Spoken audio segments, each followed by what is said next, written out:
let's get the stream on the go.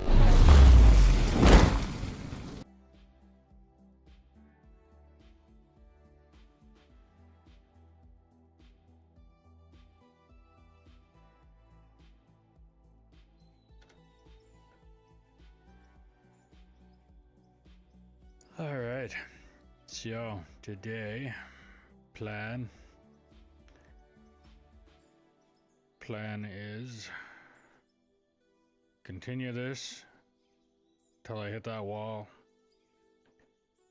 and then turn until I hit that wall, and then turn till I hit that end. By the time this guy hits this wall, I would say this guy is going to be done digging what it needs to here.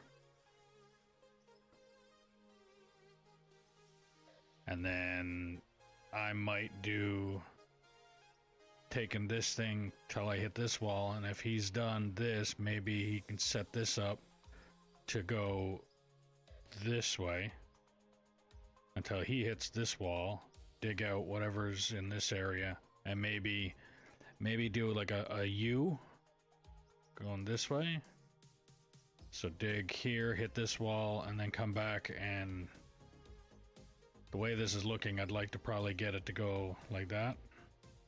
So have all of this at this height, have all of this at this height, and so that means I'm going to be going here, this way, and back, and head this way.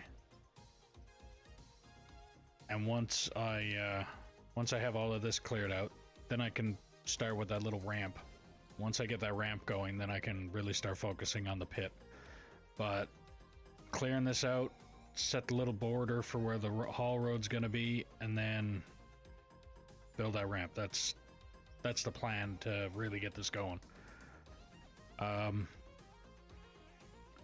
This machine, I think he's pretty much done here. He's got probably a couple, like a swipe left, or 2 swipes left or something right there. And then maybe he'll go this way. But in the same thing as well, once I think about it, might want to take all of this and redirect it to cut right here. Because I'm going to be removing the coal plants here. And I got to move the truck out of the way there too. But I'll be moving the coal plants. And when I remove those, this is going to not work. Because those are powering this portion of that run. And there's a couple coal plants here that are powering this run. So yeah, I'm going to be removing that. So actually, I think that's what I'm going to focus on right now, is redirecting this stuff to probably going this way. Yeah.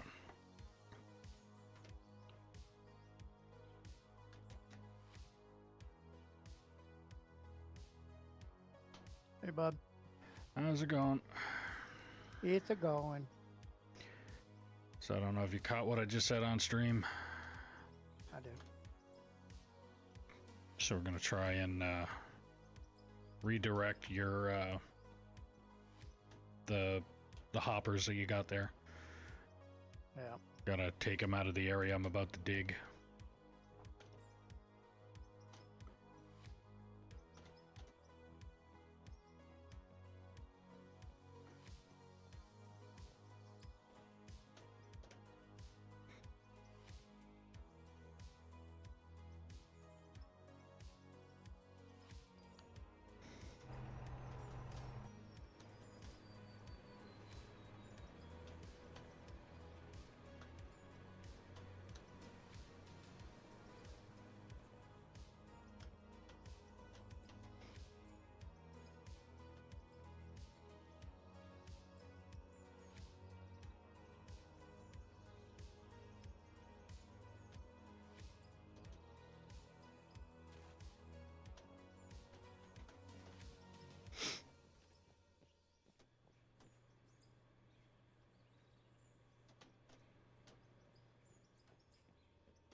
that's all running off of 1 already.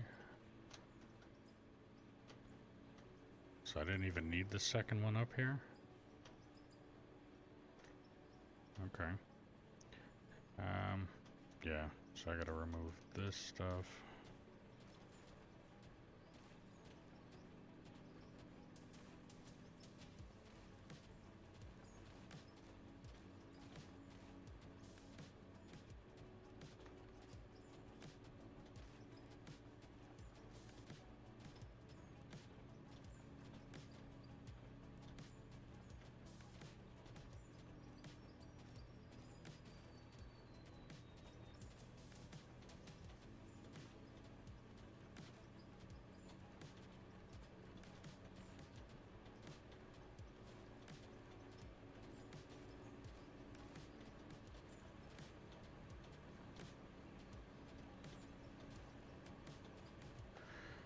Now I'm gonna leave 3 because I'm gonna take that and dig in my direction until I hit the wall. Once I hit that wall, I'm gonna do what I did with the platform that was up there that the bagger was sitting on, and just so I can line it up, because that's how that lined up the way it did, was because the platform that was up here, I literally just kind of did what we did with the wall here, where that wall is leading up here. So the tracks kind of followed suit with how that wall is going to go that way. So as soon as I dig out this section here, that wall will be able to continue on. And I might be able to reach that section there, get rid of a good chunk of that overhang.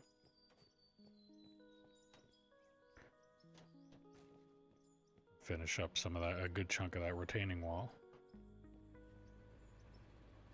In the process of that, I also need to remove all of this shit.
That's the thing too, is I'm gonna end up needing to kind of build this again once I get down to the level that I'm digging at with the bagger now. I just have to build this only down on that level so that I can go from this. So once I hit that wall, I'm going to be turning and facing this way and digging up until that wall. So I'm going to need this set up again, just down a level.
And the thing is, I don't need any of this for what I'm doing, because the direction I'm heading in, everything is already laid out.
Oh, actually, gonna need them. This.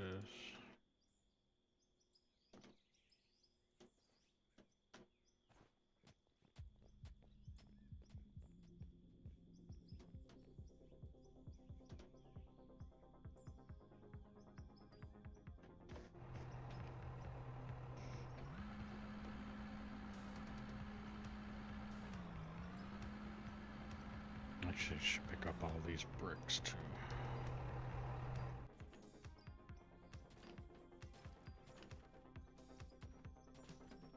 Oh, I literally left them for a reason.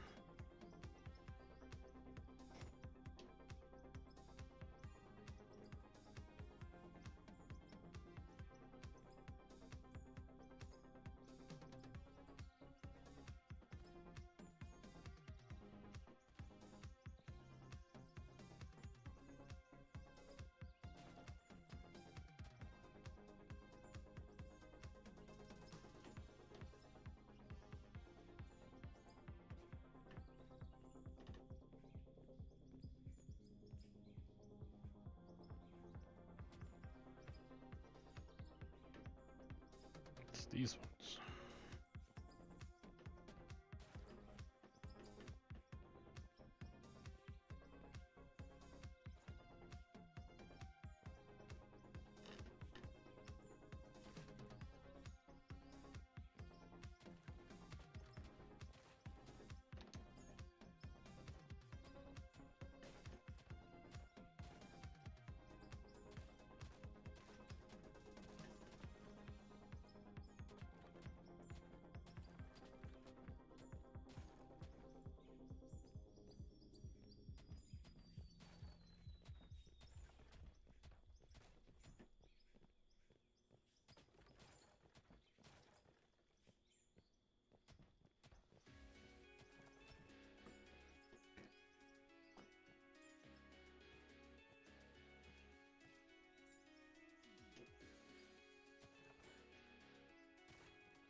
All right.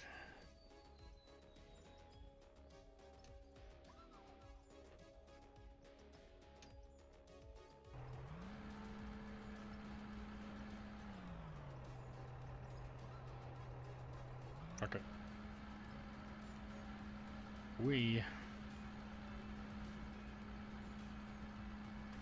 Yep, that didn't work out how I wanted it to. Oh, we're playing Grand Theft Auto? Cool. I'm gonna do that with the machine. It doesn't work like Grand Theft Auto. You can't just steer your way out of the roll.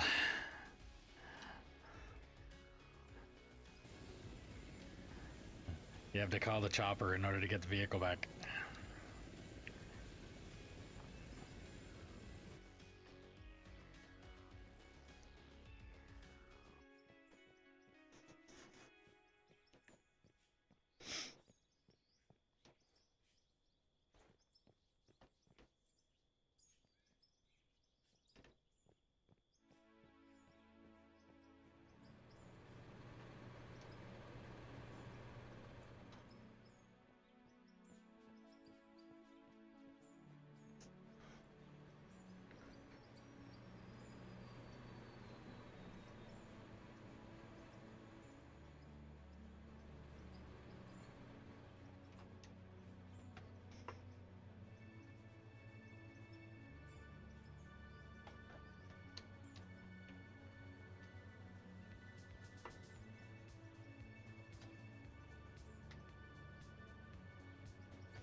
Now the big question, can I reach this?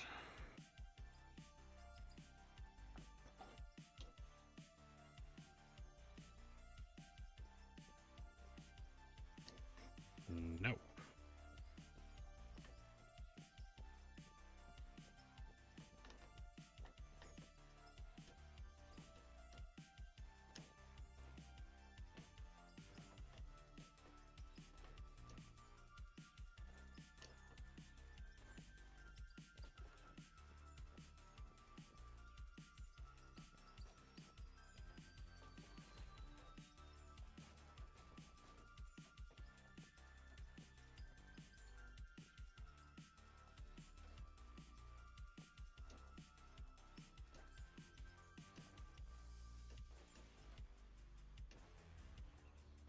Feeling like Mario. Alright, down.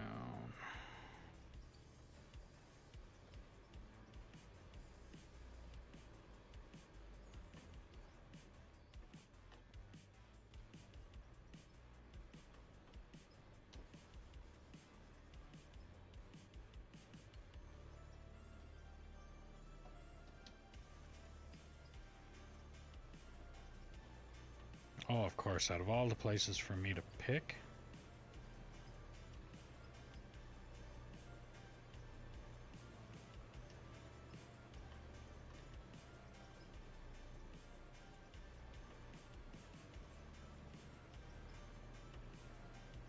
I'm deciding to put it right on through the coal plants. If it'll work, then I'm fine with it. If it doesn't work, then...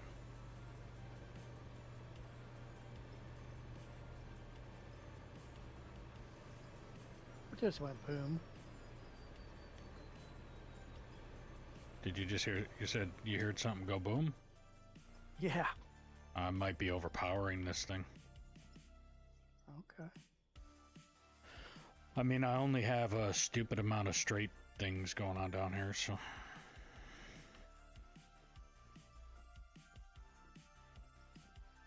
I can't remember what it was Bear was talking about, but I think the hoppers might use less power.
I don't see where it went boom, though. I just heard a boom to my left. I thought maybe you was letting off dynamite. Oh, here it is, right in between the two.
prep work involved with this shit.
I got 3 power plants.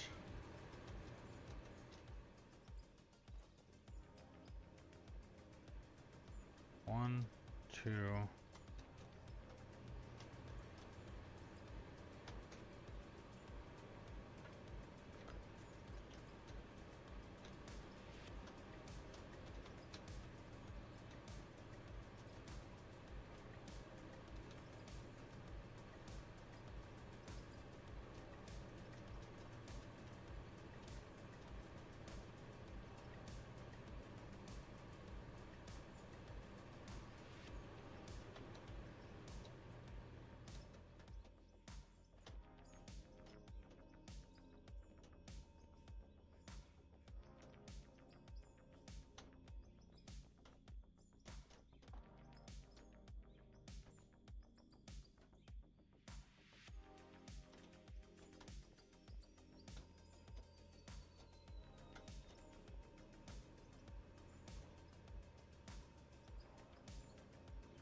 gotta go up top.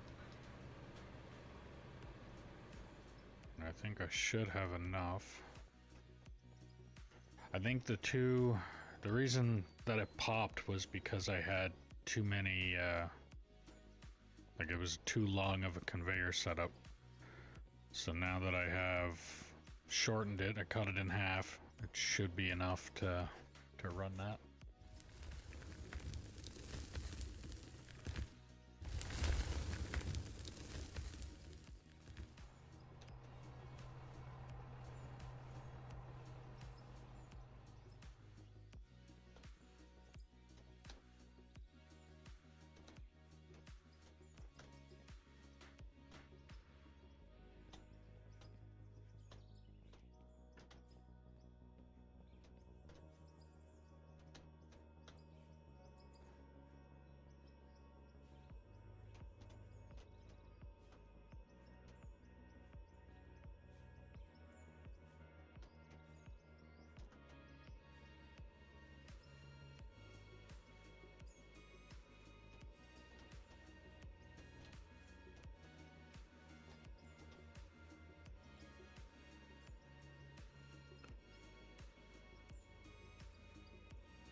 Okay, hopefully.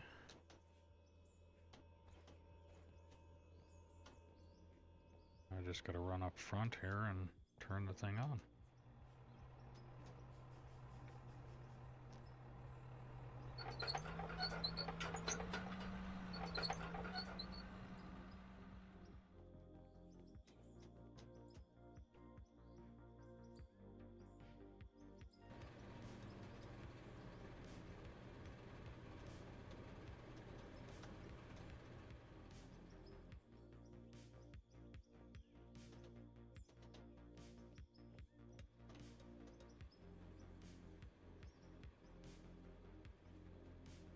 And we're up. Oh, shit. I made a mistake.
Hopefully that'll work.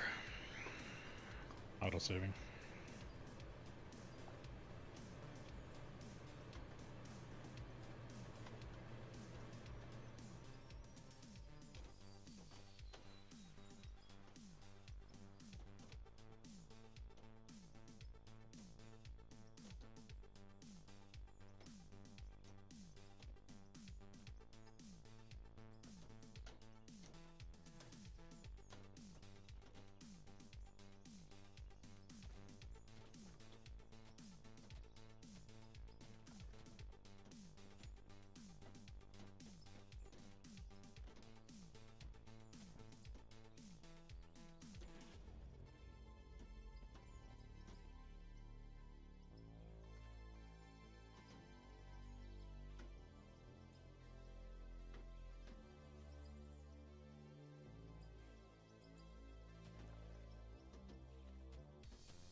Right back. Okay.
Welcome back.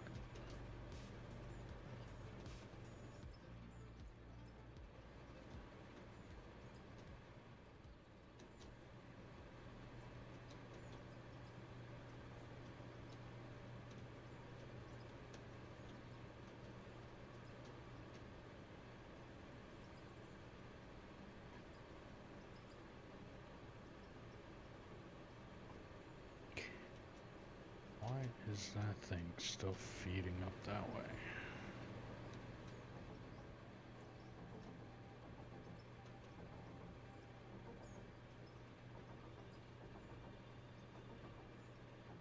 Okay.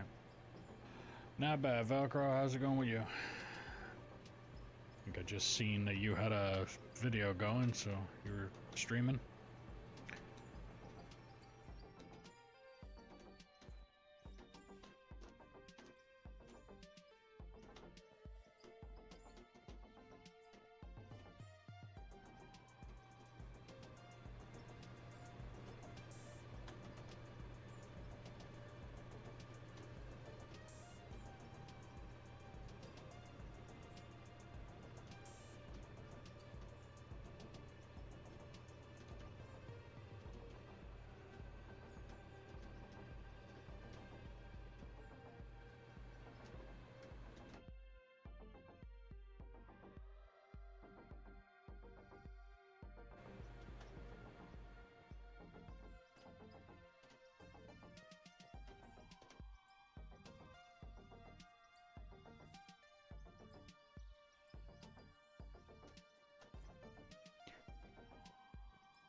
So now I'll go back and I'll just continue running the bagger again. But I'm good. Yeah, I did a short stream. Accomplish anything?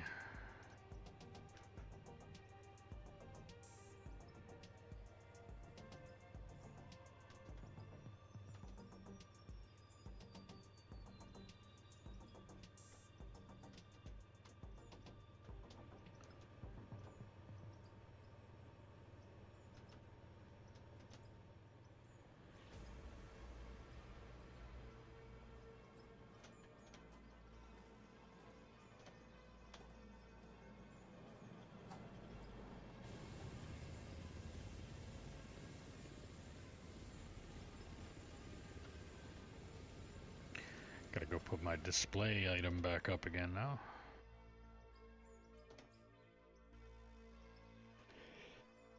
Excuse me.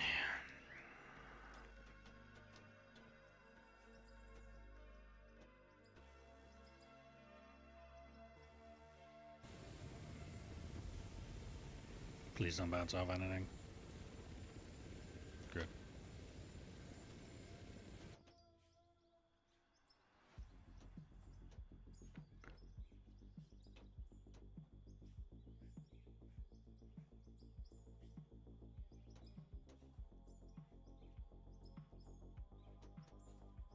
Oh, if I could only figure out that fucking custom company logo.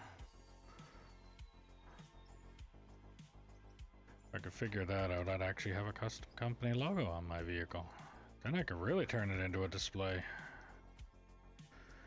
No, game wants to critical error on every fucking time I try and set that up.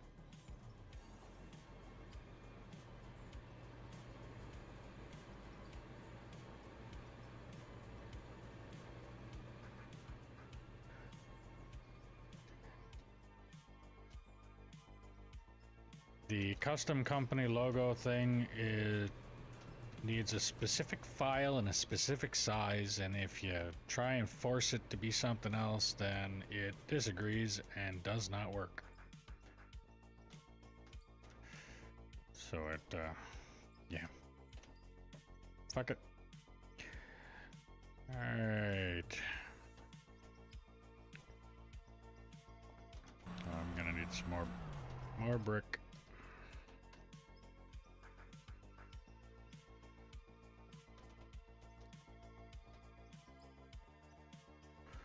Like I said, there's a PNG file and a JPEG, I think was another one. Was the two different kinds of files. I think it's PNG is what the custom company logo file needs to be in order for it to work.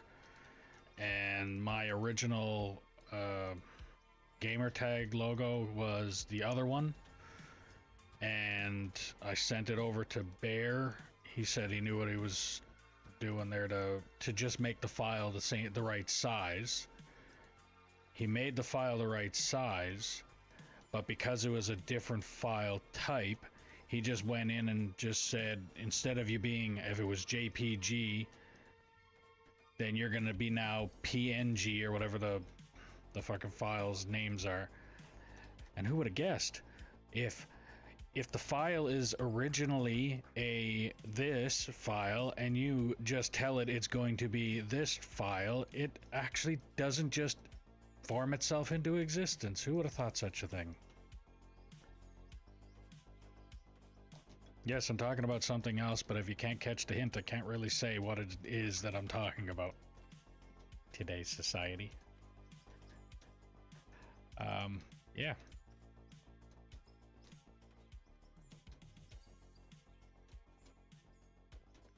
Again, no filters here, so I really don't give a fuck.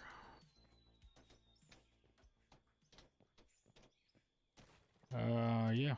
So, the reason behind it not working was he changed the file to whatever the other one is, and now I used ChatGPT, I think it was, to see if I could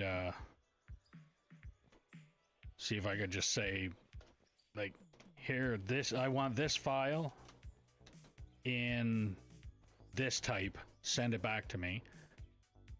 it sent it back to me. I have it set in the folder, but nothing is showing up. So now I just have no idea what to fucking do. So I'm just gonna leave it be. All right, down to 20. What was it? 2830.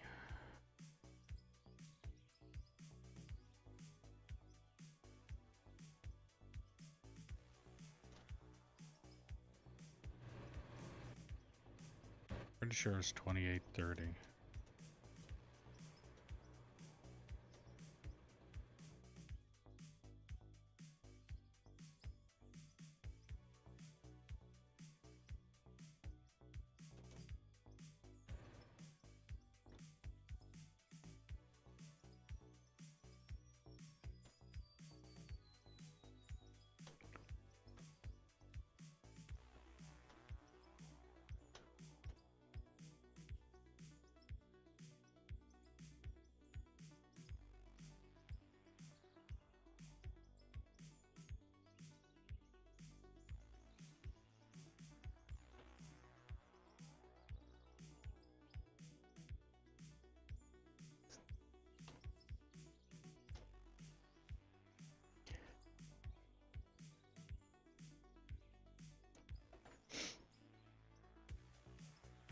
And we're off to the races again.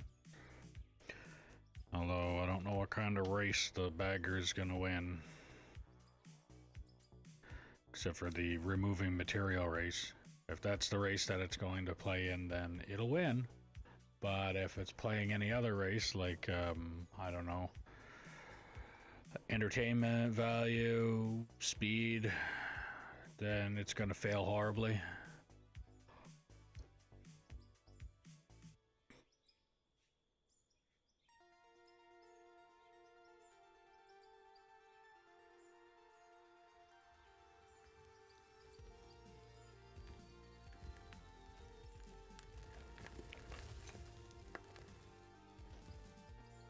Actually, let me check. In the case of me lining this up, I think I've got it good. Those bricks that I got in front of me, pretty much where the boom is pointing now, I might have to move them forward a little bit first. So the reason that I left them behind is because that was the track that we went to head to the wall up there where the boom is pointing now. When we were heading to that wall, that was the tracks we were taking. So I would like to line this up on those exact tracks as before. And then the tracks that are heading towards M up there, that's what the 3 I left behind. I left a lot more because I'm not going to take the time to pull them out of there yet. It's not going to be for a while before I even need to. So I left them there just in case. Actually, I'm pretty sure I'm going to be out swinging that area anyway. I'll be swinging way past that point. But I left those so that I can track back even farther that way. So with the ones that are up there, up top, I'm probably going to have to place more forward, dig out that area, and then what I'm going to do is I'm going to start placing bricks back, then drop down to the level that I'm on, and then place them back to where the bagger is going to be. And then I'm going to do the 90 turn, pull up that way. It's not even really going to be a full 90, but...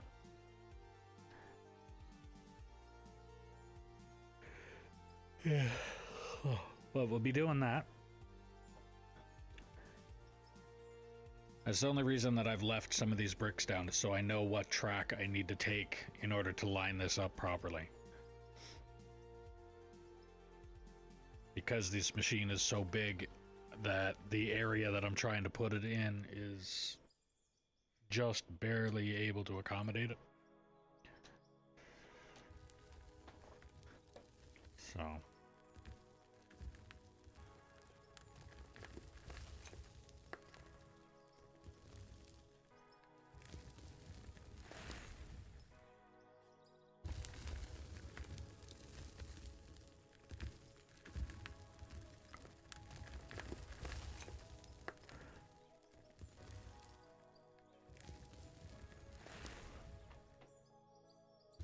go, I'll be back later. Alright, have a good one there, Velcro. Thanks for stopping by anyway.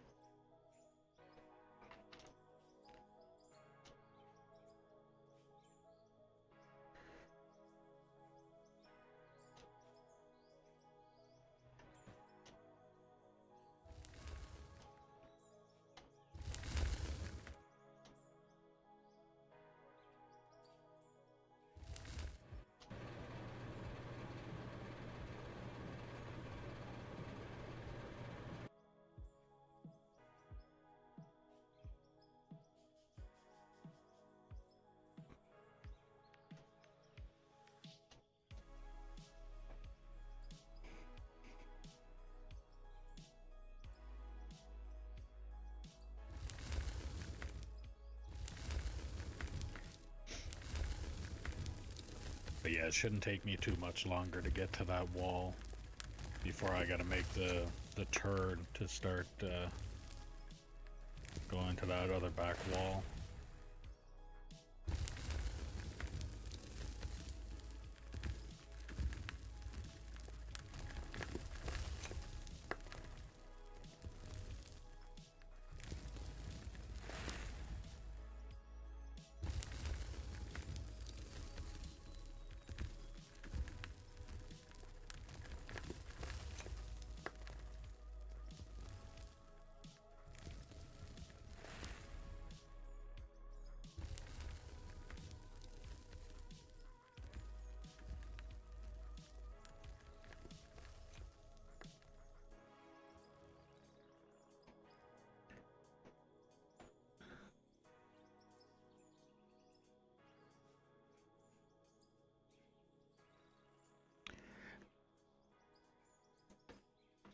Considering the cuts that I'm making, it shouldn't, yeah, shouldn't take much at all.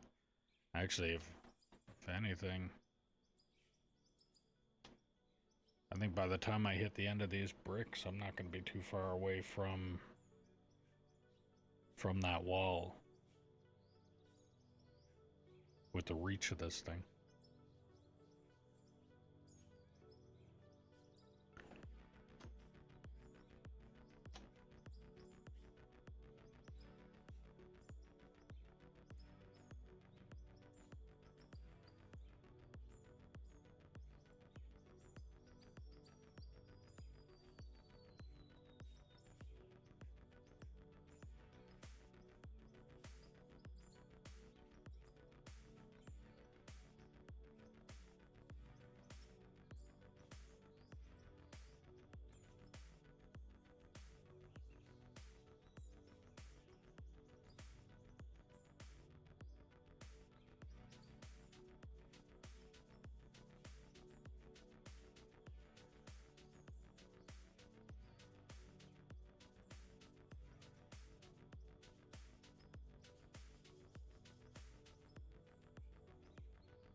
Once you're done up there, if there's enough room, if you wanted to, you could set up that machine right where the conveyor is that I just put down and dig up to the wall that is kind of behind the bagger that you're in right now.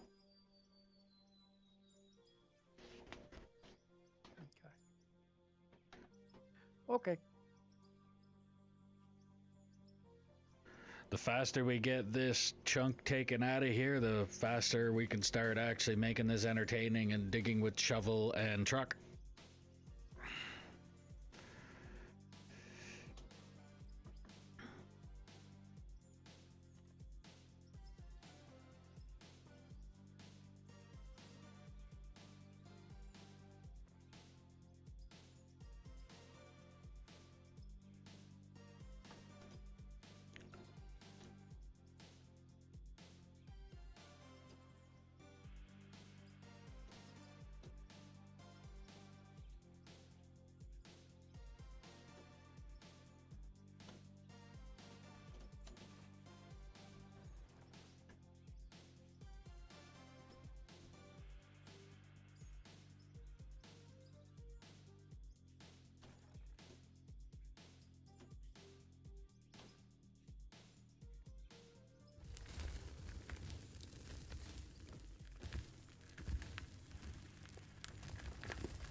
And just tell me when you're ready to move that down there, and I'll come down and give you a hand. I'll help pulling up the conveyor and all that stuff.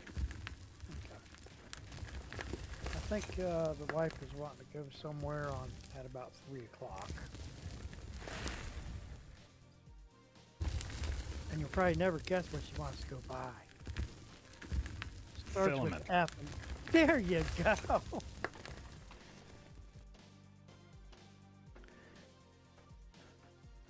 Going on a printing frenzy.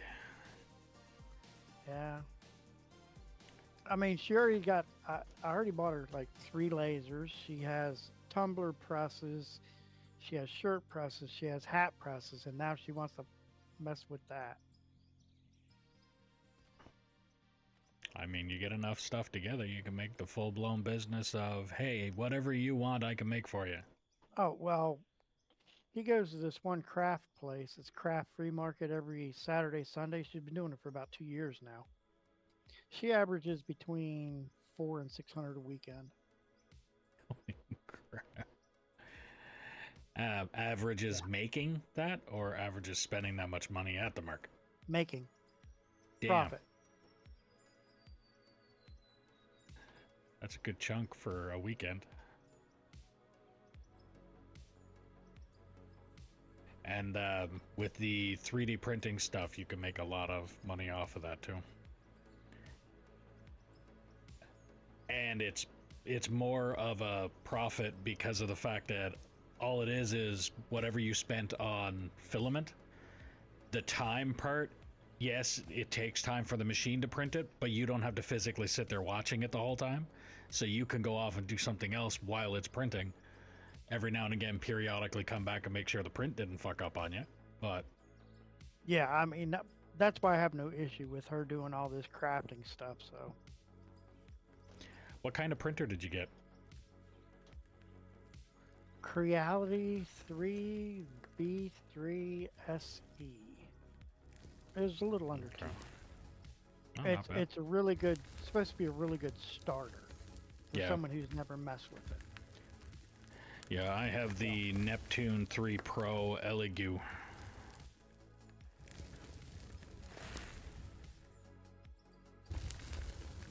Is that one of the ones prints like real big and does multiple colors?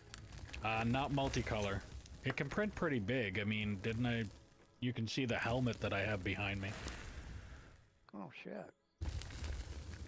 Now that's multiple pieces, but I think if I, well, the printer pad itself, I don't know what I've got here as a good example, but I mean, I think her pad itself is 200 by 200, and I think she can go 600 tall. Maybe 455. I'm not sure, but I know it's at least 300 or 400 tall.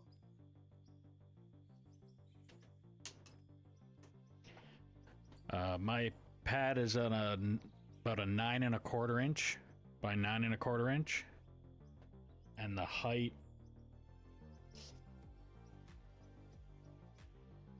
I'd say to print safely would be about 14 inches tall.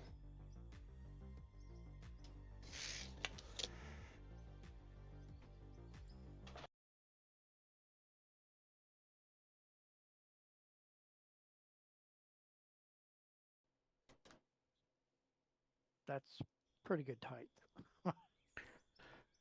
Yeah, it's pretty big. I think her well whatever 200 millimeters or whatever it converts into. I don't know. She do everything she works with is millimeter, centimeter. Me, I'm inches, quarter inches, all that. Yeah, I'm whatever the tape measure can tell me, or whatever I have to convert it over. Unless I have a ruler in front of me, and then it's centimeters.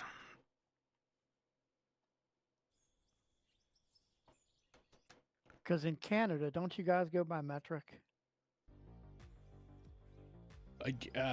Yeah, Okay. but everything, I don't know. I'm a mechanic, so I kind of worked with both. Understand that one. Most of the time it is literally the, okay, this wrench fits, this one doesn't, this socket fits, this one doesn't, and then I just go and grab whatever. Yeah.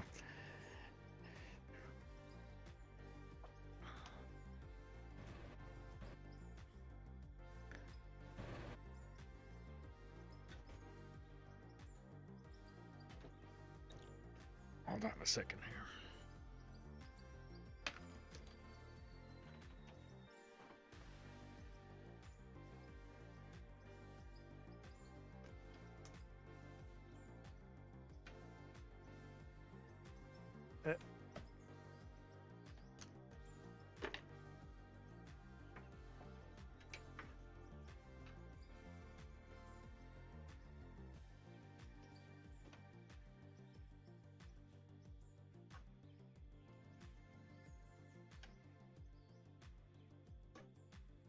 I like that. That's cool. So I printed this in multiple pieces. Okay. And then stupid glued it together. It's actually pretty cool. But this is also several, like that's the helmet. I can actually see through them because I printed them to the point where they're, it's almost like a mesh. Okay, like little pin dots? Yeah. Okay. But I don't know if the camera can pick, camera can pick it up. You see that? Oh, okay. So each one of those black lines that go across, that's where when I super glued it together, I also have a hot iron or a soldering gun. Soldering pen is basically what it is. So what I did was I heated it up and then I just started to plastic weld it together. Oh, okay, okay. Which is probably one of those things that you're going to want to invest in later, is a, like I said, hang on, I'll grab it. I literally have the printer and everything right next to me here, so this is kind of my little workstation too. But as you can also see I took a headset, an old headset that I had, and I pulled the ear parts off, and I kind of, so that can actually sit on my head. And then the earphones, the cushions are right here. So I bought an old headset that I think the headset cost me like $12. And I literally just pulled apart what I could off of it and used what I could out of it. I also have a bunch of stuff like this sound dampening foam, which I ended up using inside the mask here, and in the back part of the head so that I can actually fit it.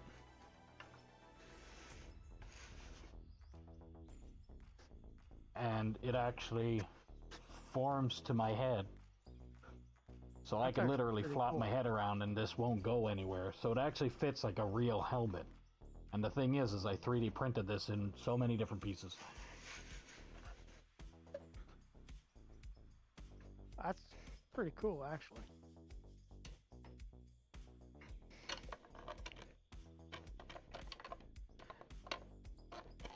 And it's actually not very hard to put back together or take apart or anything like that. But I was lucky with this one because apparently Warhammer had a bunch of files that other people were kind of pirating, to the point where they told everybody that had a pirated file like that, they're not allowed to do it anymore. So you're not actually able to go online and find 3D files for Warhammer helmets, because Warhammer came out with their own helmet, obviously to make a bunch of money, and told everybody that was 3D printing them they're basically not allowed to anymore. Like, so I looked at it like, well, that's too fucking bad. I still have the file, so if I want to print another one, I'm going to print another one. Well, you had it beforehand, so.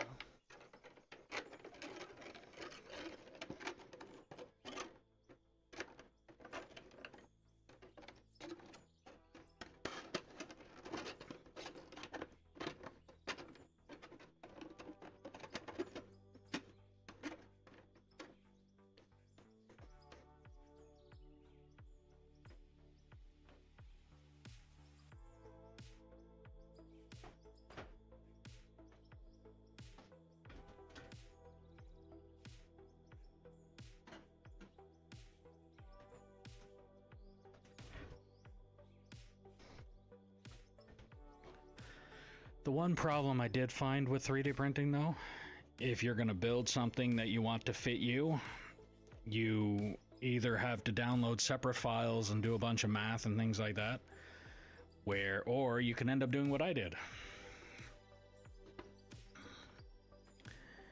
You shrunk your head? No. This is 100% print. That one over there is 120% print. And I have 130% print above my head up on a shelf a little bit higher than me. Guess what one was the first print? Guess what one was the second one? And guess what one was the third one? Let me see. As Goldilocks would say, oh, this third one is just right. Yeah. So 100% doesn't even fit over my skull. It won't fit at all. But the perfect example of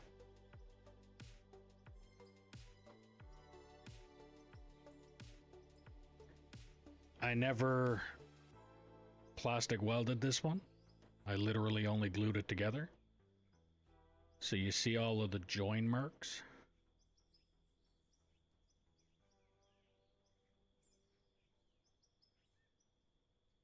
Oh, okay. Like there's even a spot there you can see light through it. Oh, okay. Yeah. But yeah, so I ended up printing this one at 100% print all the way through. Found out it didn't fit my head. So I was like, okay, well, I guess I'll do 130%. If this one's really tiny, I'll do 130, and now my head is swimming in the other one.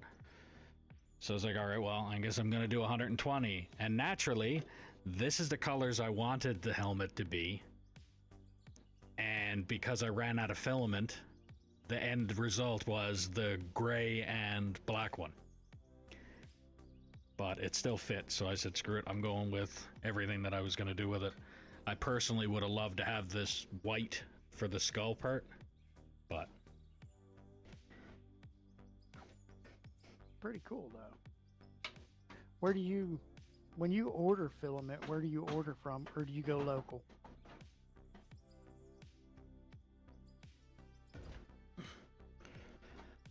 Amazon. I think that's where the wife is usually the one that orders it for me. What I did find though, and now I don't know if it works the same way with the printer that you have, because I don't know if the printer that you have has their own filament, but I have an Elegoo printer, and using Elegoo filament in that printer is absolute garbage. I have had nothing but problems with the actual brand name filament put in that brand of printer. Like I have a giant tub of waste filament down there from prints that went absolute. Oh, actually, I got another one to show you too. Another little trophy actually from this machine. I'll be right back. I gotta take the headset completely off. Gotcha.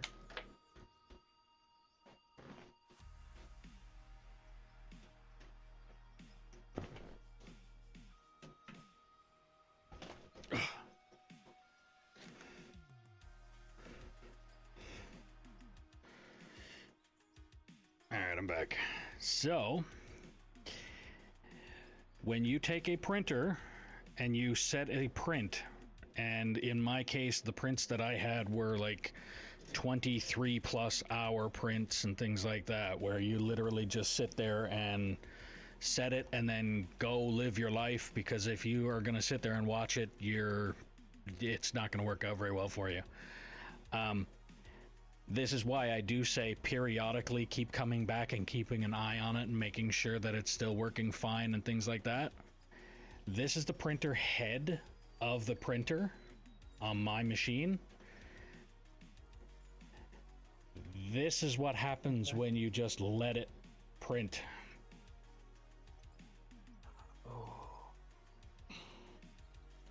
I don't suppose that's a good thing, is it? No, that's that giant That's a blob cluster. is filament. And the printer just decided all of a sudden. Now, naturally, it didn't happen while I was sitting there watching it. This was 23 hours into a print. that it suddenly decided it was gonna gum up and crap out everywhere. To the point where there was no going back on this. I had to just turn the machine off, cut off what I could for filament to get the head off the printer, and then ordered a new head for the printer. So that's why I say keep an eye on the printer periodically keep going back to it to make sure that it's doing good. And I have no idea what caused it, because like I said, it was like I went to sleep with the print going, woke up to this.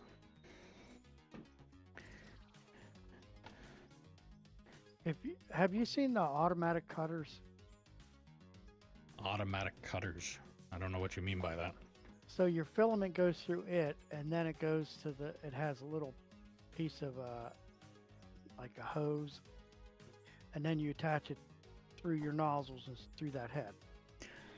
If it starts to get too much tension, like it's getting stuck on something, like it's getting stuck on the wheel or something like that, it'll automatically cut it off so that you don't have a big cluster or anything like that. Have you seen that? No, all I've had, my machine makes a noise, like, not an intentional noise. It, again, mechanic. So when I hear something sounding funny, I'm going and finding out what the hell it is. But my printer does like almost like a whining printer machine, like a regular printer. When it's whining, it does the same kind of noise. So I'm hearing like the screeching or like a click, click, click, click, click, click, click, click, click kind of noise. So I know to come to the machine and find out what the hell is going on, because I have had situations where, oh, another rule of thumb, don't let your filament unspool and then just hook it up. Make sure that you know where the line is wrapped up properly, because when it's unspooling, if one of those spools overlapped, it's gonna try and drag it. It'll tighten it right up on the spool, and it'll be another nightmare. But yeah, that's what I ended up having, was the spool tightened up on itself, so the thing was going click, click, click, click, click, click, click, because it was trying to get filament, but it wouldn't take any more filament because there was nowhere for it to come from. It tightened right up on it. But the Okay, so that's what this thing does, is because it feels all that tension, it automatically cuts it. But what that ends up doing, to me, as far as I'm concerned, what that would end up doing if I was running a 23-hour print, let's say you were 8 hours into your print, if it's doing that noise, the machine itself will tell me there's something going on, so it kind of pauses the print. If you have that auto cut, it's going to cut it, and then you could be another 4 hours, 5 hours into your print before you even know that it cut the line on you. Oh. And then you've got that much of a gap on your print, and it's not like you can just say, well, I'd like to rewind to when the head touches the print again and start over. That print's fucked. You have 8 hours of wasted print. That chunk comes up, gets thrown in the bin, and then you got to start again. So I'd rather my machine just wind and go ting, ting, ting, ting, ting, and yell at me than have it cut.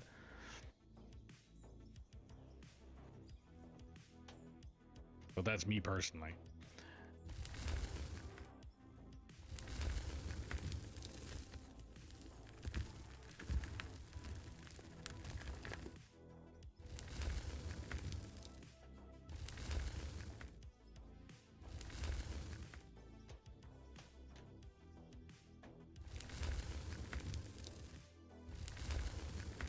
Because yeah, I've printed a whole mess of stuff, like anything from, well, I have a ring gauge, like the fingers, the rings.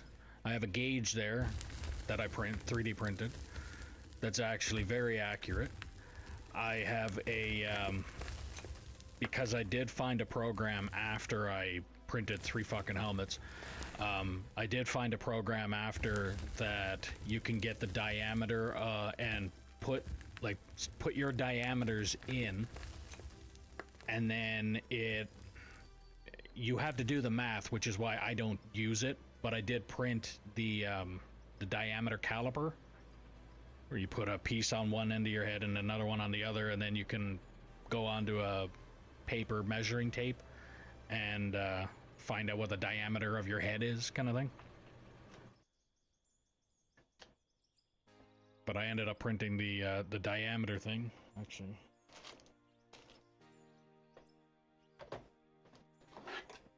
There's the ring gauge. That's all that is. So you literally just drop the ring down on it, or do your measure and then. No, it's on there. There's a measurement. So in this case, with this ring, it is a 12.5 for 12.5 US, which is 21.5 millimeter, or in the UK, it's a Y, the letter Y. But that's just, yeah, it was just 3D printed. And like I said, I also have the giant caliper things that you can measure your head.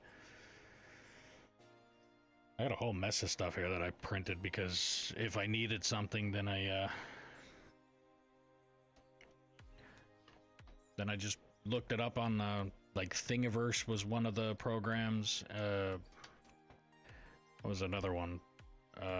Coltz, I think, was another one. That's COLTZ.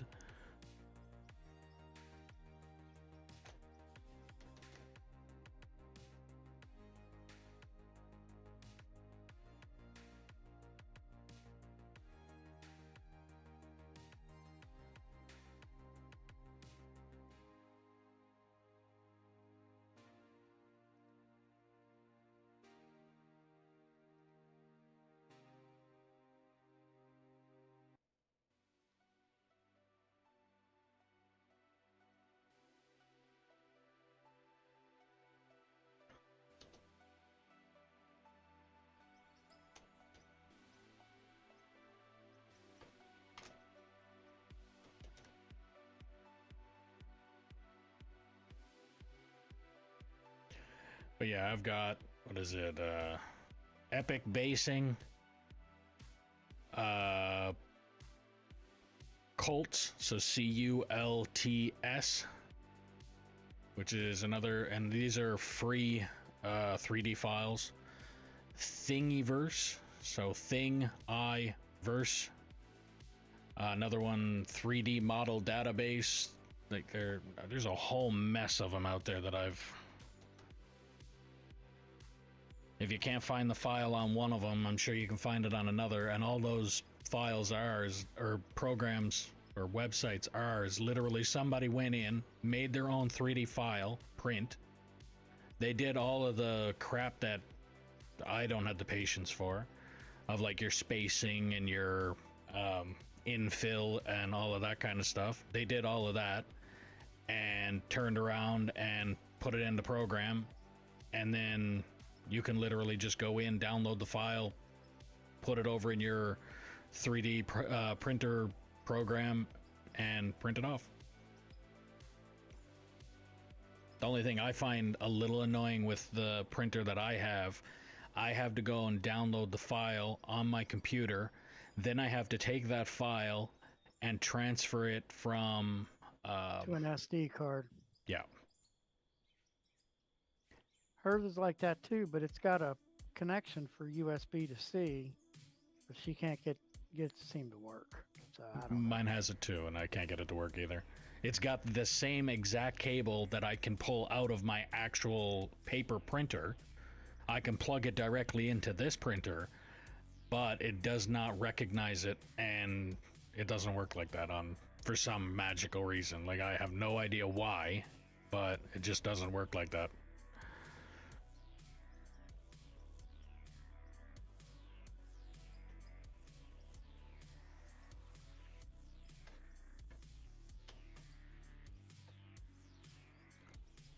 How's it going, Spirit?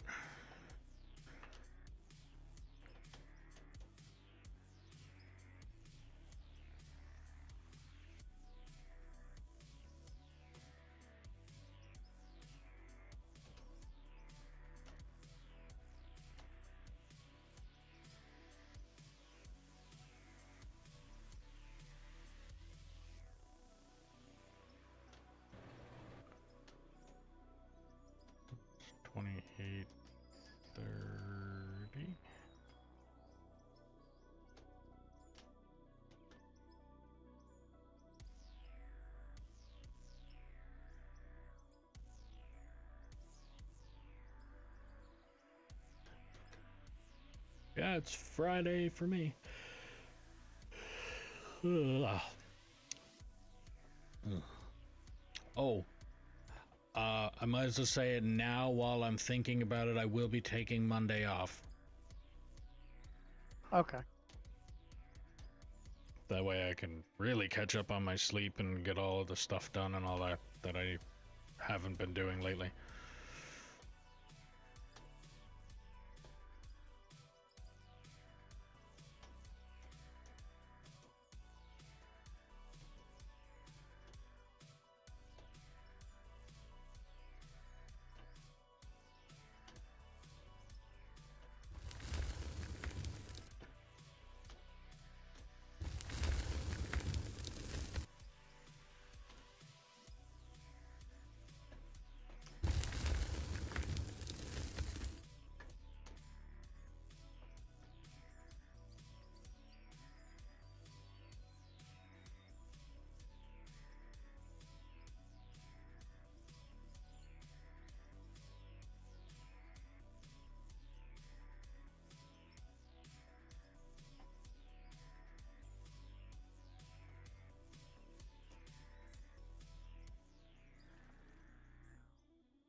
Alright. But yeah, if you need any ideas on where to find files and stuff like that, just hit me up and I'll tell you what I know. And then again, I'm still fairly new at using the machine, but I've gotten to the point now where I've printed pretty much everything that I can think of that doesn't cost a bloody fortune. Like, there's still a million things I'd love to print, but I would need so much filament to do so. Oh. Well, I appreciate that. I do.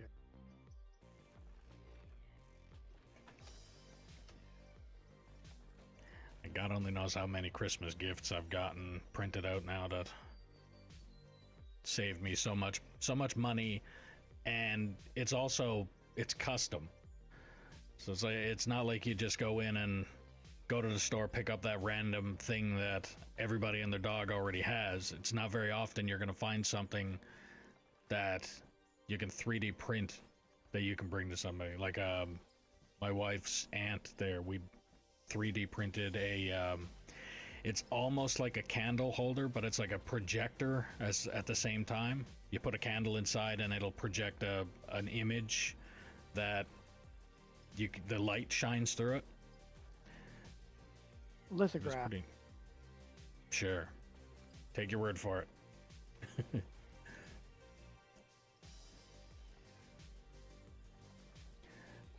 But yeah, with one of those, and like, you can, if you went online, you could find something. If you found a picture, you're able to take that picture, download it, put it on your program, and it'll kind of find a way to print it out. Sometimes it comes out really bad, and sometimes it can come out really good. Like the one that I printed for the wife's uncle, well, it came out really good. I added a little bit of paint to it to make it a little better, because my printer, like I said, is only a one color at a time. So if in the helmet's case, I had to find out exactly which parts I wanted to be what colors, and then I printed them with the certain roll of filament. So once I was done with those pieces, then I would switch out to the other filament and print the other parts.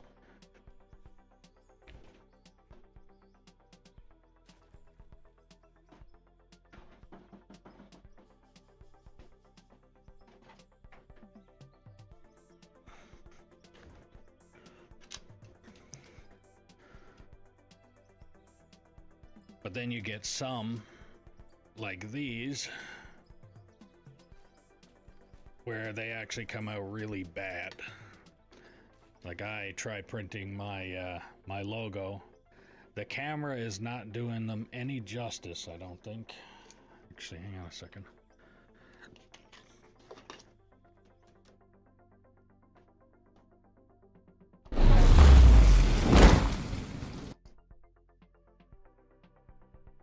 that's a little better on showing how horrible the pictures are.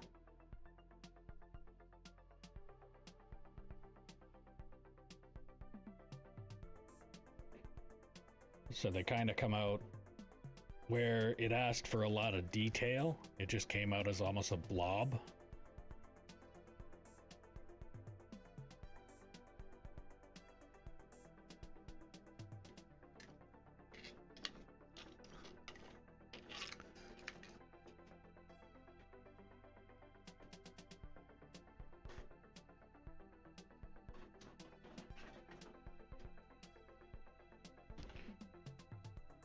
But yeah, I've 3D printed a whole bunch of extra parts for the 3D printer.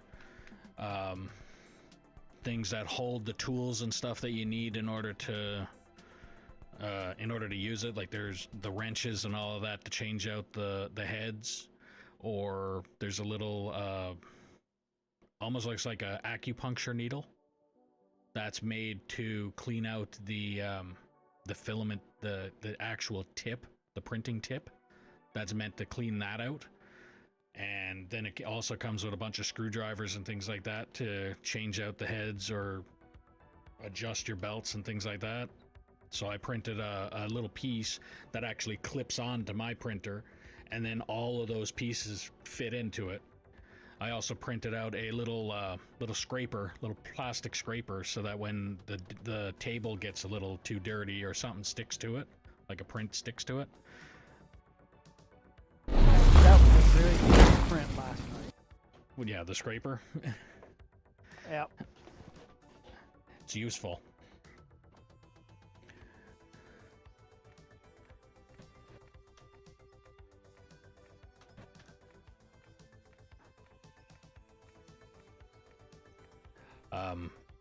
I would also invest in a scalpel, either one scalpel or a multiple assortments of scalpels. Like I've got little She's mini got a bunch of chisels that and shit stuff. like that. Yeah. Yeah, she's got a bunch of that stuff already. How's it going, Raptor?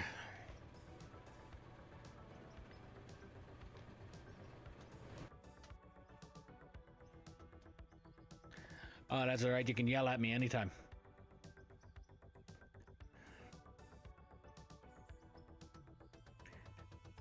It just got my attention faster. But technically it was hello instead of just hello in all caps. You unemphasize the H.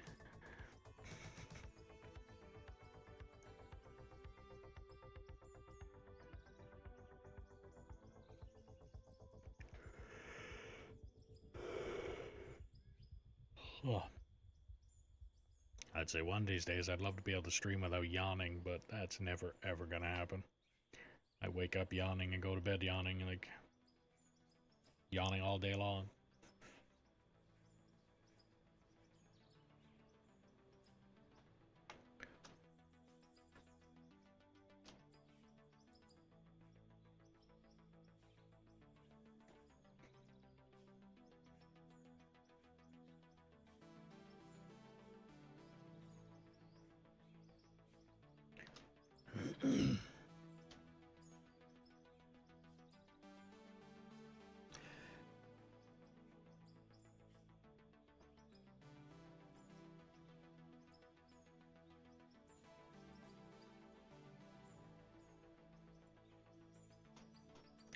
So, well, it almost looks like you were digging down a little farther and backing up.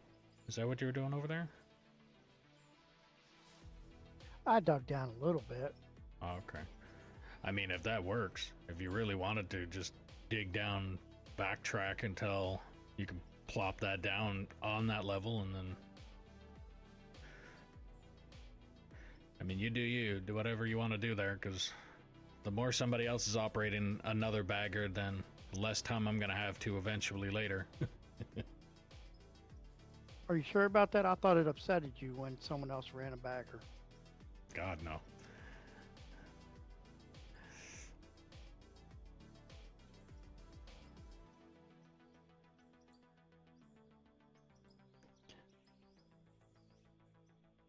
It upsets me more that I have to operate a bagger.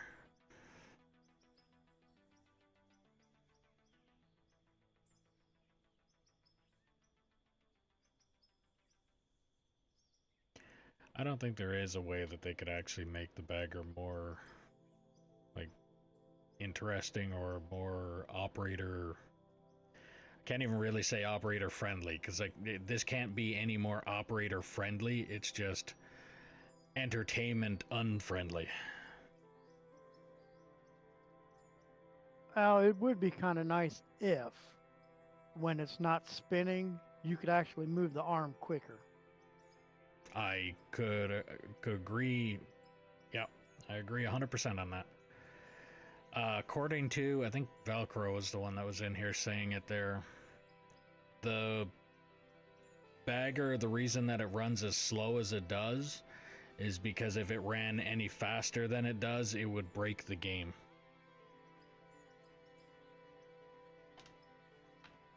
Like the devs apparently talked about it, where the reason that it runs as slow as it does is because it would break the game if not.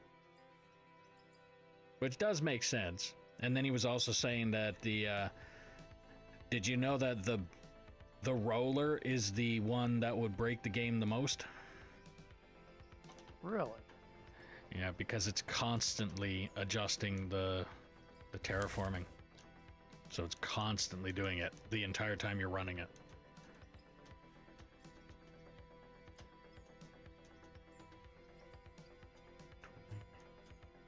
Eight,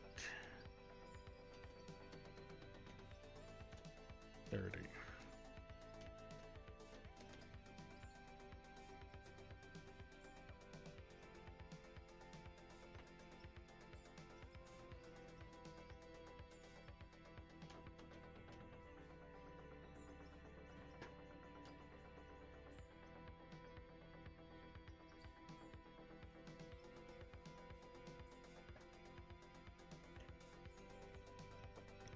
But yeah, he was saying that the reason that the bagger runs as slow as it does is because if it ran any faster, it would break the game.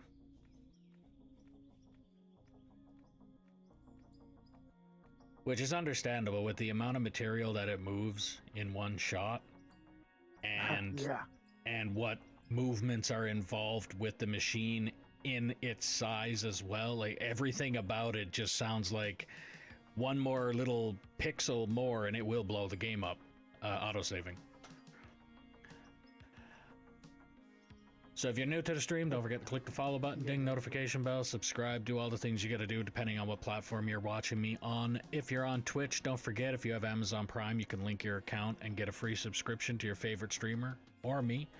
If you're on YouTube, don't forget to give it a thumbs up, helps the channel out a lot. If you want to help out the channel a little bit more, there's a link in the description below for merch, where you can get stickers, mugs, hats, shirts, sweaters, jackets, backpacks, things like that. Every little bit helps, every little bit is appreciated. If you want to play on the map that I'm currently playing on, all you have to do is put in the description below saying that you are interested in playing. All that I ask, because trolls exist, is that you operate truck and or roller first until deemed competent or proof that you are not a troll, and then I can get you into bigger and better equipment. As an incentive, I will buy a new haul truck and give you the ability to paint it whatever colors you want to paint it. That truck will then be yours for the duration of you playing on this map. All right, Hudat, thanks for the like. Almost forgot what it was called there for a second.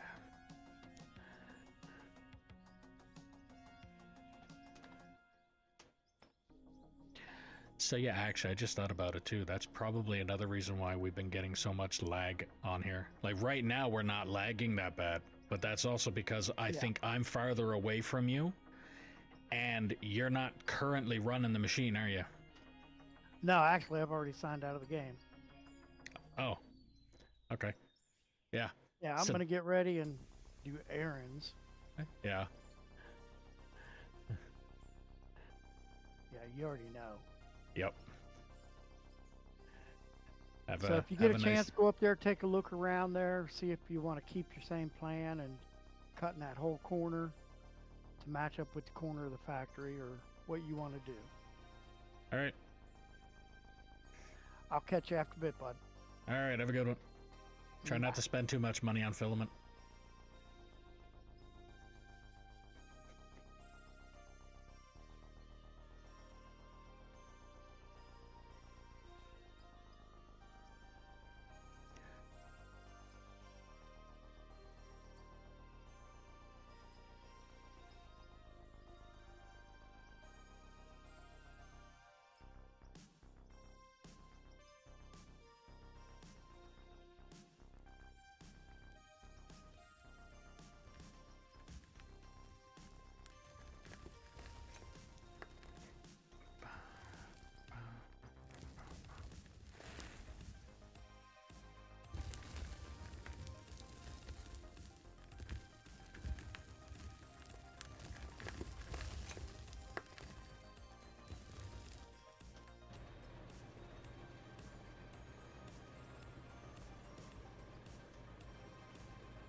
Just keep digging, just keep digging.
should be able to.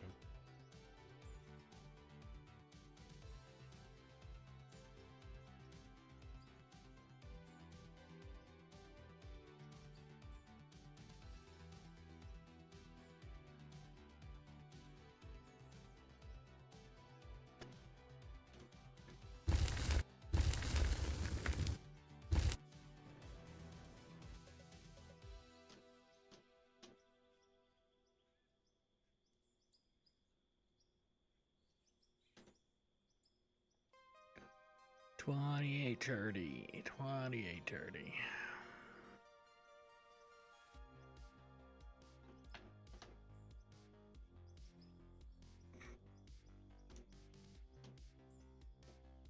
$28.30.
Look, ma, no hands.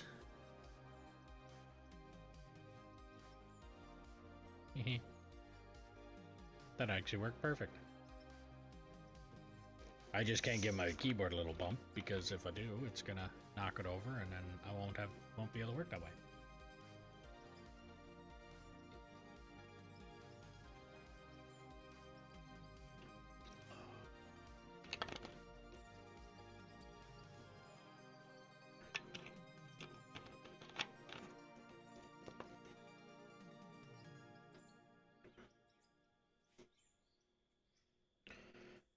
Well, there's my cruise control for operating the bagger.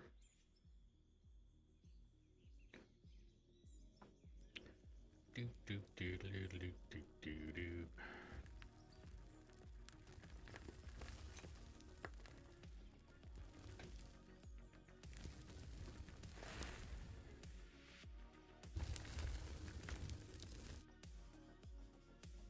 It's just this. I got a couple socket sets and a little gizmo there, and it so this one pushes on the D key and this one pushes on shift, and then cruise control is activated.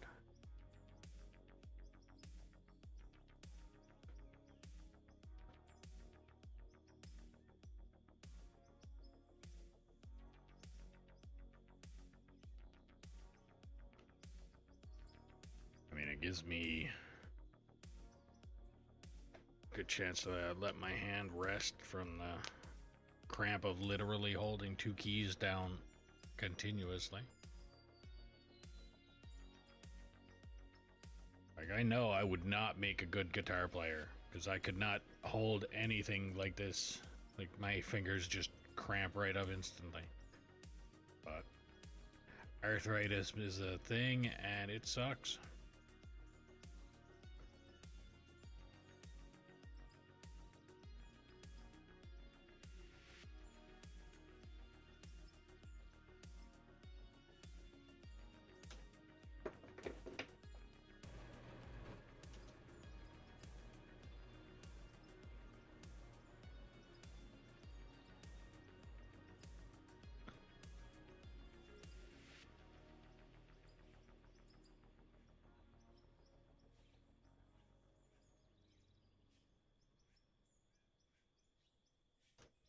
Now let's see if I can adjust this so that it can do.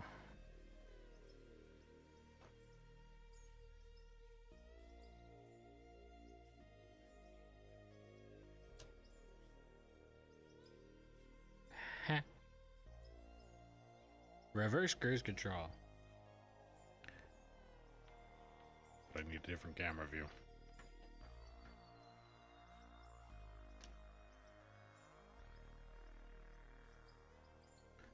There you go.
Okay, well, I think I'm gonna set my cruise control and then I'm gonna be right back.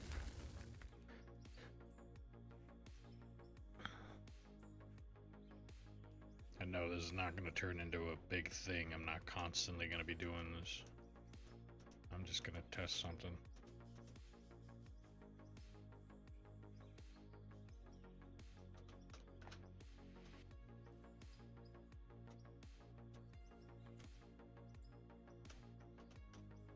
Okay. So, A key up, D key down. Cruise control on. Nope, that's cruise control on. And I will be right back.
Awesome.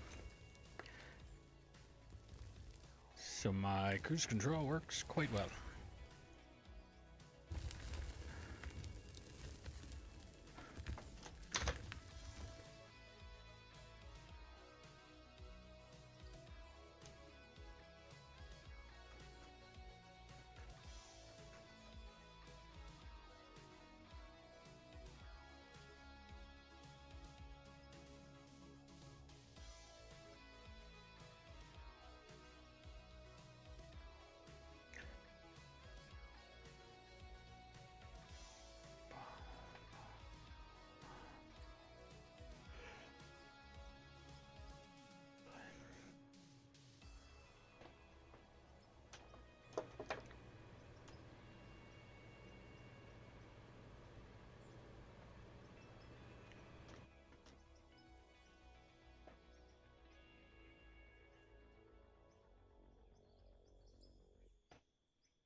Once I think about it, now that I can think about it instead of thinking about how bad my fingers cramping while operating the bagger,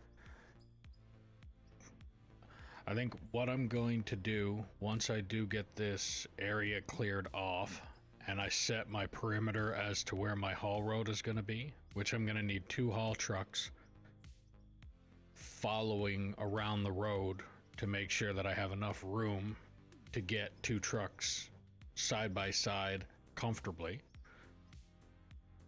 But once I am able to do that, I think what I'm going to do is I'm going to grab this shovel and a truck, and maybe more than one truck, and maybe more than one shovel and more than one truck, and I will do the perimeter of the haul road first and then start taking out the center.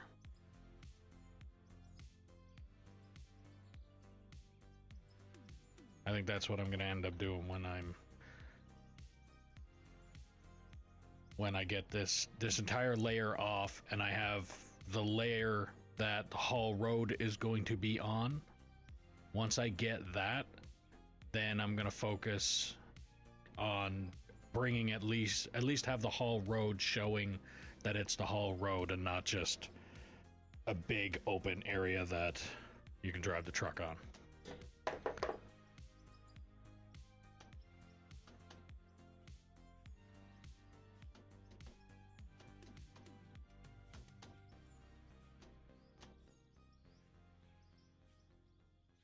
That's the idea, that's the plan, and hopefully that'll stay as the plan for the duration of...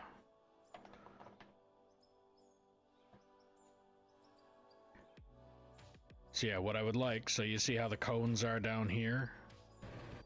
I would like it so that this is the haul road on this side of the cones, and that's where I'll be digging, but I'll be digging all the way around the inside of that, yeah. So where the haul road goes around this way, I'm gonna be dug in right next to it. And then this section here can all be pulled out after the fact.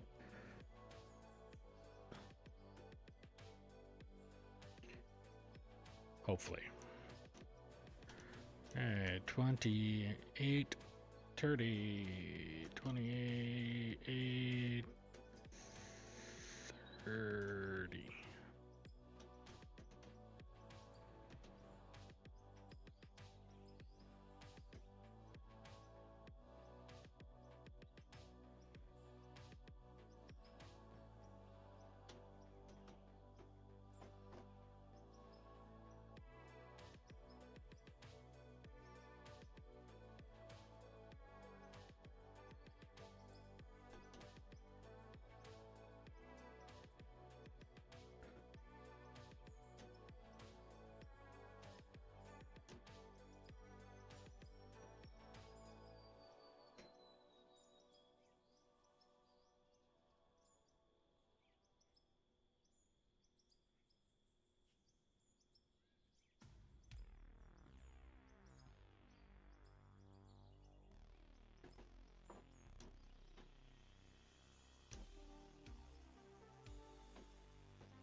Feeling I'm gonna have to put some material back in where those two coal plants are, within, just underneath the boom of the machine though. I'm gonna have to put some material in there to get that ramp, because this is the level that I want to be on. So once I make it to that wall, that's it. That's as far down as I want to go with the haul road part of that. Like where the machine is sitting right now, yes, I want to continue digging on down with that. But where the coal plant is over there, I think one of those coal plants is sitting right where I'm going to want the ramp to go.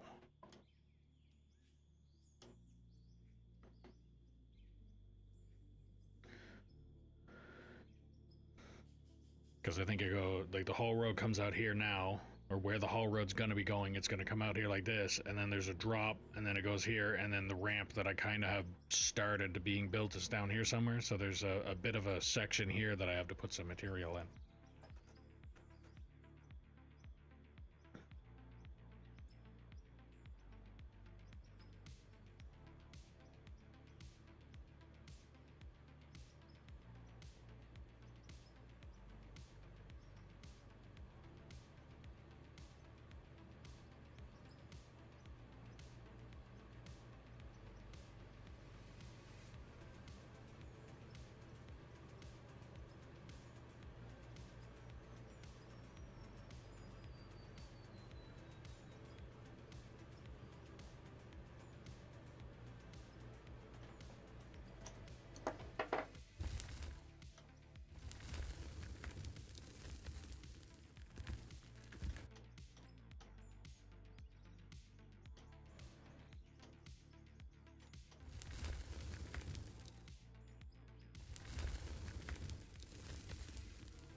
Yeah, so perimeter. Once I have that perimeter done, then I put down the barricades on the edge of the perimeter so that I know 2 haul trucks should fit smoothly. Once I have that perimeter, then I'm gonna kind of set like that's as far as I'm digging up to.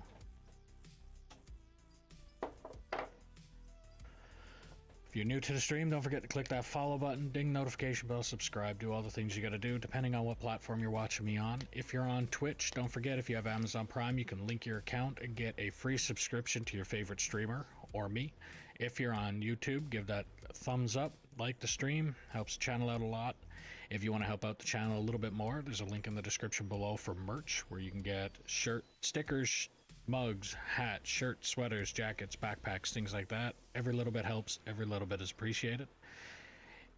If you're wanting to play on the map that I'm currently playing on, all you have to do is put in the comments below that you're interested. You obviously have to have the game downloaded.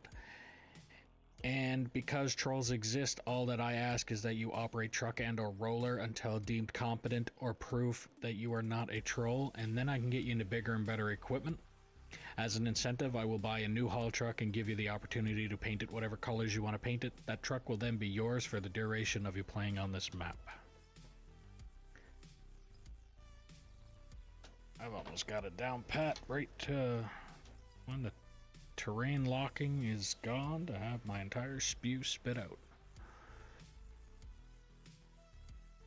But if I say it any faster, people aren't even going to understand what I'm saying to begin with.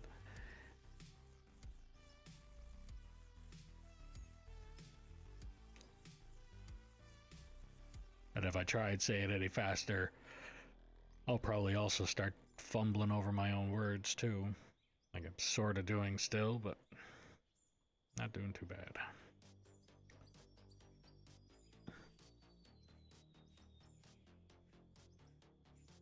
And yes, I do it whenever the autosave happens because I can't do anything else. Unless, if I'm building something, then there's no problem with me just continuing to build. But if I'm not building and I have to dig, then there's no point in me. I mean, I can't continue digging. The ground is not going to move for me. So I might as well just spew that out. Unless I'm in the middle of talking about something else, then I'll just continue talking about that. But besides that, it's pretty much just spew out the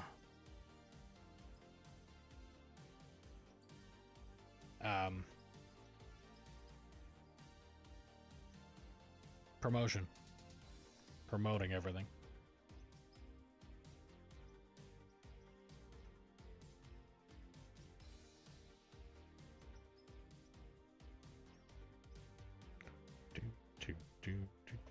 Do.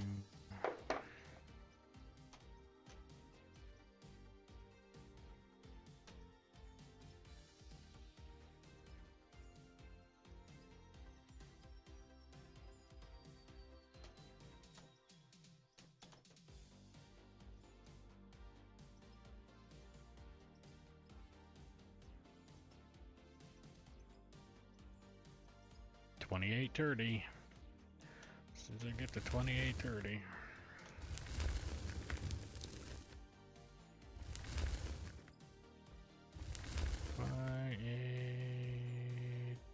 Dirty. Too low.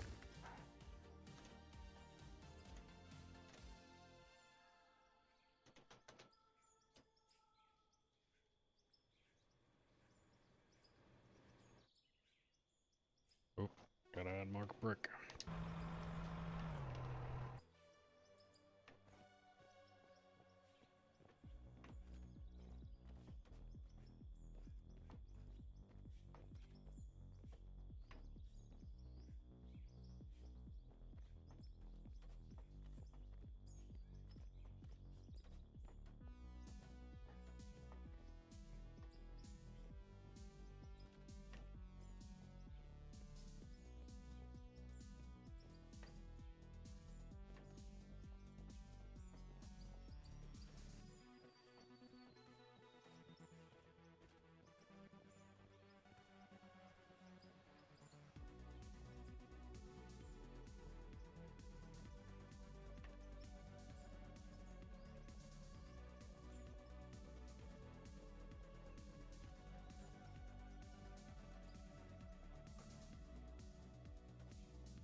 Once I actually get over to the wall there and find out exactly what I'm looking at for spacing.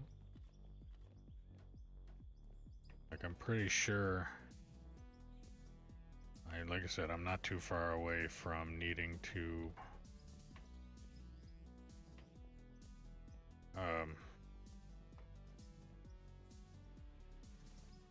why is that bouncing? Okay. Yeah, I'm not too far away from needing to start lining up where the ramp is gonna have to go either. So once I have that, then when I'm smoothing out the area, I can probably have somebody come in here with the roller.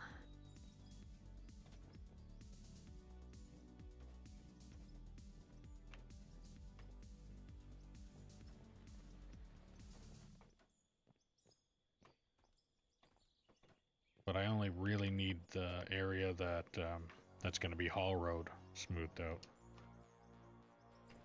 So like, actually,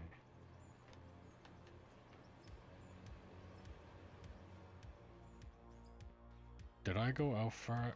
I gotta double check that now. Because I was going exactly as far as the as far as that goes.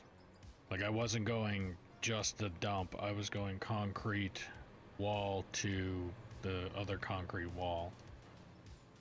So it's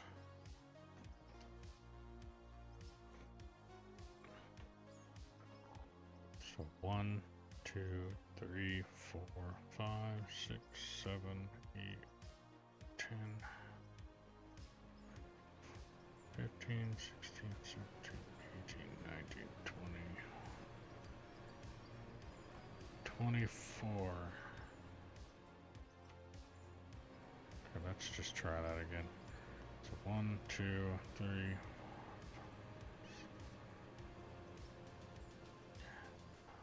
12, 13,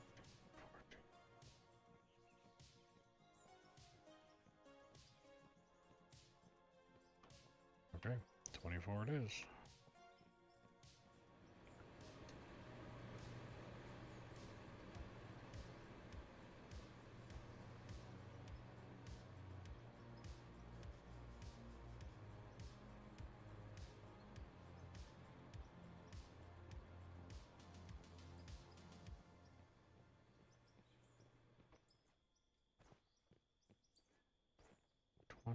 Four. 1, 6, 7, 9, 10.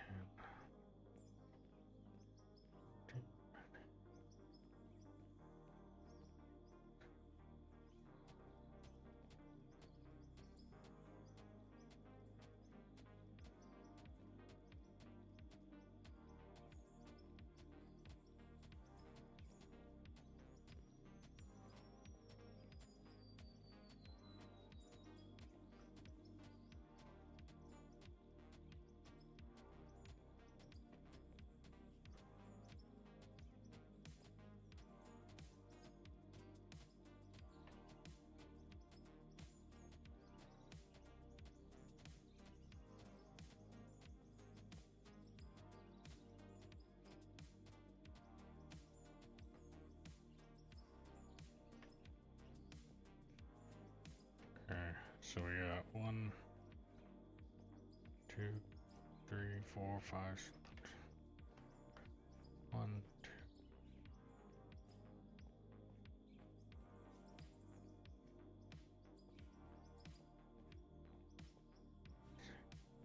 $18, 18, 19, 20. So I need to move over 4 more.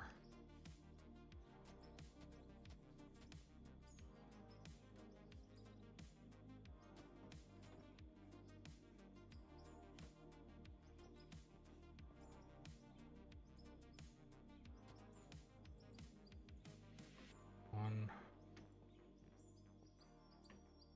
2, 3, 4. There's where the ramp needs to go up. And by the looks of things,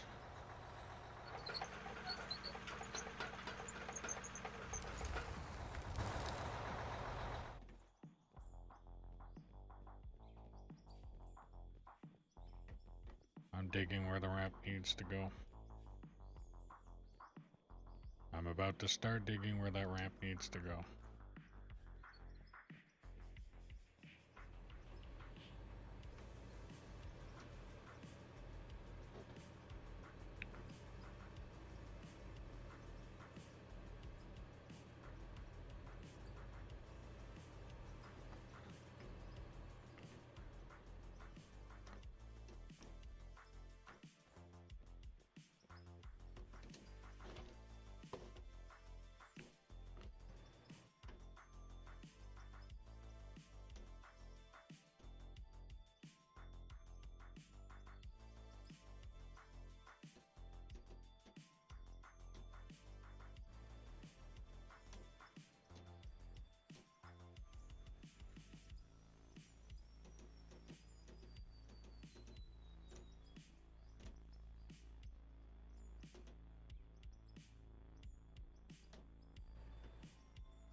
So that ramp is going to start going where I am right now.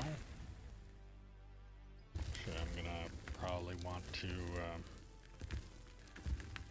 place some bricks.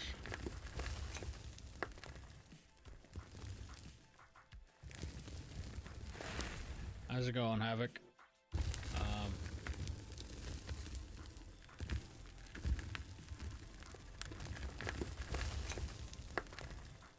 What's this share no problem for there, Spirit?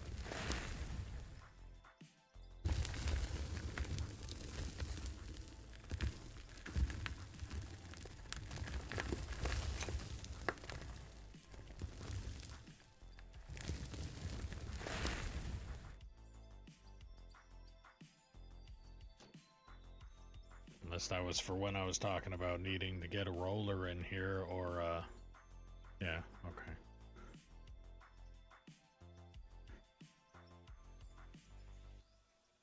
It's not going to be for a little bit, though.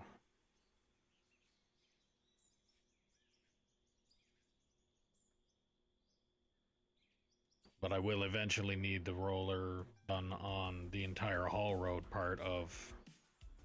So from basically under the boom, where the ramp is going to kind of start forming, is from there all the way around the wall, all the way up to where the dump is.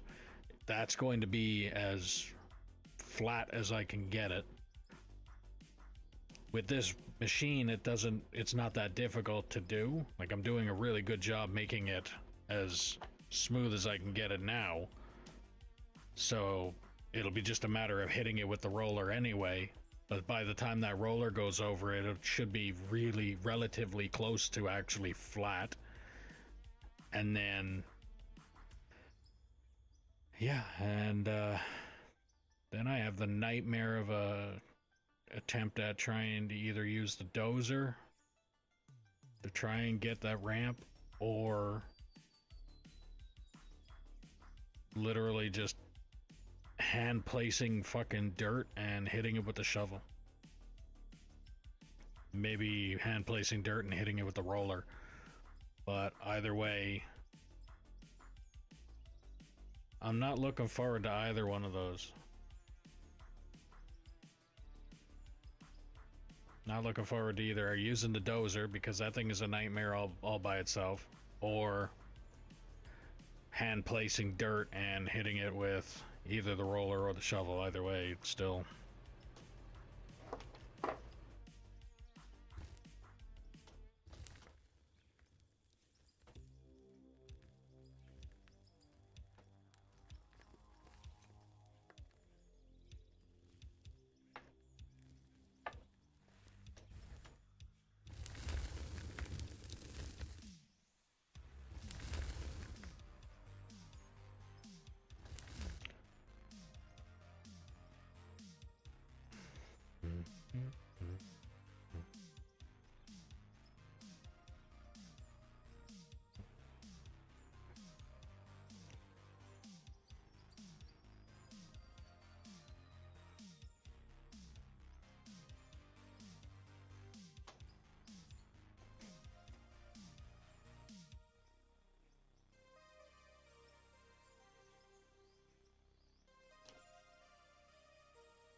So that ramp is going to start coming up.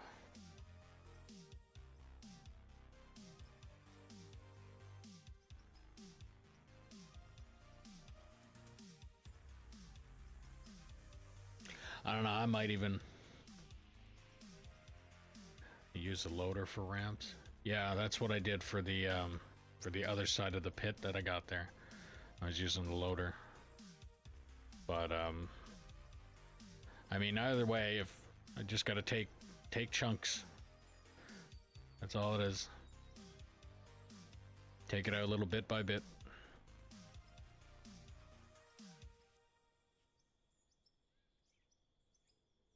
I just want to make sure that it's a gradual slope, not a harsh slope, because the haul trucks, they're with a harsh slope, they'll gear down to like 1, and it'll take them forever to get up over the ramp. And if I'm going to continue to do what I'm planning on doing, like I said, the road is going to come to here, then the ramp is going to go down, and if this is one shelf, then I move, once I'm done digging this shelf, I'm going to need to make the ramp continue on. So that ramp is going to be that long, and then the next shelf it's going to be that long. And if that's at one of those harsh slopes, then that truck is going to take forever to get up over that. So what I need is a gradual slope so that the haul truck can keep its speed going up there.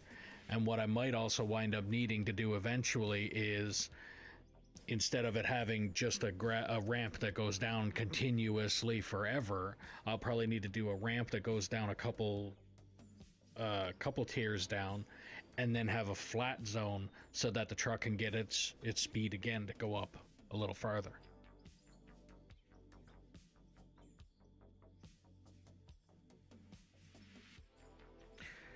But that's a lot of digging in the pit away from now, so I'm not too worried about that yet.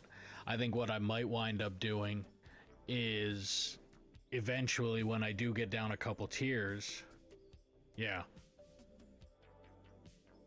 I think what I might end up doing is, when I get down a couple tiers, when I know the trucks are going to start to gear down before they get to the top of the ramp, then I should just automatically do a flat zone for them to be able to get their momentum again.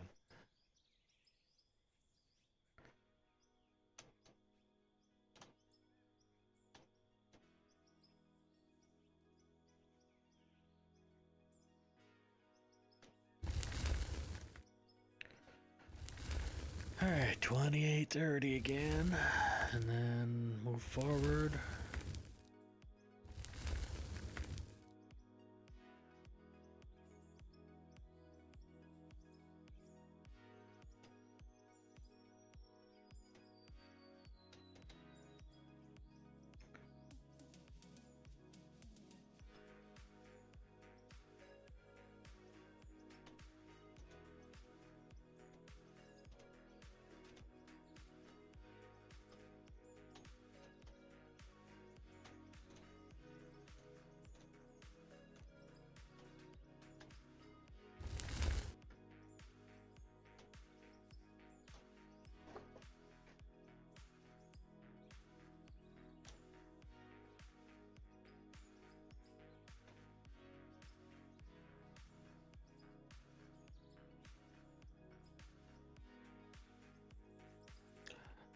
Ramp with a no, what I meant was a small angle.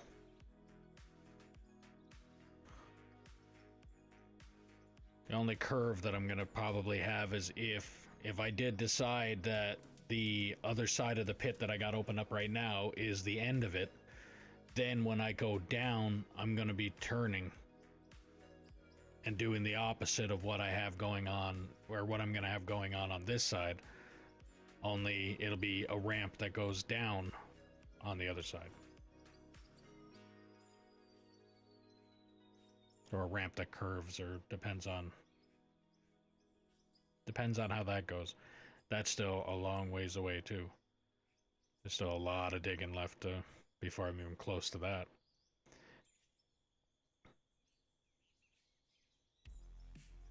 And that could also depend on how many people decide to start joining in when I'm done with this annoying bagger business. Because once I'm done digging this, like digging this part out here, then I can, if anybody wants to get on here and operate the bagger, there's one section there that I know they're gonna, that I'd love them to be able to take care of, and they can go and do that at their own leisure. And I'm hoping that it's done before I get done digging the pit down to almost nowhere, to where, however far down I gotta go with it.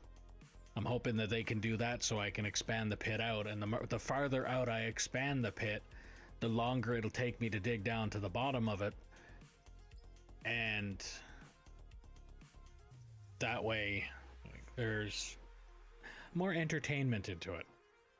Best way that I can put it is the entertainment side. If it wasn't about the entertainment, then I don't see any point in me streaming at that point. So, but at this point in time right now, this bagger is definitely not entertaining. And I know it's not. So that's why I kind of want to hurry up and be done with it, so that I can go down and at least if I'm using the truck and shovel, there's sometimes cases where I might need to go and grab the loader. I might need to go and grab other equipment, or let's say there's another area I might need to grab a different shovel to dig it out, things like that, where the equipment changes up a bit. But operating the bagger is literally just, again, like I said, if you wrote down on paper the rules of NASCAR, and you wrote down the rules of operating a bagger, they're essentially the same thing. It's continue to do one direction for a long period of time until you need to do one little tiny thing differently, and then you go back to doing what you were doing in the first place. With NASCAR, it's literally make a left turn until you need new tires, or until car fails, and then go to the pit.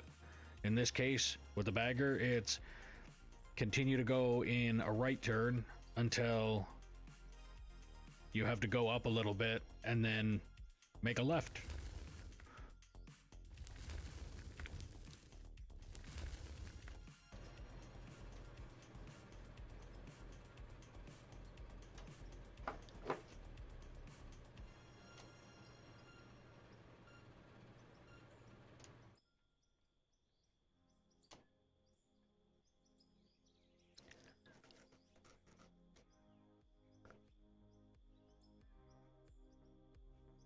It.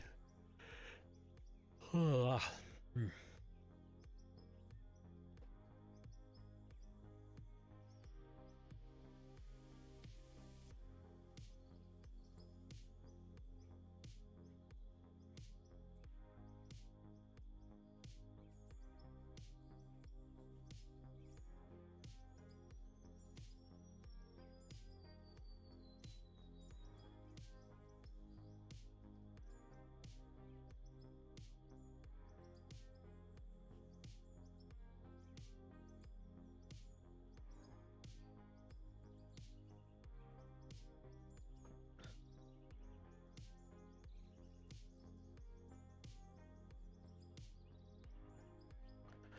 But again, like I said, with this bagger, it does not take long to remove material.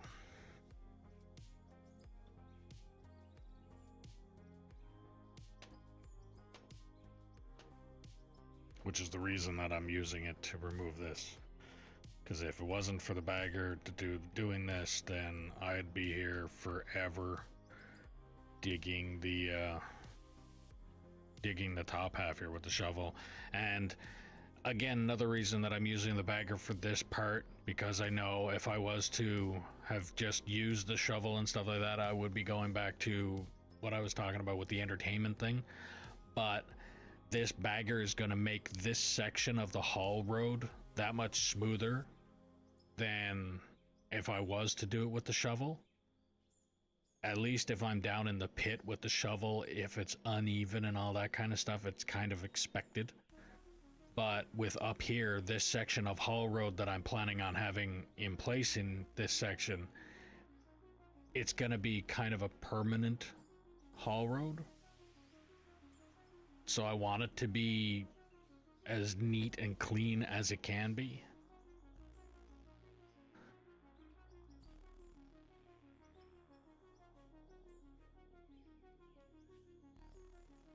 Let's check something out with the truck. Be right back.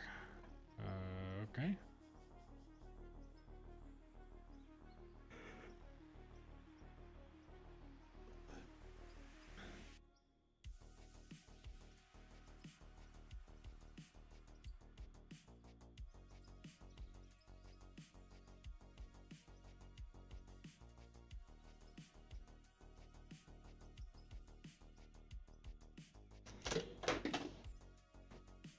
Drop my cruise control.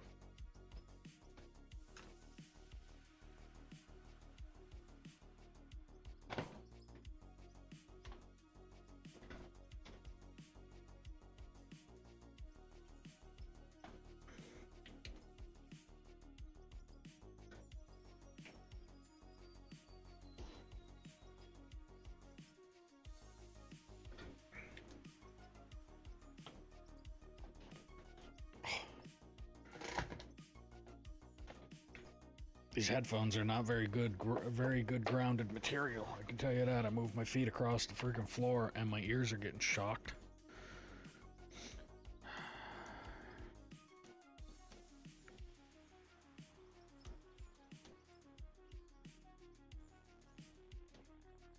Okay, I'm definitely gonna have to move forward over here a little more.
you're new to the stream, don't forget to click that follow button, ding the notification bell, subscribe, do all the things you gotta do depending on what platform you're watching me on. If you're on Twitch, don't forget, if you have Amazon Prime, you can link your account and get a free subscription to your favorite streamer or me. If you're on YouTube, don't forget to give it a thumbs up, like the stream. It helps the channel out greatly. If you want to help out the channel a little bit more, there's a link in the description below for merch where you can get stickers, mugs, hats, shirts, sweaters, jackets, backpacks, things like that. Every little bit helps, every little bit is appreciated. If you want to play on the map that I'm currently playing on, all you have to do is put in the comments below that you're interested. You obviously have to have the game downloaded. And because trolls exist, all that I ask is that you operate truck and or roller until deemed competent and or proof that you are not a troll, and then I can get you into bigger and better equipment. As an incentive, I will buy a new haul truck and give you the opportunity to paint it whatever colors you want to paint it. That truck will then be yours for the duration of you playing on this map.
That works for me to dump it lengthwise, not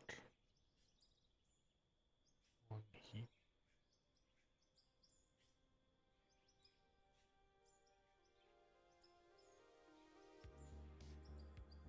What?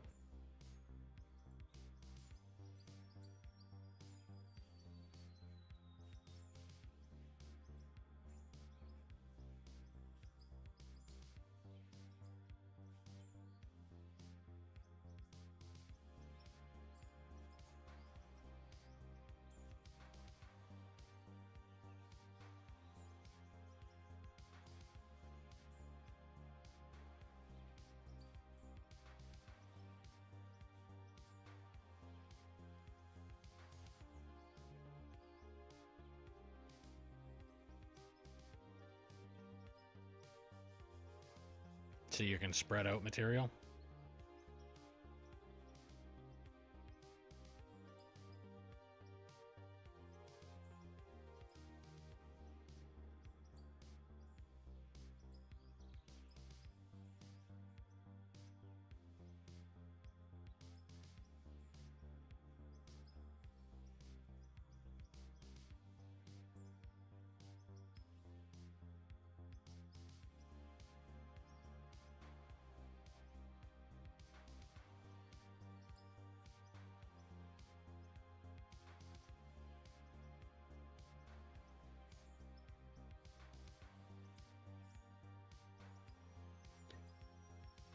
What I mean.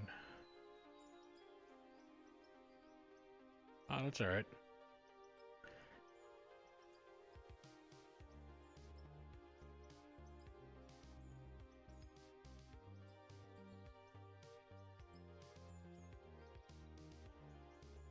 I also have the mine mentality.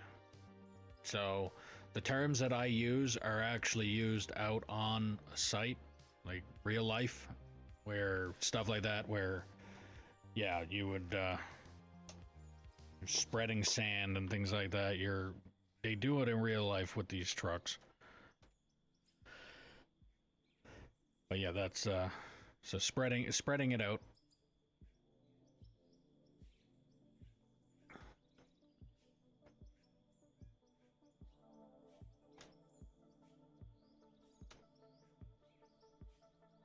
Yeah. That's all right. I speak out a lot of stuff better than writing it too. I can't spell for shit, so.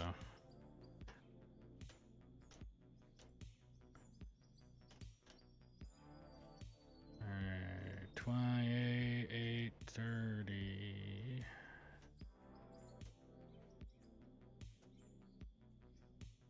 Right there.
Oh, I wouldn't worry too much about it, because so the direction I'm going in, I still have to hit that wall.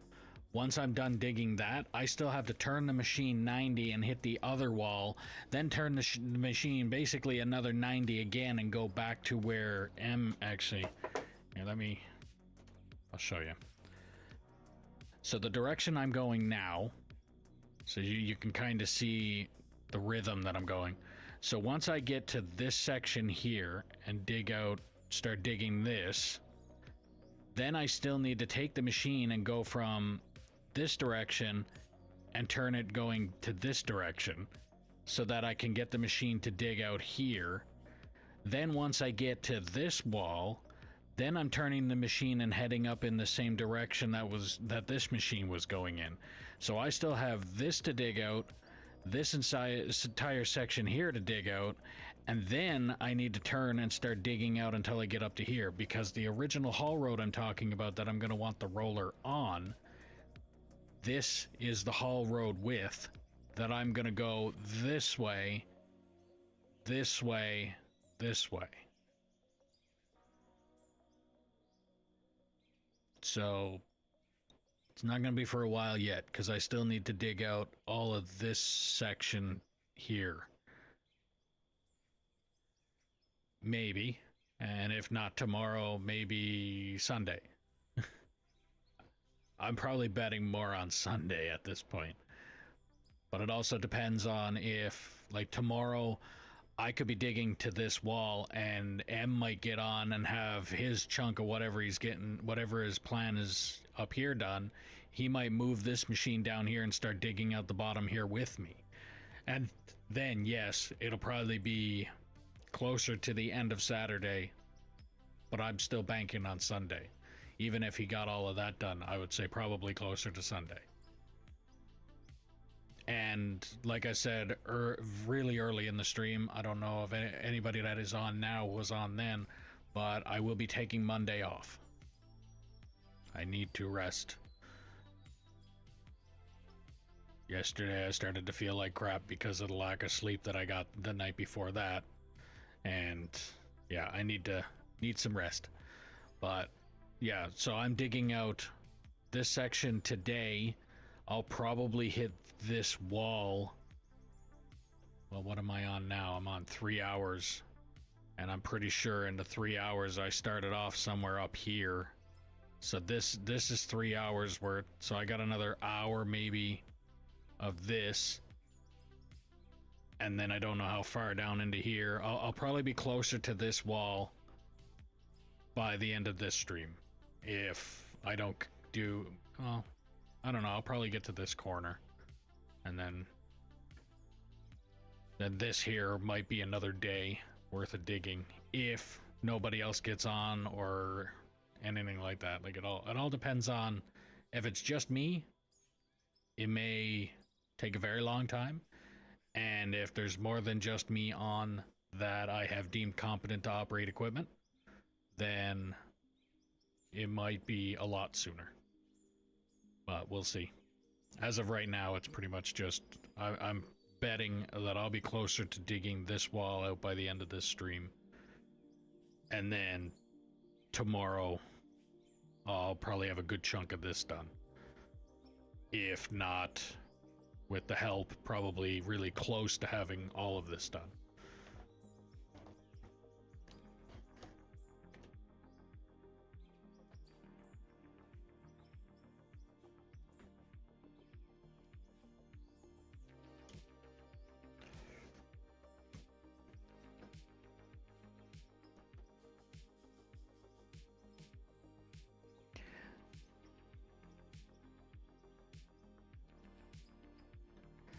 But yeah, once the rolling is done, and I literally, all I have to do is put a perimeter, like the outside of what the haul road is going to be. So if this is the 2 lanes of the haul road, on this side of the haul road, I just need to put a bunch of barricades down.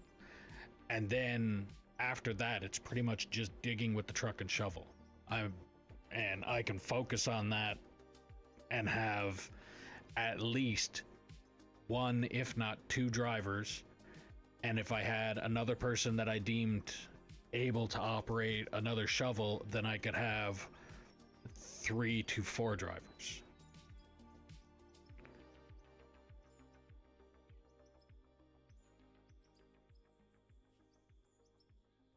Because then it's literally just you can have 1 truck in 1 spot and stage 2 trucks to that shovel.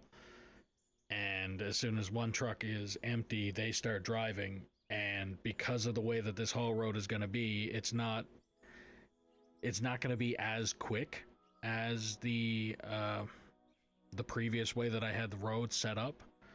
So the truck is going to take a little bit longer of a route to get to where it needs to be to dump, and then by the time it gets back, the other truck should be really close to full, and then it's just a swap out at that point. And yeah,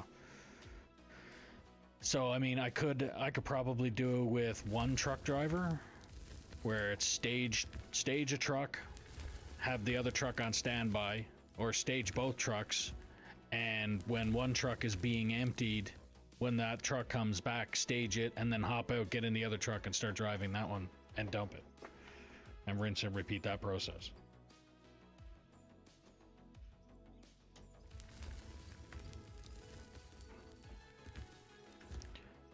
But again, that'll be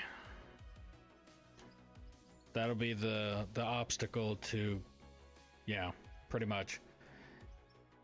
It'll be, I'll be in the shovel and have 2 trucks at the ready. I'll fill one. Once that truck is full, I'll start filling the other one while that one is gone to be emptied. And then by the time that truck comes back, stages again, I will have the other truck full. And if I have 2 drivers, then one truck driver is just going to be sitting there waiting for the truck to be full. If I only have one driver, then that truck will be full, and I'll probably be waiting a little bit for that other truck to get back. And at that time, I can have a shovel hanging, or a bucket hanging, waiting for them to stage underneath it. And then as soon as I'm starting to load the other truck, that truck can be on its way being emptied. But we'll see.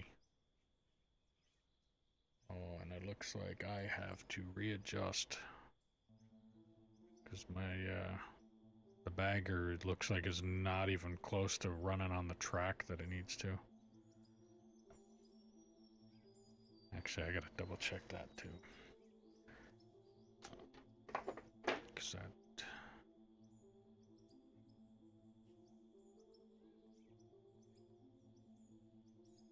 okay, I'm not making a mess, which is good.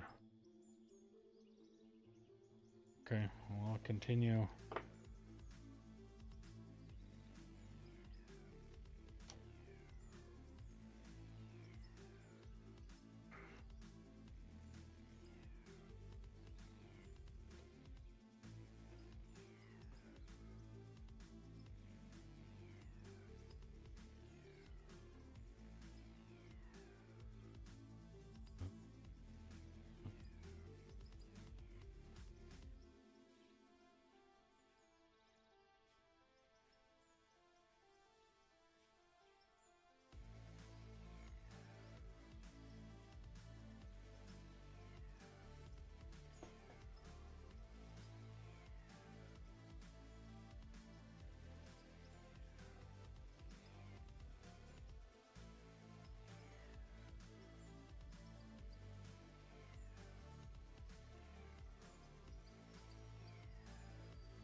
If your keyboard has a button that says print screen, click that. And if you don't have that, go in your search bar and look for a thing called snipping tool, or snippet. I think it's snipping tool.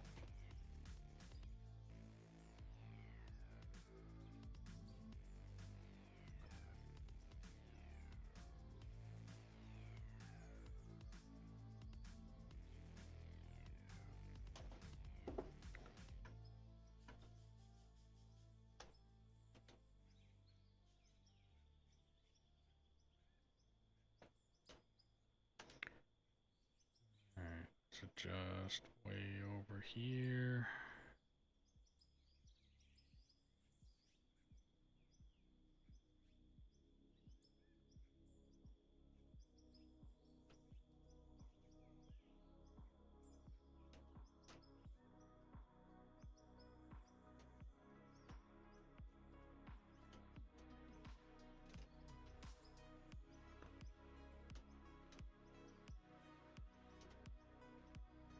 Alright, should be good there.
I think once I hit the wall, though, I think I'm going to turn my machine so that I can face the other way and try and get that overhang that's there.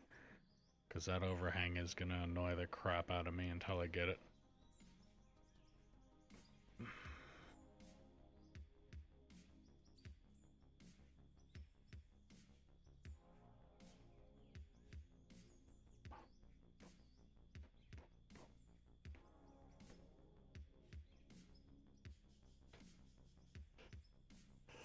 Ugh.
I wonder if I can do that on my phone. Just remembered that I gotta make Rogue an honorary bagger operator in Discord. Now I just gotta figure out if there's a way to do it. If there is a way to do it, am I able to do it on my phone?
2830.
If you're new to the stream, don't forget to click that follow button, ding the notification bell, subscribe, do all the things you gotta do depending on what you're watching me on.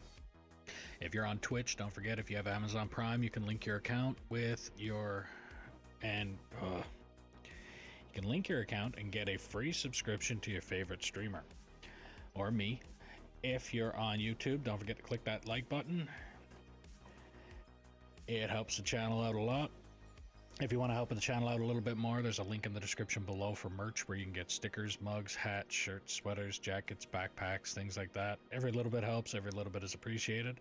If you want to play on the map that I'm currently playing on, all you have to do is put in the comments below that you're interested. You obviously have to have the game downloaded, and because trolls exist, all that I ask is that you operate truck and or roller until deemed competent or prove that you are not a troll, and then as an incentive I will buy a new haul truck, give you the opportunity to paint it whatever colors you want to paint it. That truck will then be yours for the duration of you playing on this map.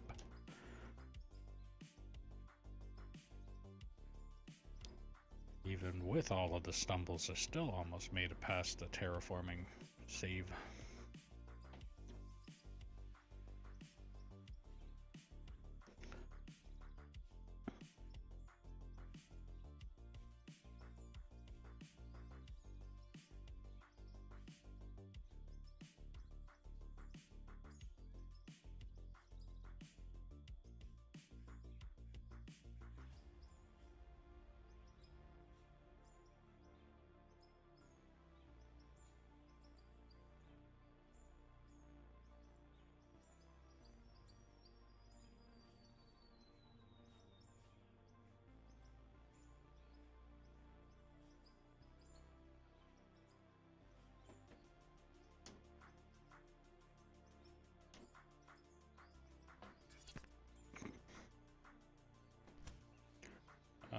Mike, thanks for the sub.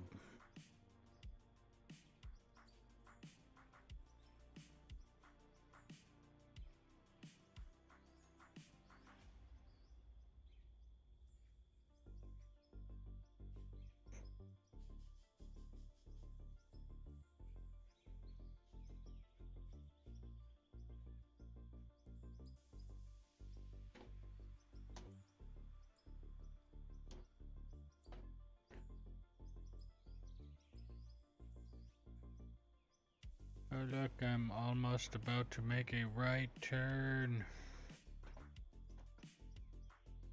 Just a couple more cuts forward and then I'll be hitting that wall, and then I'll make the 90 and hit the other wall.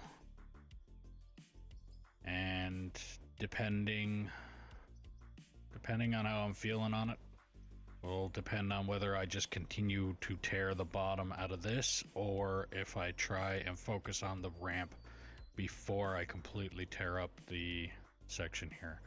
Because at the same time, when I'm done doing this and I make that 90 and hit the other wall, somebody else can run the bagger while I'm doing the ramp, and we could be multitasking and taking apart this entire area at that time.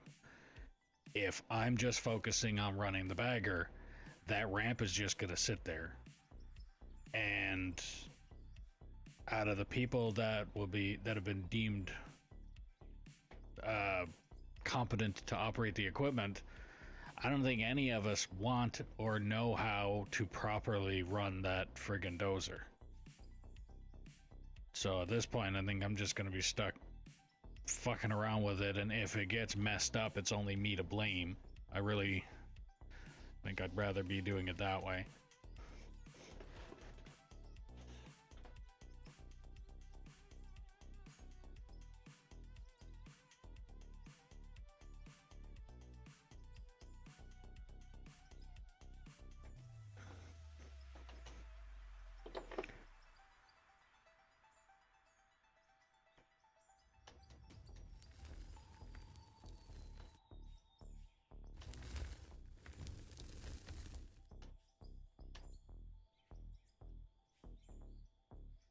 Now, I think this swipe back, I'm gonna probably end up wanting to start putting the bricks down to show the where the tracks were. So those bricks that are a little line in front, a little jagged line that's right above the buckets there now, that was for when the bagger was up on that level. That's the direction that it went in. God, I went up way too far.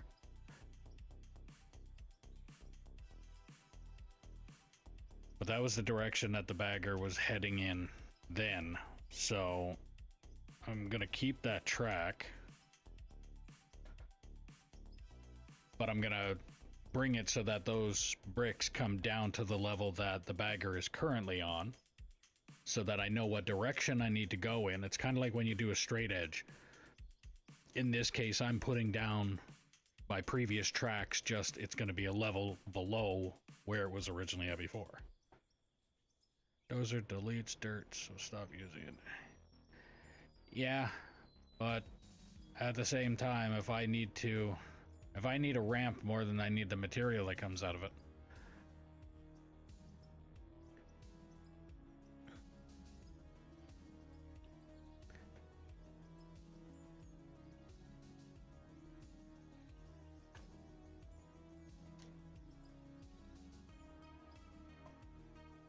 I might end up needing to move those bricks sooner than I thought. As long as I continue to dig on past them, I'll be fine. Just as long as the machine doesn't start bouncing, I'll be good.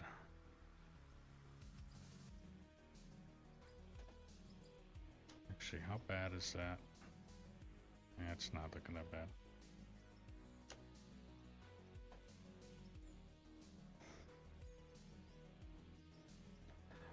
But I will do that though.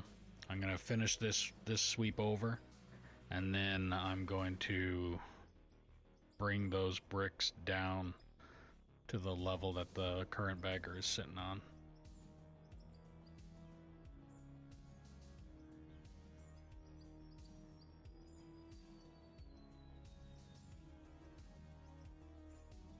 And those tracks are actually, they're squared off with that wall as well. So if I follow those bricks, then I should be able to line up that wall no problem.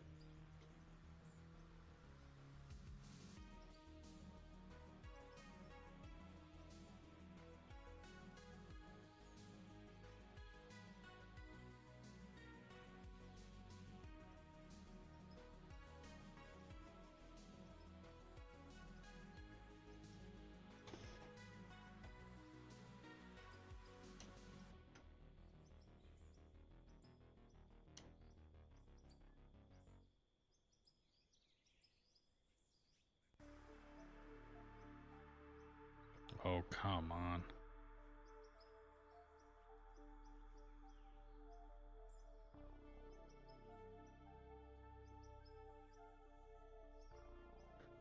I went up just a little bit too high, and the machine is starting to bounce on it. Alright.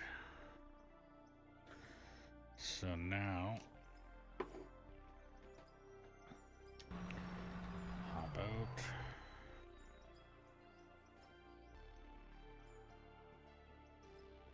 these reach?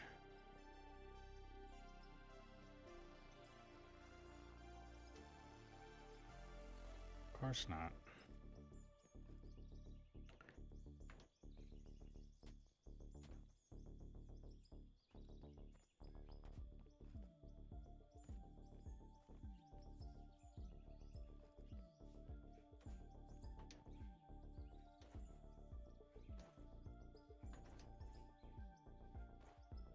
I can't even see what the hell it's doing there now.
We do 1, 2, that's 3.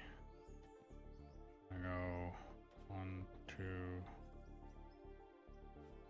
3.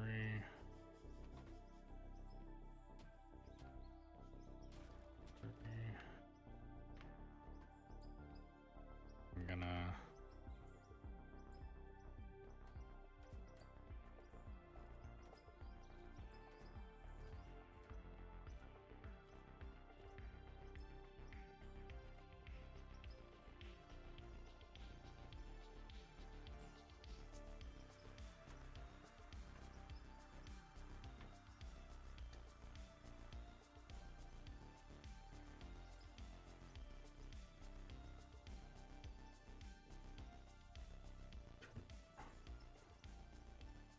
three.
There we go. So that's the tracks that I need to go in.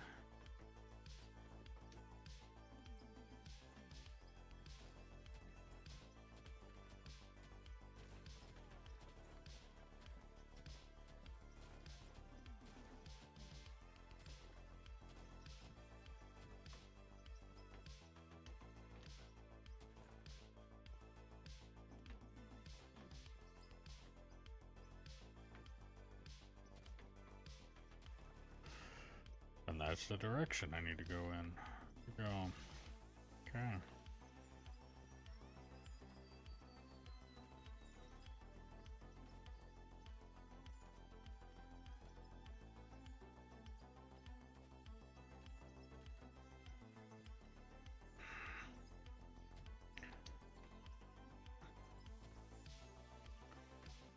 But I also think once I am on this track, thinking I'm gonna turn it and go that way a little bit first, try and get that overhang right there. But I am still also going in this direction.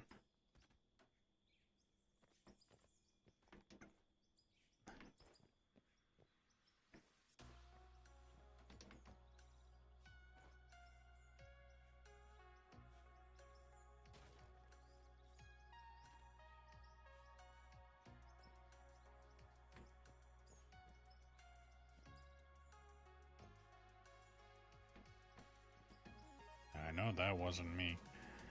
Alright. Or not this time around anyway. It could have been me before, but it wasn't me this time around. So I'm pretty sure that wasn't me this time around either. Everything that I've been hitting lately is all iron or blasted rock at this point.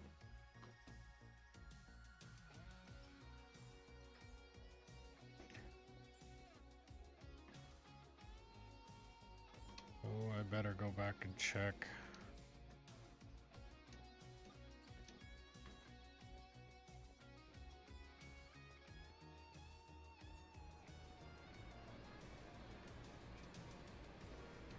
Okay, we're good.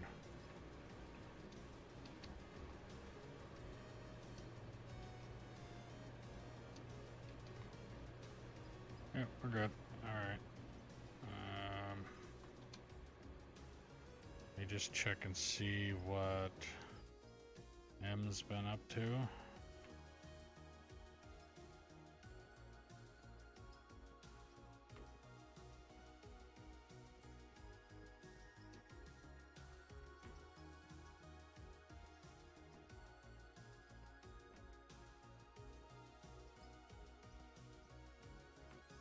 I mean, if he wants to, you can just keep going on that course. Oh, never mind. It's not really much of a course.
So I just placed the bricks there.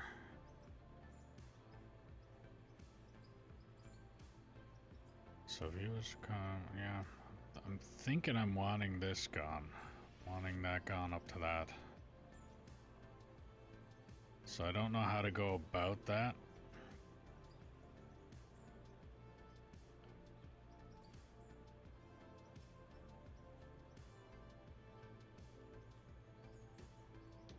But I'm also getting a blinking thing over there that I want to go find out what the hell that is.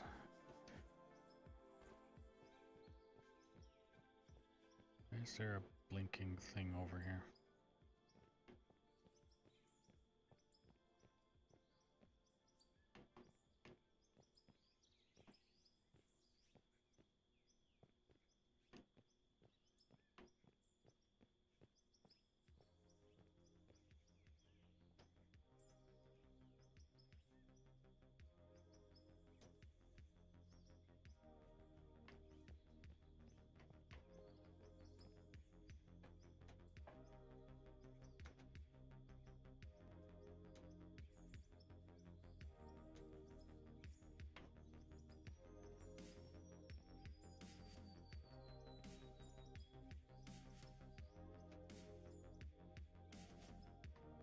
right on top of the blinkiness, whatever that might be.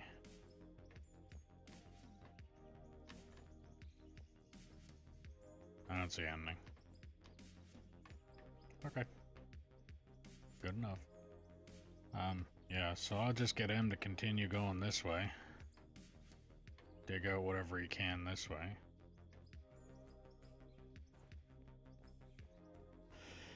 So I left those 2 blocks there for him to do that. Basically just dig out that area. Clean out the corner. Basically from this corner going to the corner of the parking lot.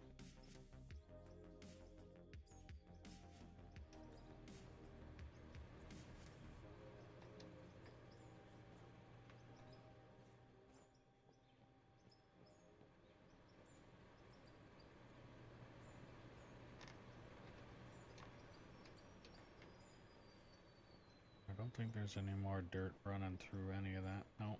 Okay. There is still dirt from when I was running that, but that's understandable. They're probably sitting at 1,000,000+ friggin' percent full.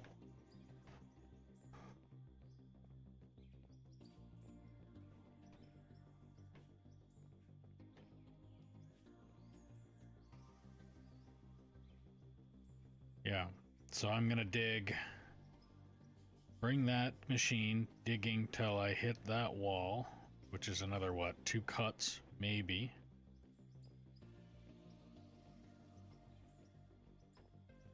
Say maybe, yeah, maybe 2 cuts. And then I'll hit this wall. Once I start swinging, heading in that direction, or... Well, once I hit this wall, I think I'm gonna turn around and I'm gonna try and get that chunk that's hanging out over there of the original haul road. Because this bit of dirt right here, I had the plant placed. Originally had the plant here, pretty much in that little void, like where that door is there going to what's going to be the underground to here. If you look at it, if the dirt was level with this now, at that time, I had the plant right above that. And the haul road used to come up this way. You went down a little bit there, and then you immediately made a turn, and then you went down into what would be the pit, which was... probably twice up from where the hoppers are now. So where the ground is to the hopper, times that by 2, and that's about where the bottom of the original pit was sitting. So actually I have a picture here in Discord. Discord. Pic.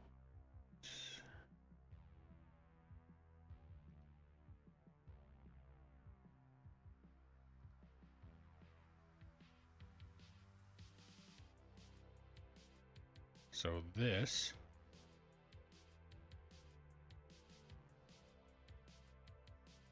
actually, let me leave that there for a second.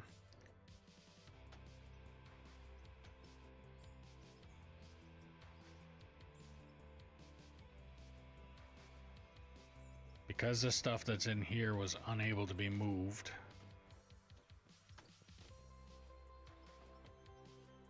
so where I'm standing is on the fuel tank.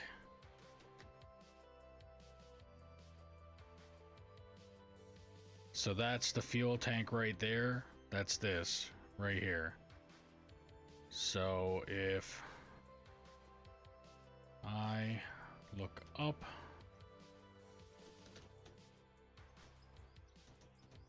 so the fuel tank, and then you look away, look that way. Actually, yes,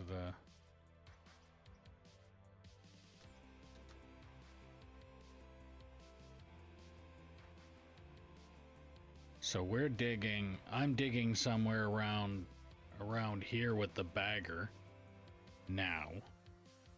But the ground level is way lower. But that was the original pit. The plant is now down here somewhere. Actually,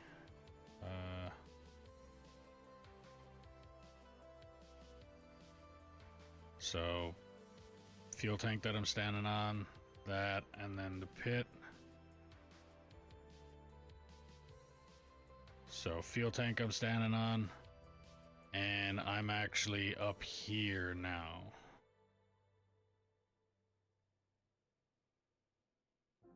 Like way up here.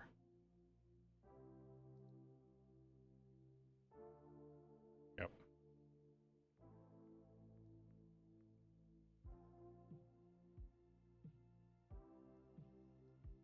Not bad though.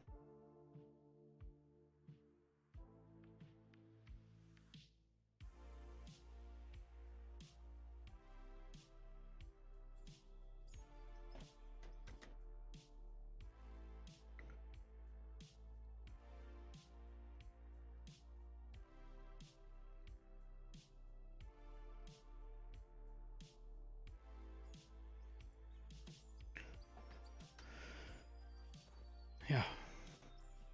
So I'll be getting rid of this.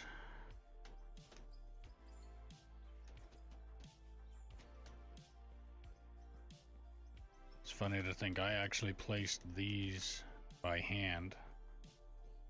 So this lump right here, I placed by hand. Terminology for what this is called a berm. And that was because we were taking haul trucks from up here, driving it down that way, and the edge of the haul road was this. And at the time, I also didn't have the those barricades and stuff like that available either. And the wife found out real quick that driving off the road, like off the edge of the road into the pit, caused a bit of havoc. So we decided to do that, and then because this stuff got so massive, we never had enough time to put any of that stuff back up again. But like what I'm doing here, or what I did up there, it's kind of the same concept. I never bothered with this in here anymore because I'm gonna be digging it up right away, that kind of stuff, so I'm not too worried about it. But now I just need to get this bit out of the way, and then turn the bagger in the direction that I'm standing in so I can get rid of pretty much this whole chunk that I'm standing on. Need to get rid of that. Quite a bit of progress in... So with me on my own on this game was 300, I'm 300 and something hours in, but with the help of everybody else that's on here, actually, I think I can.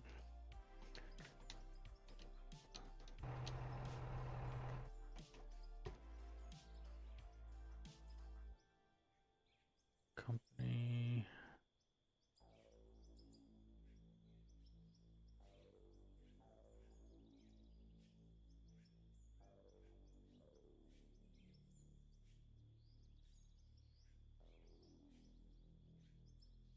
How am I only 138 million? Don't make sense.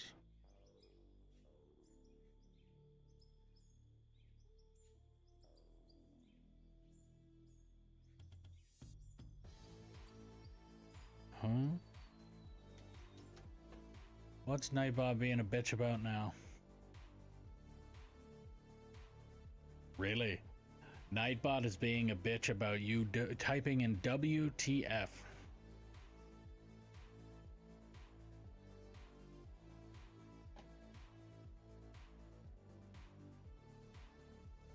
Oh, Nightbot. And the sad thing is it's not a thing that I put in. Yeah. I never put in a rule for Nightbot to ban WTF. Like, I don't even think I have Nightbot set to correct swearing, even. I know I have Nightbot to automatically ban people that use like racist terms and stuff like that, but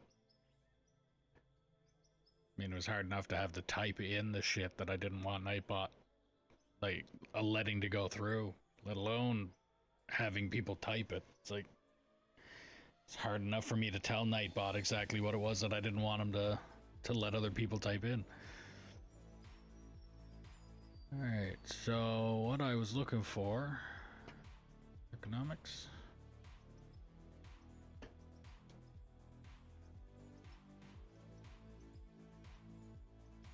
Income, profit, that's better. Expenses, okay. Total company money, I'm at 100 million for company money. No debt.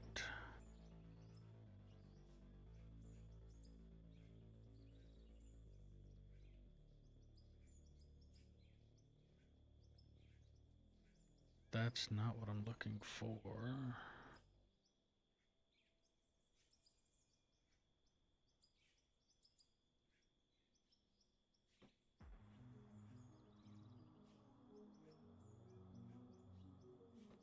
Looking for my time on here. Skill tree.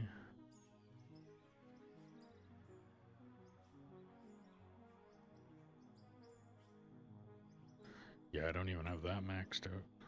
I got 16 total points that I could put away.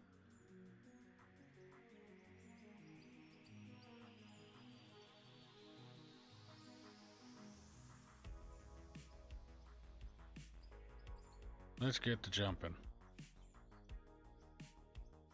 Alright, I can jump higher now.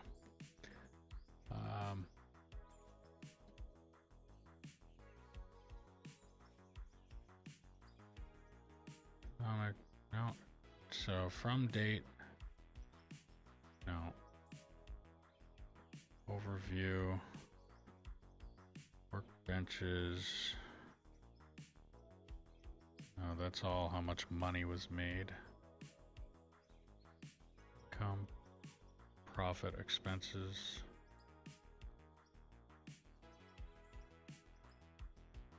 Periodic table, wiki, players. No. Quests. No.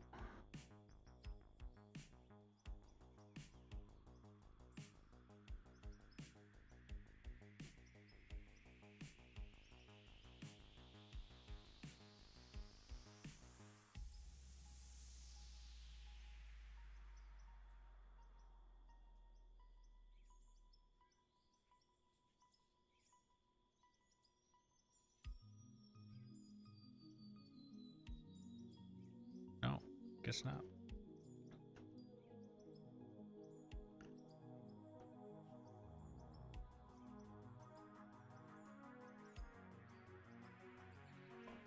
Okay.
still need to move forward.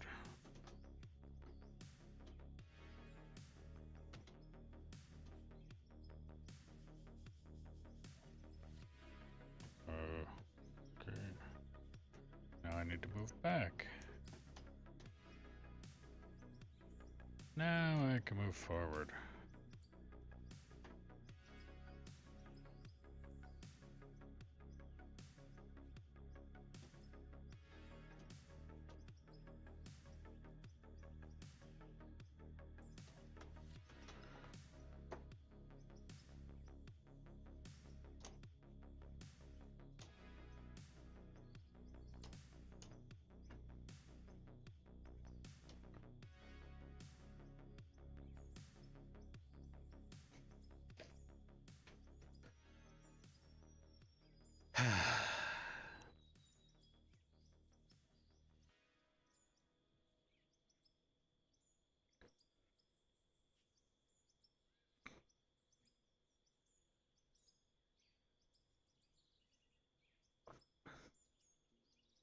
It might be somewhere on the saving screen, like when I log in, where it tells me how many hours have been played in total on this map and that kind of stuff, because I know it does calculate it.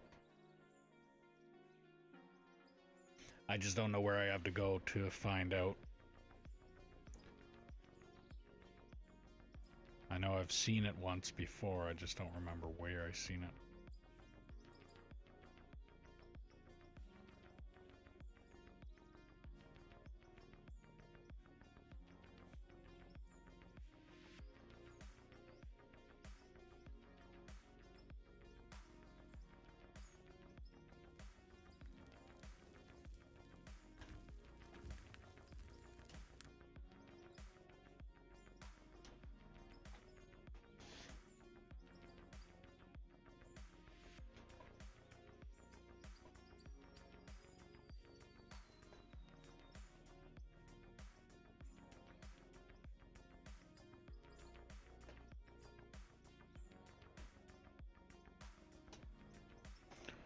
Emma's back. Now I just gotta wait for the terraforming to end.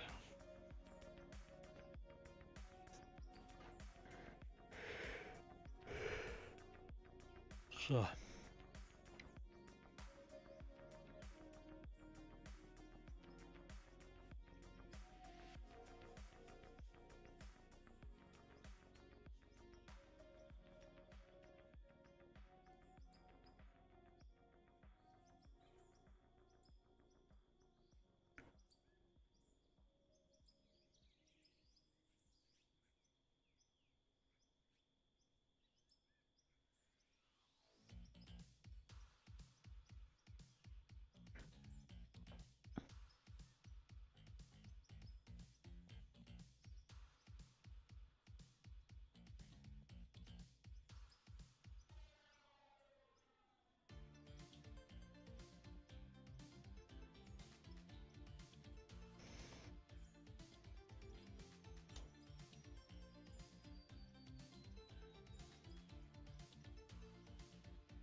I'll just wait for M to get in the chat.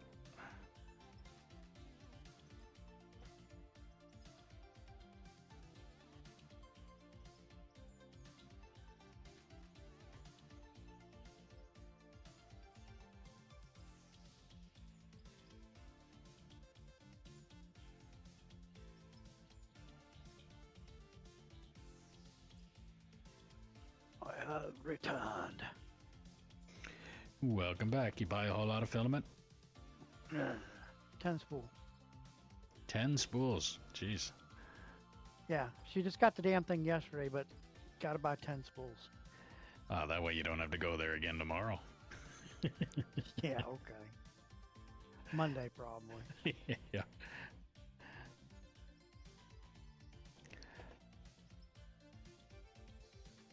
Were they the big spools or the little ones? 1 kilogram.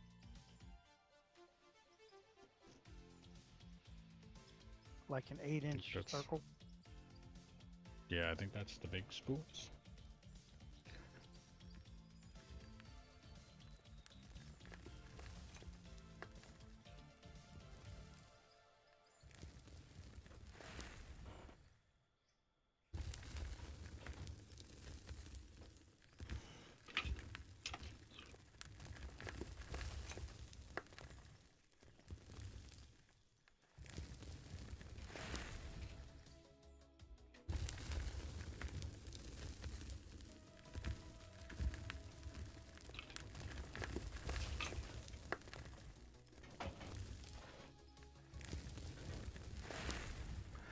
Yeah, the little ones that I got there are 250 gram. Oh, okay.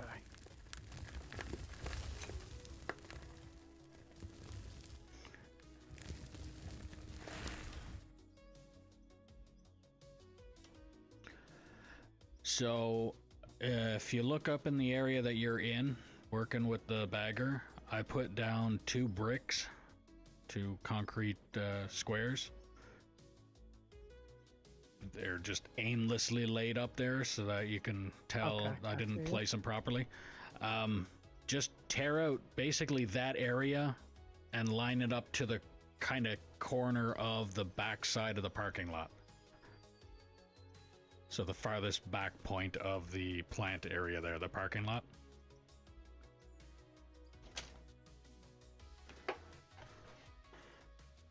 Best way I can explain that one is to actually show you what I'm talking about.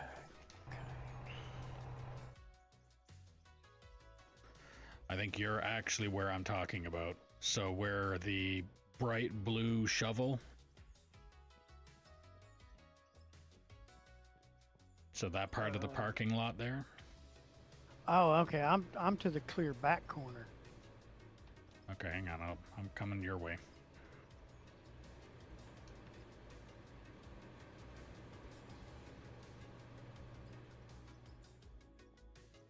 Yeah, so that back corner, so right where the end of this parking lot ends. So where right at that corner.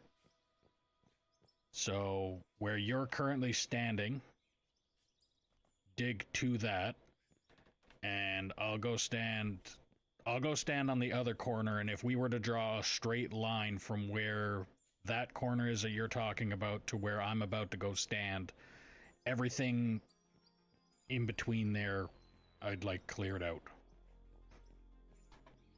Now in a perfect world that sounds like a really awesome idea. If it actually turns out that way is a completely different story.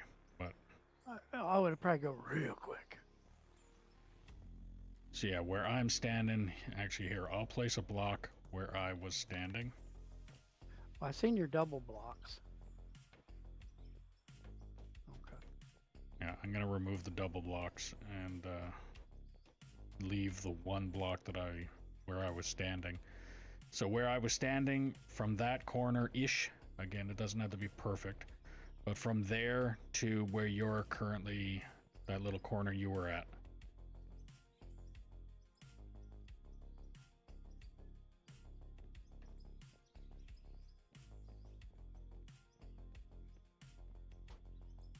Now again, if you wanted to, you can make it blend into the already dug big tall wall.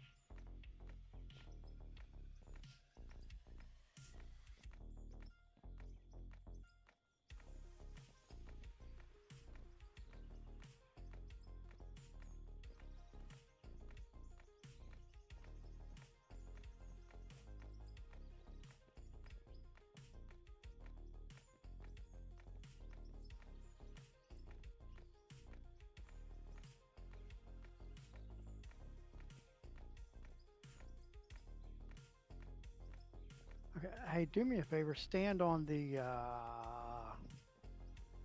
that block. Yeah. Oh, are you about to draw a straight line? Because if we're gonna draw a straight line, I'll probably try and line it up better with the actual wall. Okay, because I'm just gonna point at you and walk straight towards Oh, you, okay. putting some blocks. Hold on then.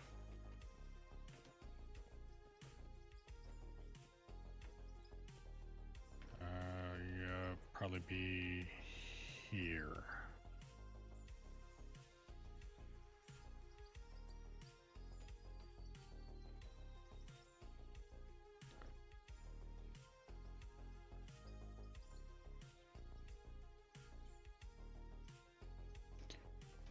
And again, this try and blend it in with the existing wall, I guess.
Check the map.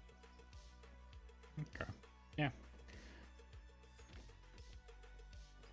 I mean, it's not perfectly straight, but if you look at the map, see what you think with the little blocks.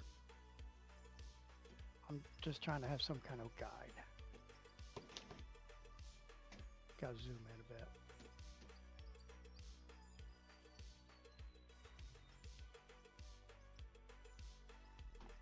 See? Yeah, close enough. I I mean, that's, you know, Pretty sure the way that you're... So once you bring the machine up, you might want to line it up with the way you have the machine lined up before, like the old tracks. okay. If you were to bring it up a little bit until you started to hit your the first couple bricks, then just turn it until you're pretty much facing the parking lot. Once you're facing the parking lot, then just keep going until you hit the parking lot. And that swing radius should kind of give itself, like it should line itself up then. And again, it doesn't have to be perfect, because there's nothing in this game that's going to be perfect.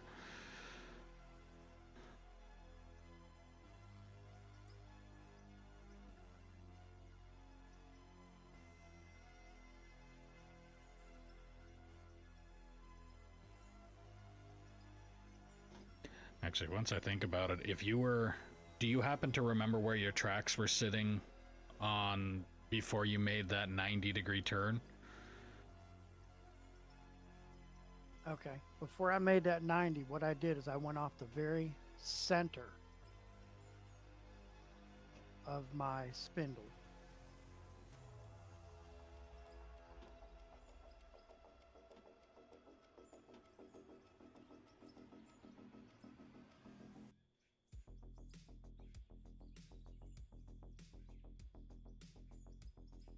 Okay, so where the 90-degree turn is, if you were to put a post down through the center of the bagger, it would hit the corner of that bend, is what you're saying?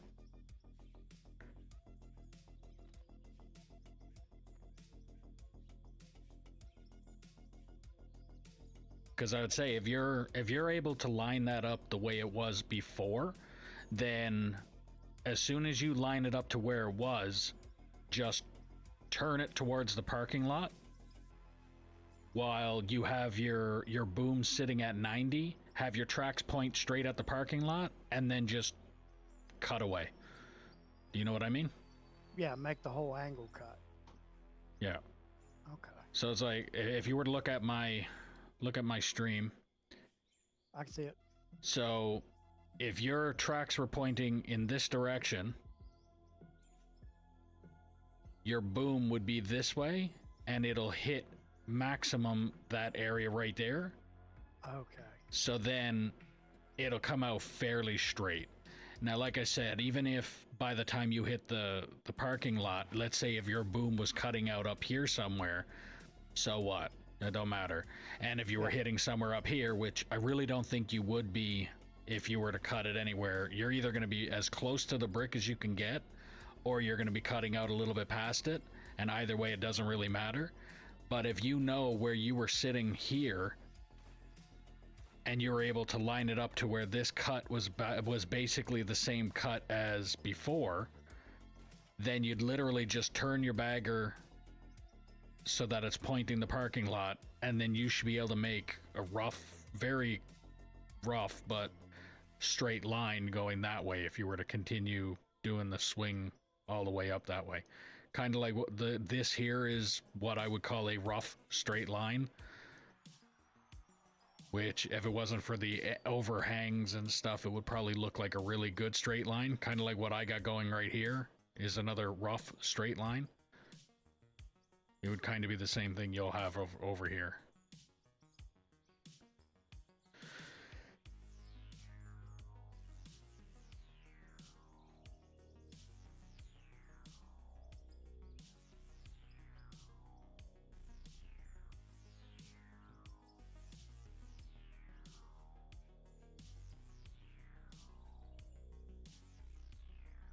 Do we need to put a lift kit on the bagger in order for you to get up over that?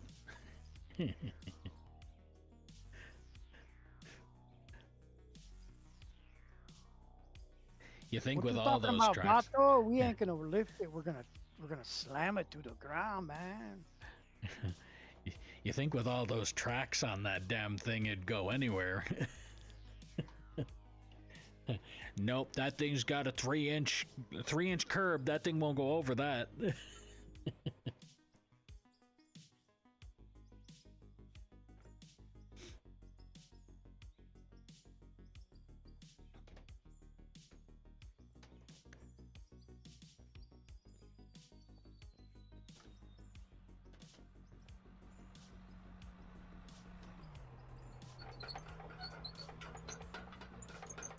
I think you're stuck on this little bit of dirt that's right here.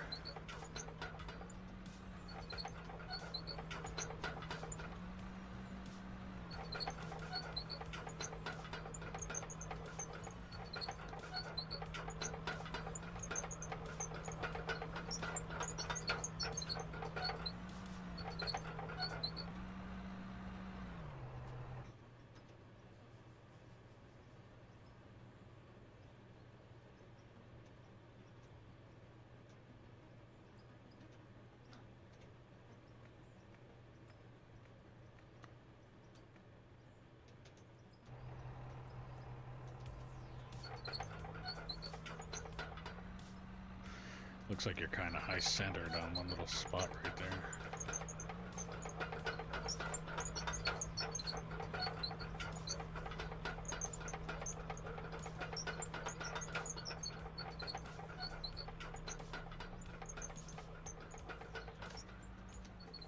Now, you want to give that a try again?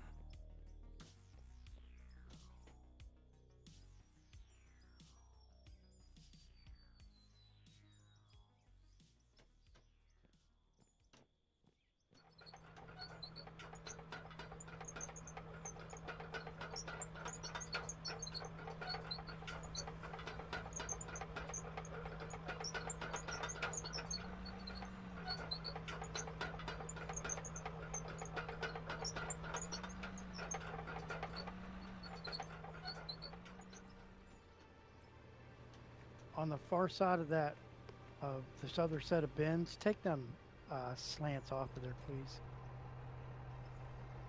Thought I cleared enough, but I didn't.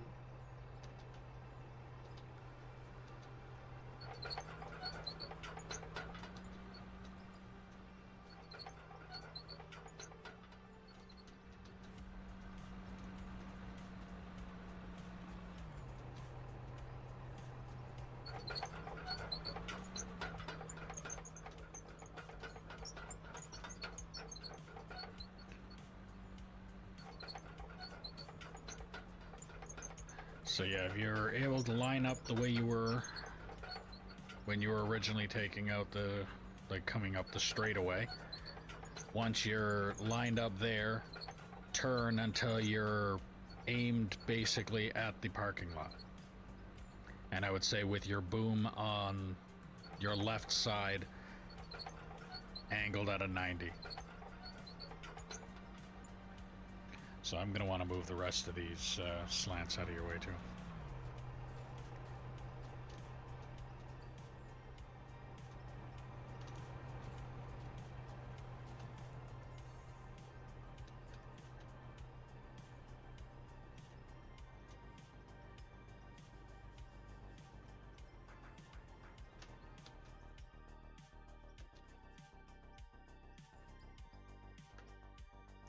Yeah, so that's about as close as you're, I mean, yeah.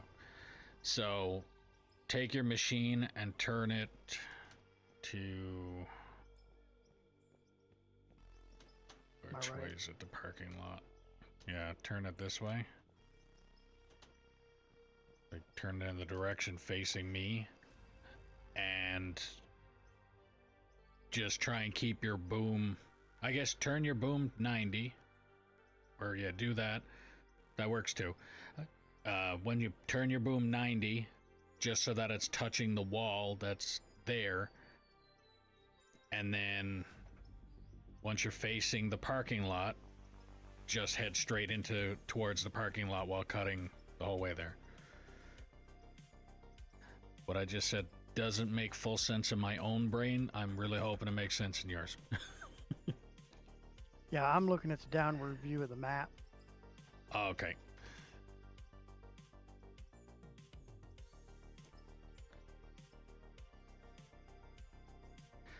I would say point it straight at the clamshell shovel. The red and black one that's in the middle of blue and white, blue and red. Once it's pointed straight at that, I would say you're good enough there then. Yeah, I'd say that I'm about looking there. at the map, and it looks pretty good to me, because I'm like Yep. lined up with you too. So. Yeah. Yeah, I would say that's good. And then, like I said, we're probably going to come up a couple feet short or farther than, we're not lining up perfectly with that corner, but we're going to line up close enough. And I would say that'd be good then. And then what we'll figure out later on, once we're done digging out everything else out here for the haul road and all that kind of stuff, would also depend on if we decide to expand the parking lot or anything like that down there. Because that's kind of what I'm looking at, is just getting all this cleared out of the way so that if we wanted to expand the parking lot and maybe make a little tiny bit of a road that goes down onto that haul road that comes up to the shop or stuff like that.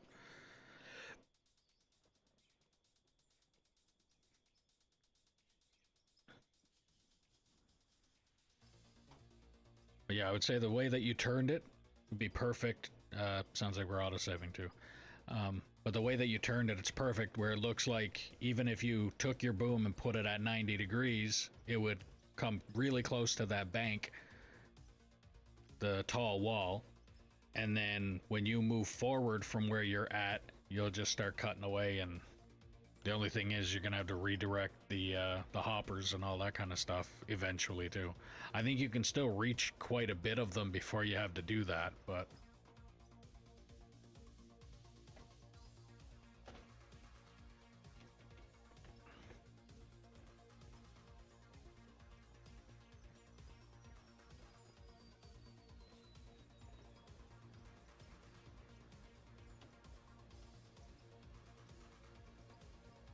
think it's 9 or 10 across.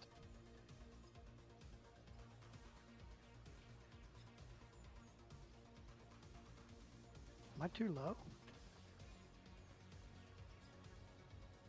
You are a bit low, but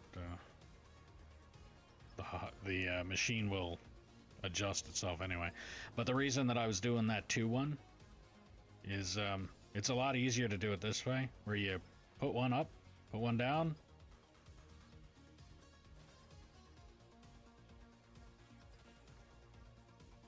Oh, okay, I see what you're doing.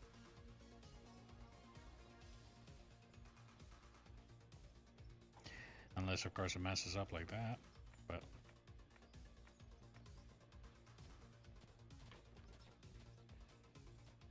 and then you don't have to do what you're about to do there, where you're digging. So like well, I'll do it in front of me here. So because I can't reach the, to be able to do this right here, to do that. So what I'll do is I'll just place one on the top, place one next to it, and then aim right under. Next to it, aim under. Next to it, aim under. And then remove the top.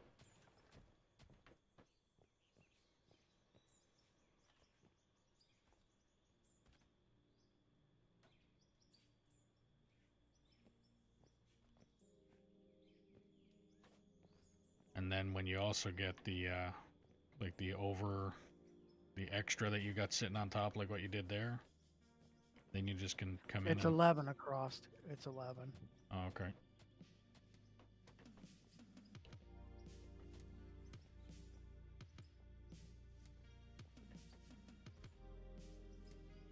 One, 2, 3, 4, 5,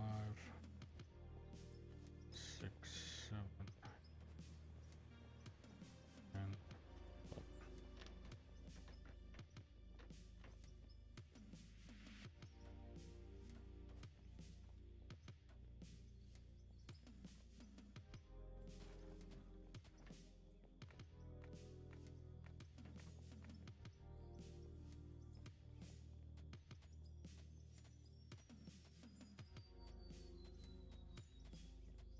But yeah, that's like what I was saying here with this. So if you look over here for a second, so you see how this giant lump that's here, you don't have to mess around with removing all of it. Okay. Then you just dig until the brick shows, and then you're good.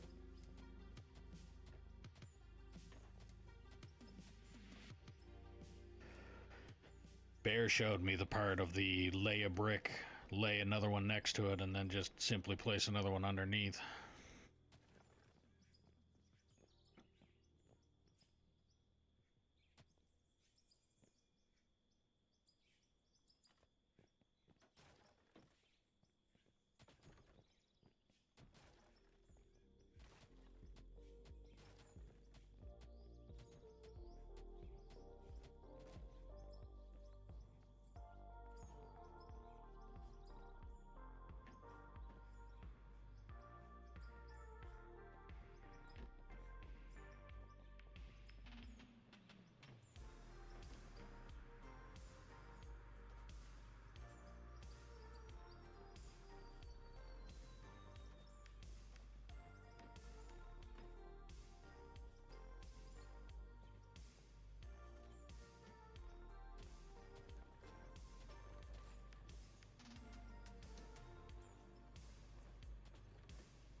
But you were doing 11 across, and then you were removing the middle for the hopper, right?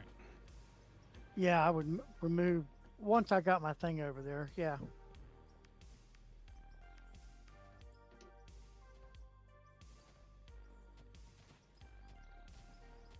That's the 11.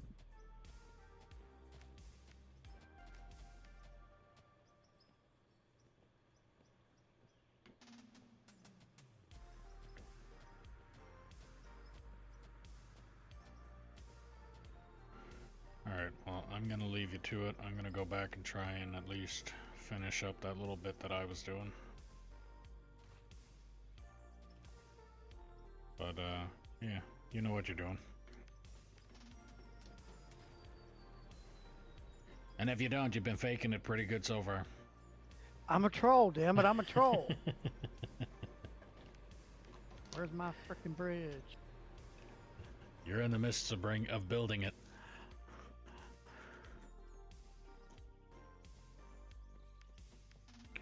But I think I'm 1 or 2 cuts away from actually making it to the wall, the retaining wall.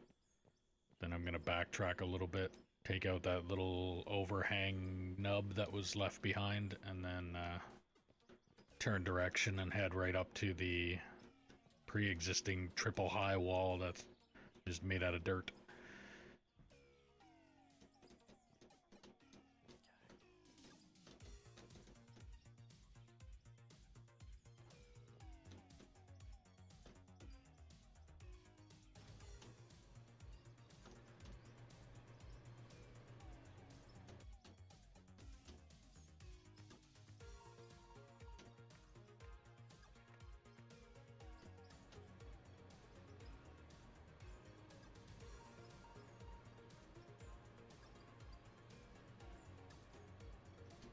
Damn, I must have filled that thing pretty good, considering it's still pumping dirt.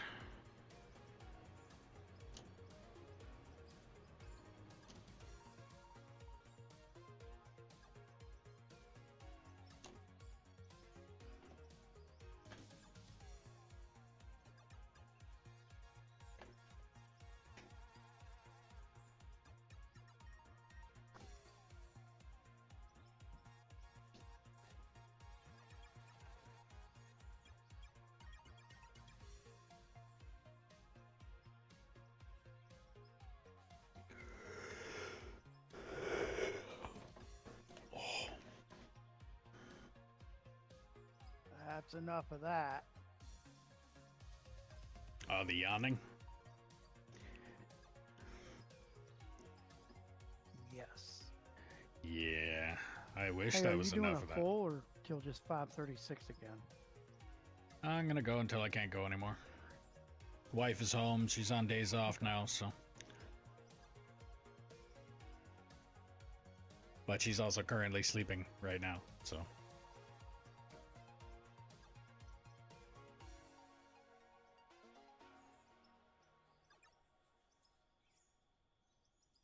And tomorrow I will be trying to do the 11 o'clock again. So.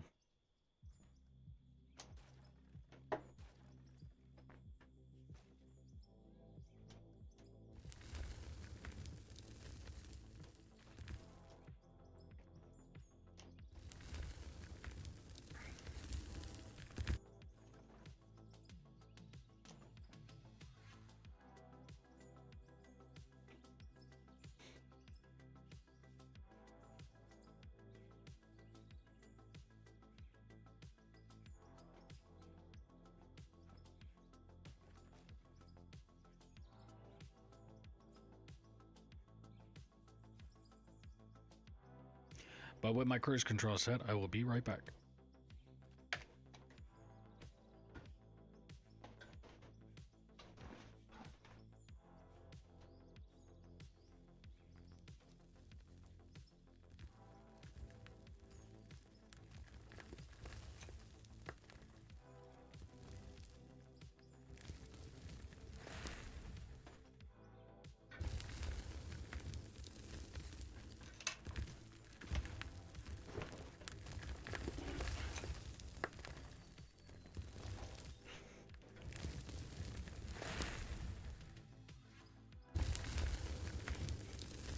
Alright, I'm back. Now, was this thing bouncing because of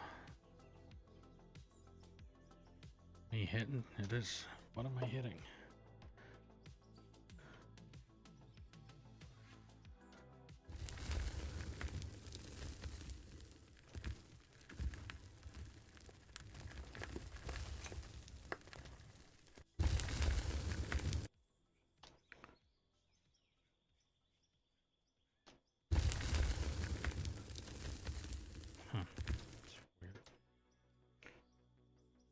think I was hitting there.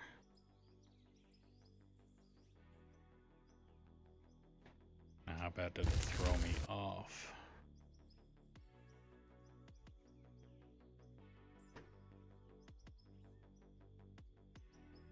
Not bad.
Not bad.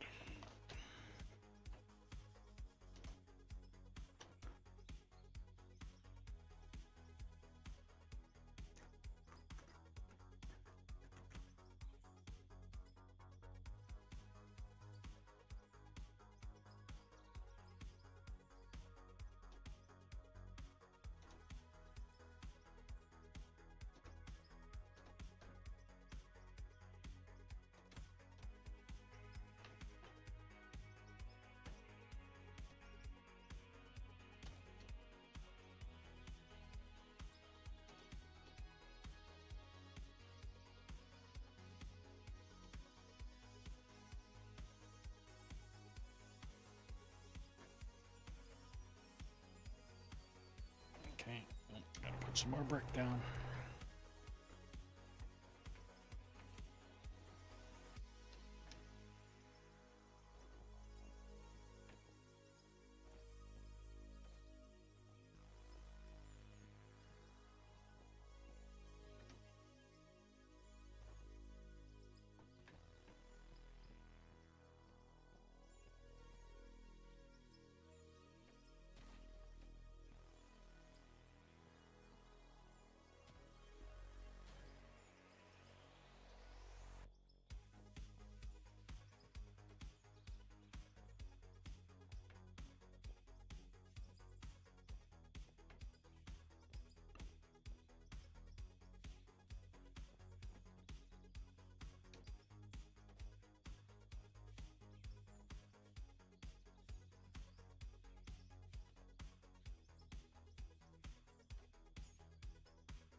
should be scraping really close to that wall.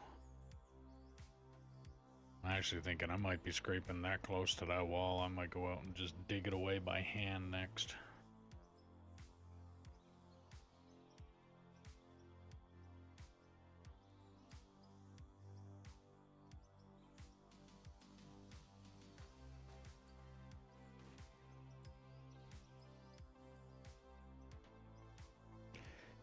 But my cruise control allows me to go hands-free with the damn bagger, which is good. Meaning I'm not actually operating You're it. talking about cruise control.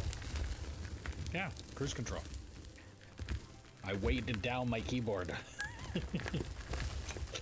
Oh, okay. Hang on. I was say, was there a secret key combination I didn't know about?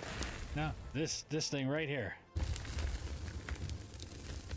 It's a bunch of Okay.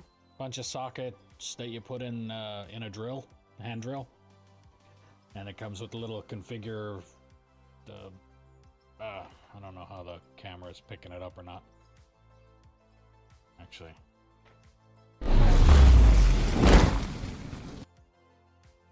So that with like just your typical magnetic socket things that you put in a drill bit. Well, you see how this one is up a little higher and this one is up a little higher? So I just lay it on my keyboard. I lay it down on the Shift and D, and then I just move it over and it goes Shift and A. Cruise control.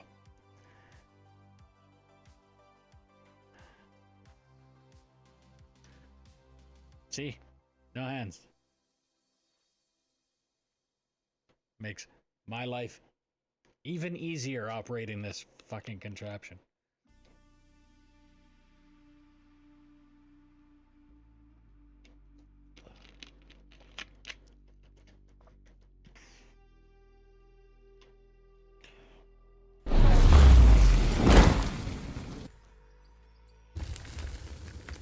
The only thing is I gotta pick it up in order to change my camera view. But if that's all I have to worry about, then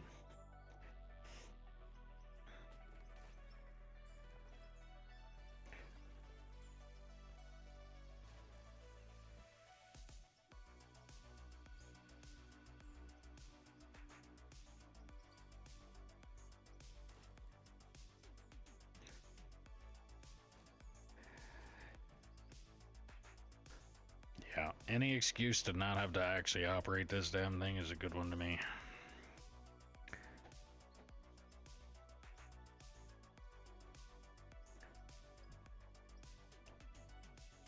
Can't wait until I'm actually done with this machine.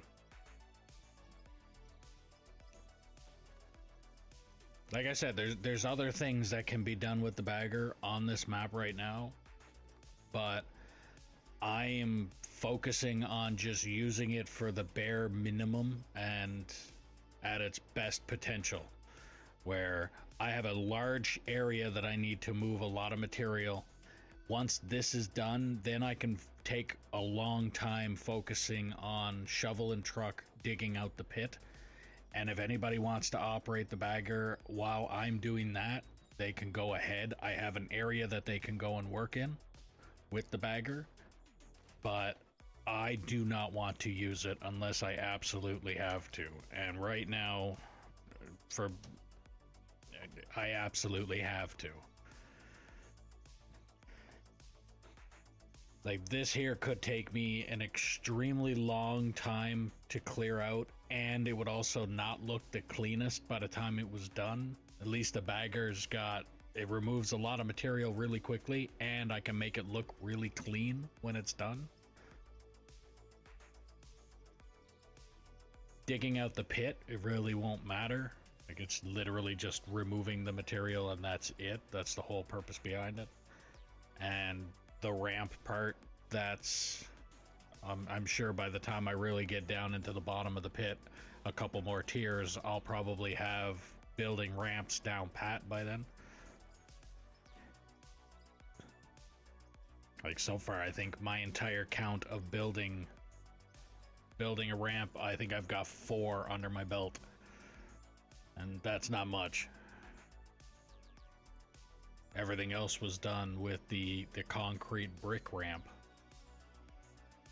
which is actually still pretty steep for the haul trucks.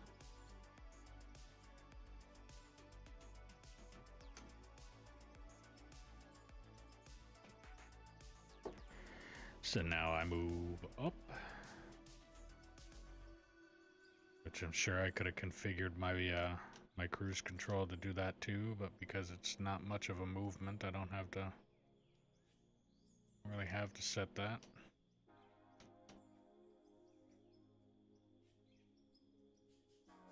I have no idea. And then cruise control set to return. Actually, I need to re-angle. Right there, and then that way. There you go, hands free.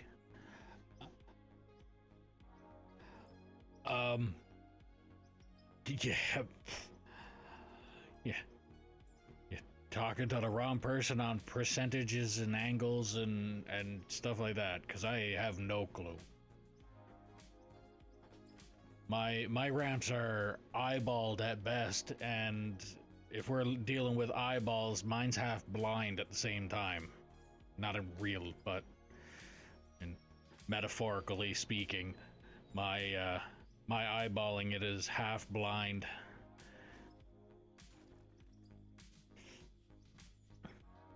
I need Bubbles from Trailer Park Boys glasses in order to be able to see properly if I'm eyeballing the ramp on this one.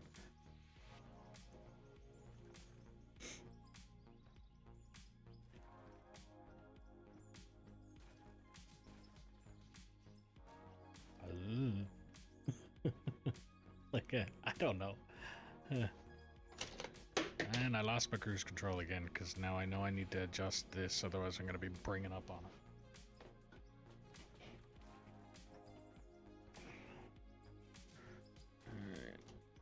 Alright. Down.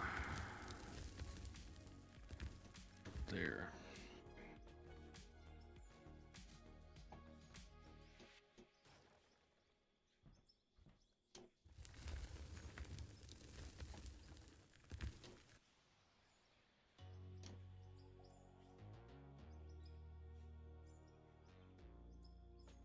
Especially when, like, it's really difficult to do that on this game anyway, when your GPS tells you in centimeters. So, the best way that I did the last few ramps, I literally got to the bottom of my ramp with my loader, and I tilted my bucket up a little bit, and I just drove forward, scooped, came back to about the same spot, up a little bit, and forward, and holy fuck, how am I supposed to read whatever the hell you just sent me that time? I got a feeling you just copy and pasted something, and now, yeah.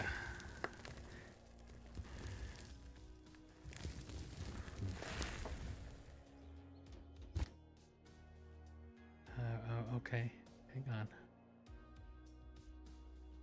So for haul trucks, ideal road grades are typically kept under 8 to 10% to optimize fuel efficiency, reduce wear, minimize gear shifting, and ensure safety, with stepper grades up to 15% or more for specialized conditions requiring extra safety measures like escape ramps and careful design to prevent brake failure and accidents. Hold on a second, I gotta go grab a migraine medication to take care of that one.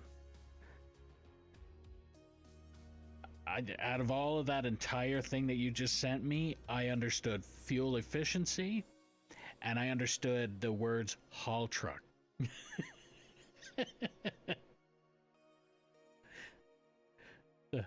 I mean, a mechanic. That's what I am. I'm not. I never did road construction or any of that kind of stuff, so I'm not too particular or keen on the terms and all that kind of stuff of that.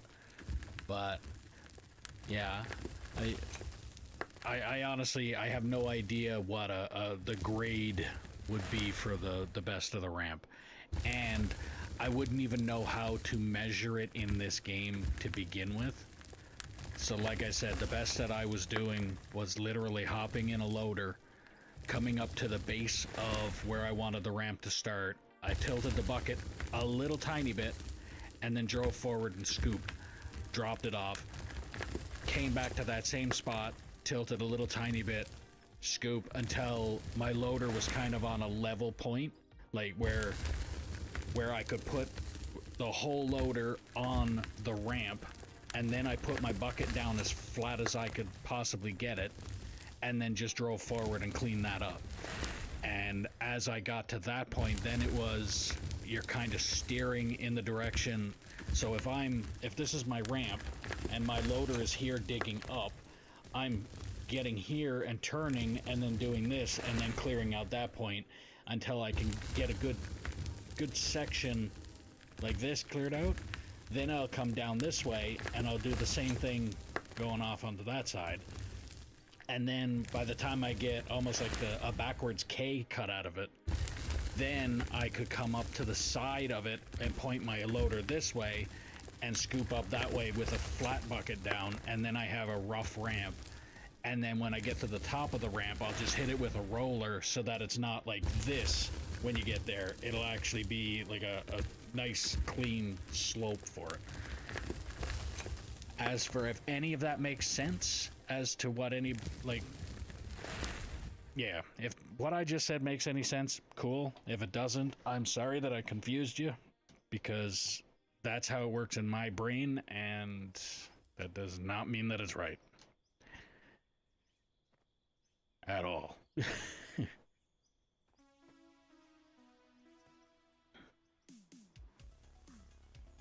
Because the ramp over there, the one that's got those cones that nobody could see if they wanted to right now.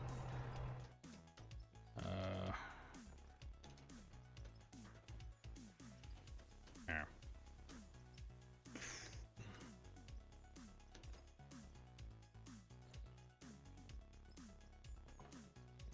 So with this ramp here, that's in front of me, that there. So this ramp here, the way I built this one was literally how I just explained it then. I started down here on this ground level here with the bucket facing that way, and I came to it and I just tilted the bucket up a little tiny bit, just so it was off on the GPS. Then drove forward and scooped. And I tried to get that across. So I came forward here, scooped, came back, kind of looked on this side of the machine and lifted the bucket until it looked about the same spot and scooped until I went all the way across. Then I went forward on my next scoop and I went until the bucket kind of did this. So this was already scooped and right here was the wall, and I kind of went like this, and then I just went forward until eventually it just went up. Now, if you were to keep doing that, that would end up doing this, which is not what you want. So when I got it to a point where more of the machine was up on that bank that I had built, then I would start tilting the bucket down so that it would start digging it like this. And it worked out. If it's the right way to do it, I have no idea. But it was easier to do it that way than it was to do what I did with this dozer over here. This part right here, autosaving, this part right here was like this. It was flat wall.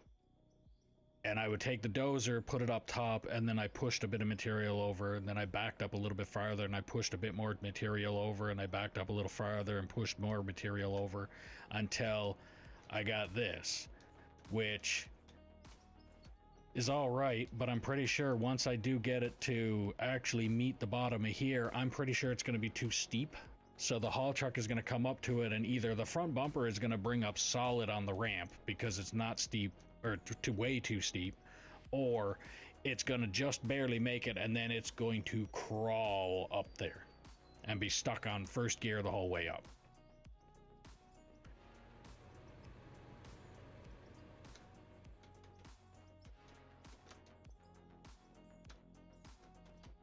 Did I really run out already? Okay, so I did run out. Now, if I am to take that machine and give it a turn right now, I should be lined up on...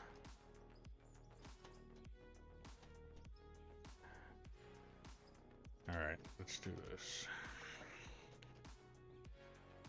Let's come back this way. Go forward just a touch more.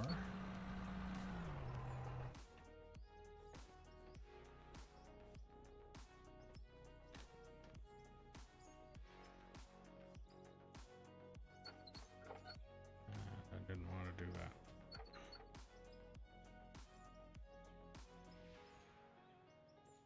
There, there, there.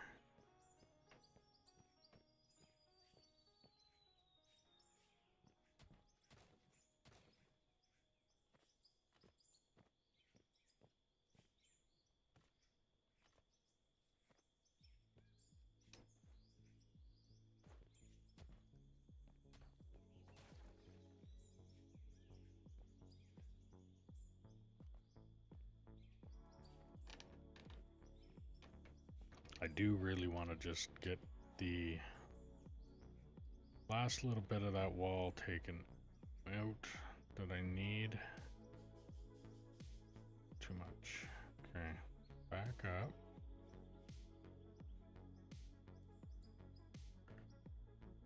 I hate that it does that. Okay. Forward. Not that much.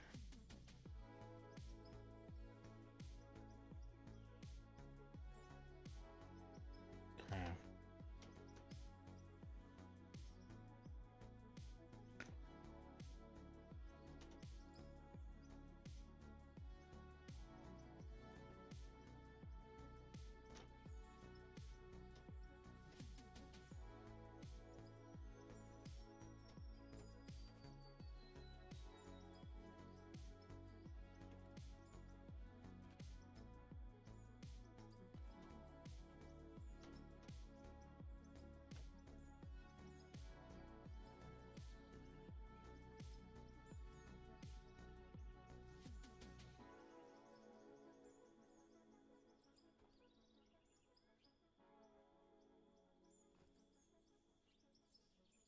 I got a feeling I'm gonna be hitting the brick here in a second.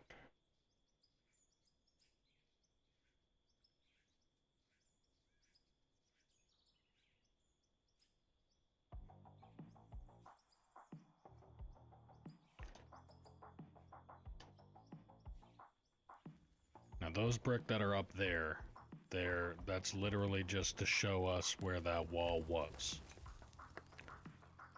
Like the actual tier ends right underneath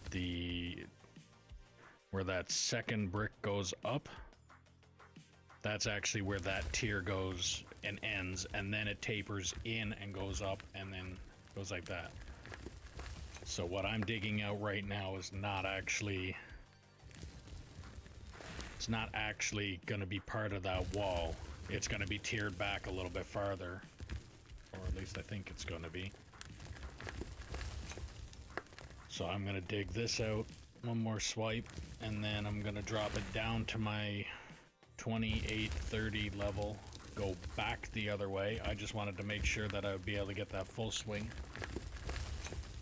Once I can get that, then I'm going to back this machine up, turn it onto the other track that I have set up with the concrete blocks. And then once I get that lined up, I'm going to do actually I'm going to set it up so that I'm 180 heading the opposite way of the wall, so I can go and get that little bit of overhang that's been bothering me since it's been left there.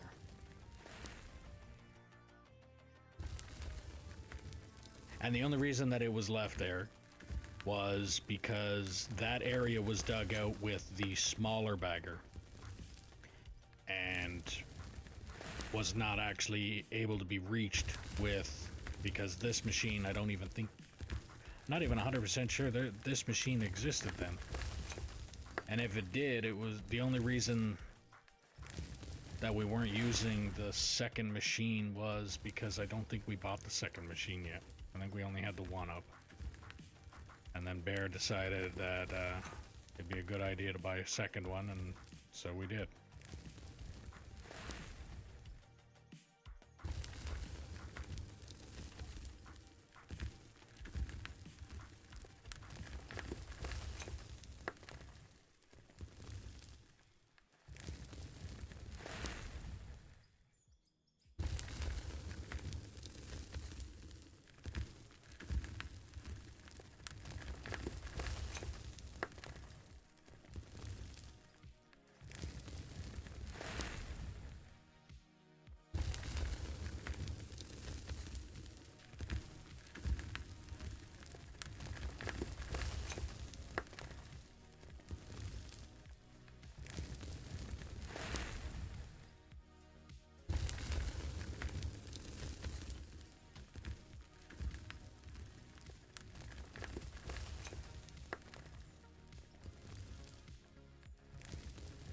I think that block, oh, that block is a leftover hidden block. Okay. Finding treasure. Finding blocks that were buried underneath, I'm guessing it was just a spill. Left a brick in there.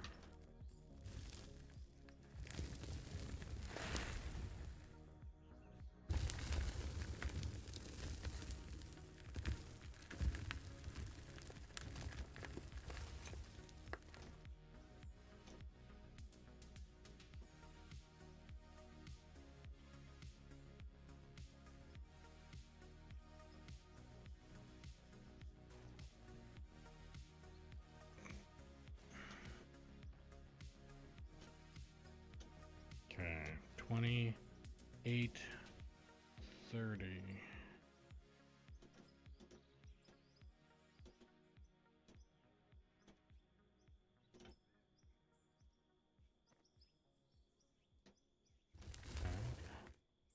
Heading back.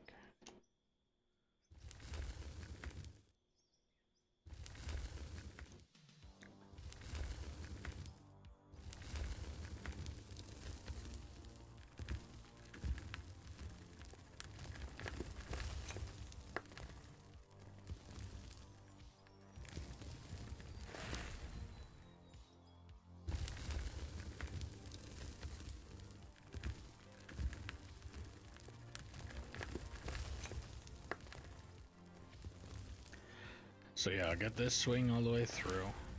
I'll probably place a couple bricks down. And then I'll line this thing up to face on the tracks that you're currently seeing on the ground there now. I'll line the machine up on that, but I'm gonna line it up on that backwards so that the machine will actually be facing the other way. And then I'm gonna head down the get rid of the overhang that's sitting there.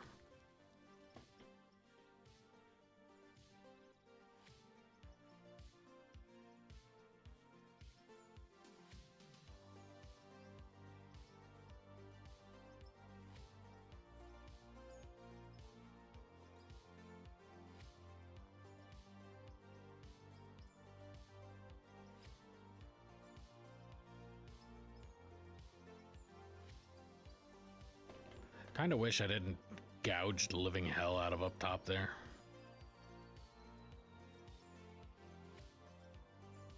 And one of these days I might go up there and fill it in with dirt manually, of course.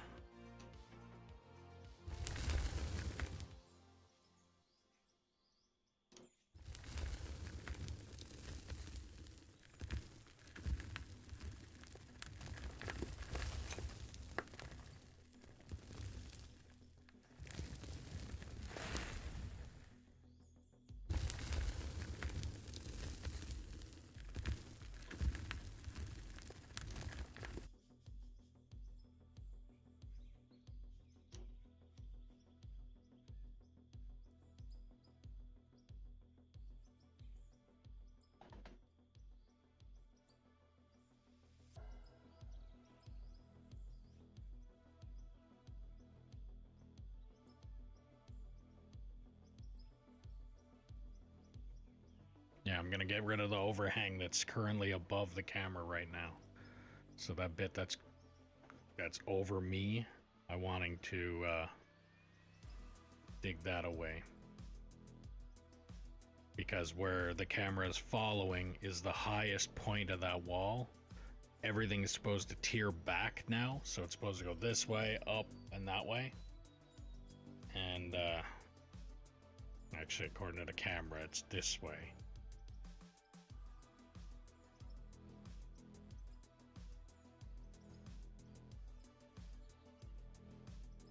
And then once that tears back to a certain distance, I think Bear's got it there. He's got it lined up to the height of the city. And once it gets up to that point, then it's going to be leveled off. And we might even try maybe getting get a road from here to there. That way it's still usable. Actually, that's probably not a bad idea. Go from, because this is the lowest point that the haul road is going to be. I'm not digging it down any farther than that. So what I could probably do is take out a little bit of that wall area there and build. So if the wall is sitting here, build the road up this way, up into where the city is.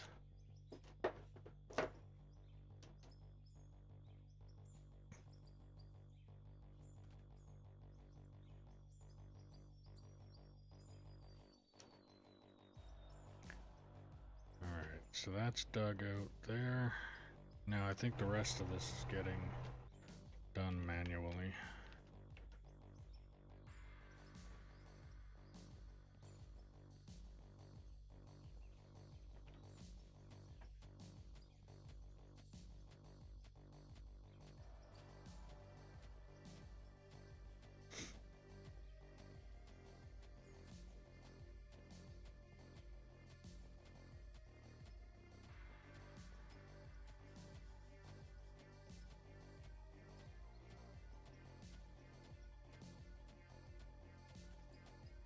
And I could go and grab the loader, I guess, and start doing that,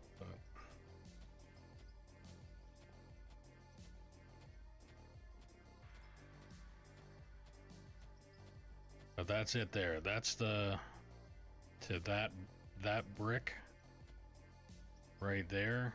That's the highest this wall is going. And then it's supposed to tear in, and I think it tears in two brick. Well, technically the next one goes up on the third brick. So if I were to go behind this, I would place 2 bricks, and then I'd place a third one and start stacking on that third one. I think that's how he had it. And it would rinse and repeat doing that. So yeah, that little tiny speck there is strong enough to stop a shovel from backing up, or if you were to drive a haul truck into it, it would come to a dead stop.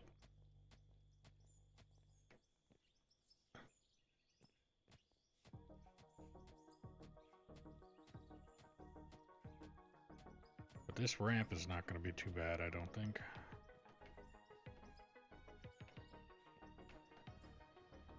Not that much tapering having to be done. Shouldn't be that bad.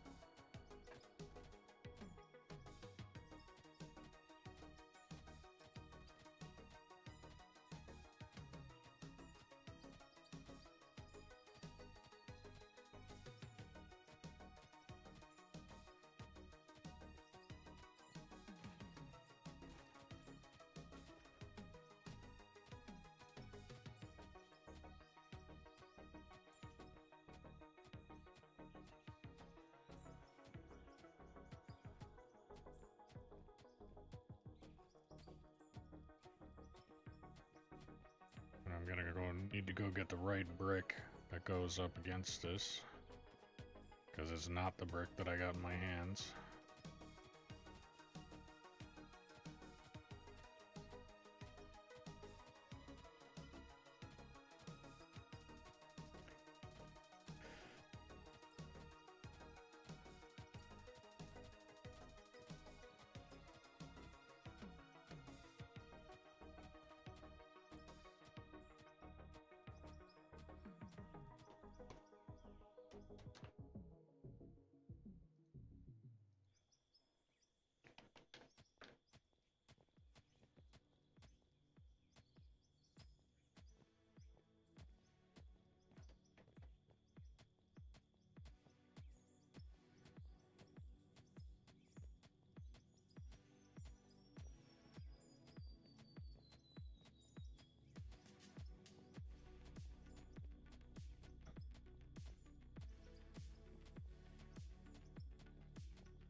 Actually, I really don't know why I'm doing this, considering I'm about to turn this thing and it's gonna be hitting this wall anyway. Yeah. Okay. Just wasted a whole bunch of time. Alright. So, let's bring this machine back to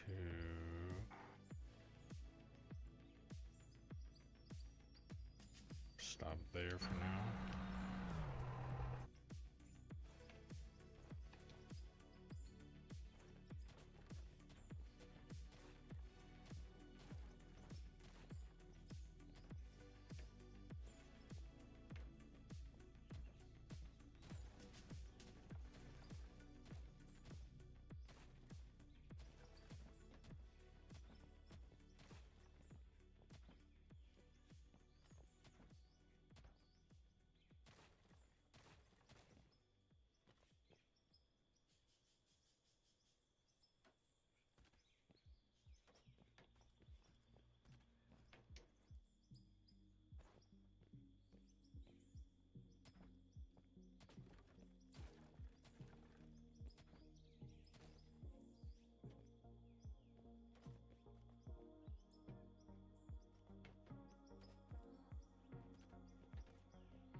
this.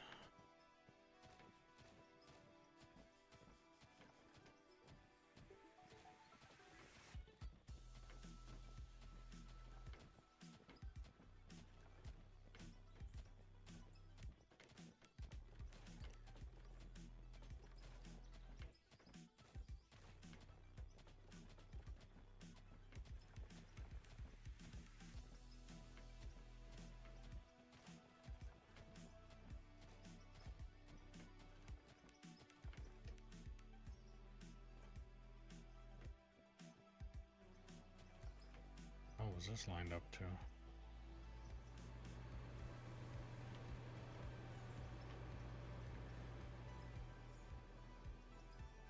Okay.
I'm definitely gonna have to extend pretty far here. Just hoping that I'm gonna be able to reach it before I hit the conveyors.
Auto saving.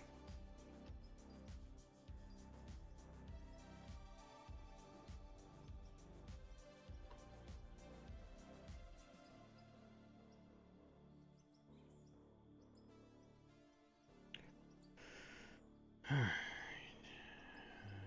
height is too low.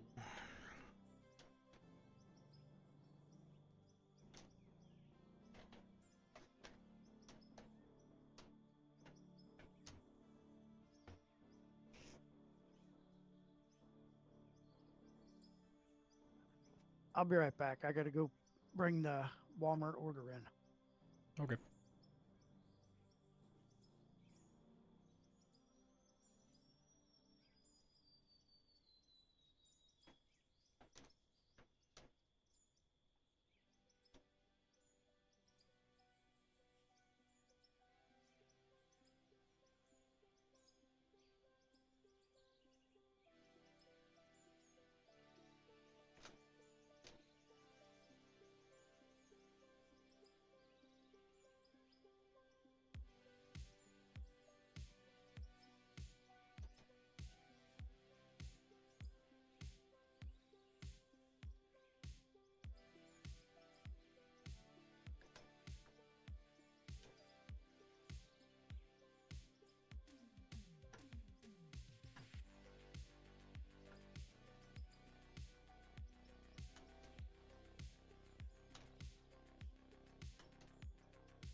that wasn't much of a chunk taken out of that. I think I might actually drive this machine off the track just to get this chunk, because I know it's going to annoy me. So in order to accomplish that, I'm going to have to spin this out a lot of the way out, and then I'm going to drive it forward, back it in to where I'm pretty much right on the edge of the, right at the end of the conveyors. There's a little lip that comes up. I'm gonna have to get right to that.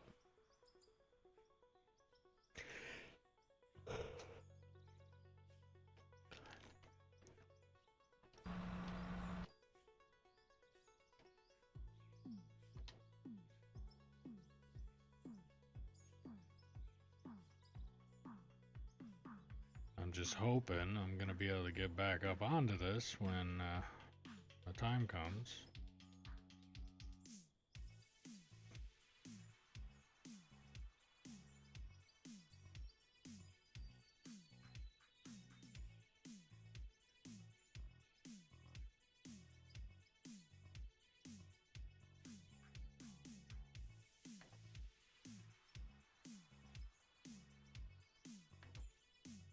I'm back. Welcome back. Thank you.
Yeah, so that road that goes right there to the right of my boom there, I think I might end up getting that to continue on down onto this road.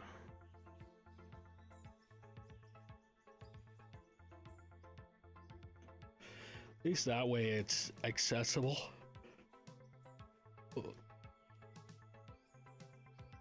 It might not be too bad then. And oh, I hope I had that lined up.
So now let's boom up.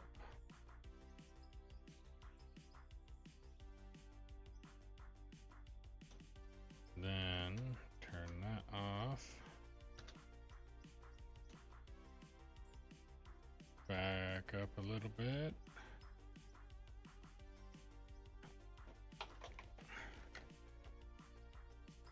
Redirect the boom.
I got a feeling when I do this one, it's gonna leave a mess.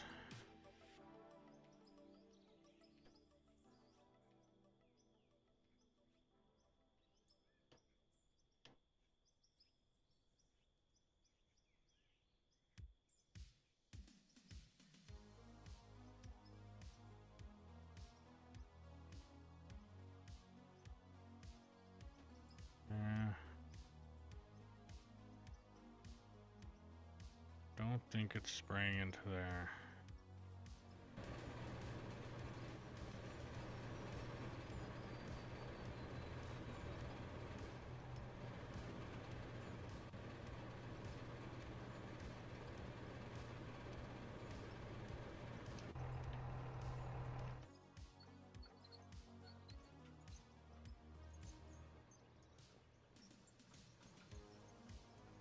It's not making a mess though.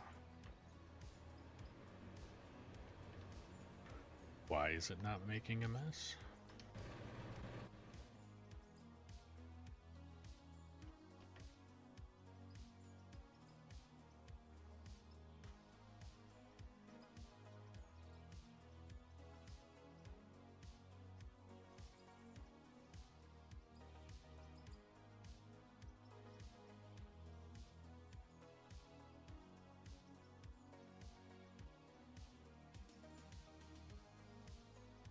Alright, well, I think the last little bit of that can be fixed with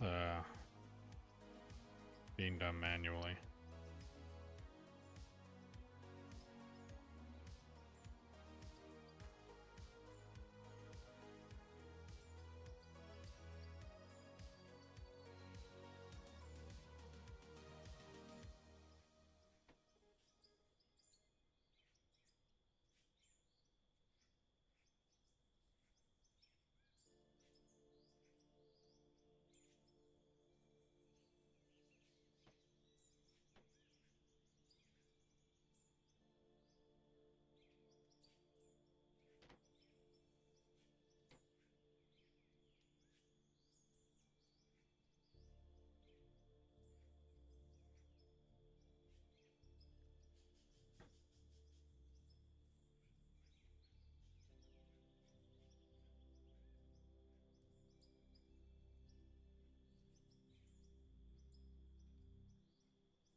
is slow.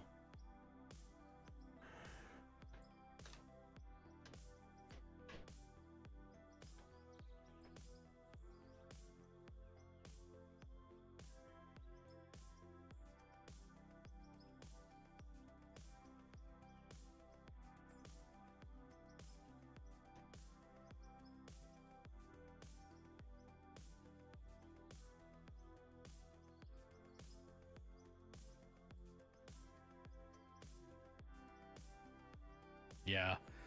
I wish they would increase the speed of the whole damn machine. But apparently somebody was telling me that if they sped up the machine, it would break the game.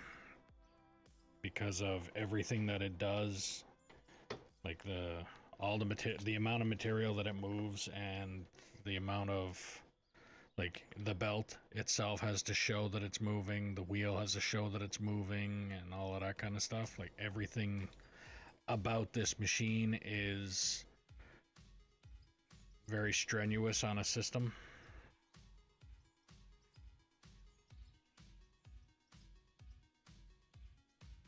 Okay, I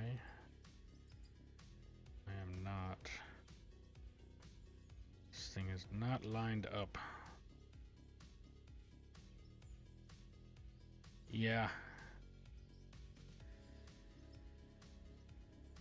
Actually, I think watching paint dry is a little more interesting than watching the bagger be operated. That's why most of the time, when I'm really deep in using this damn machine and I don't have to get out and do a bunch of stuff, then most of the time I'm screaming at chat trying to get them to talk to me, because the lurkers are the I mean, a view is a view, so I'm not gonna say anything about that. If you're gonna be a lurker, go ahead, be lurker. But it's like, when I'm operating this machine, it's like, please don't be, because I need communication. Otherwise, this is really fucking boring, because all I'm doing is just sitting here trying not to fall asleep. Because this machine is really fucking boring.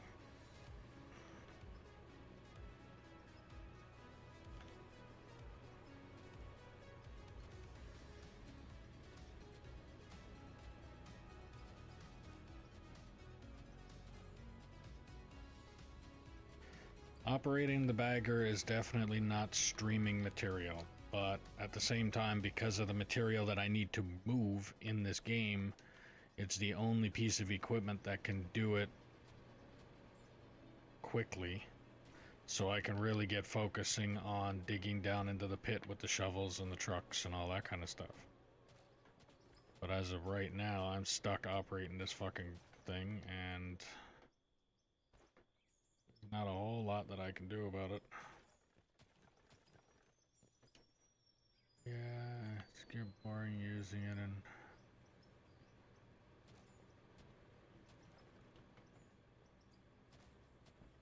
yeah, I got a very large setup on mine, to the point where that's another one of those,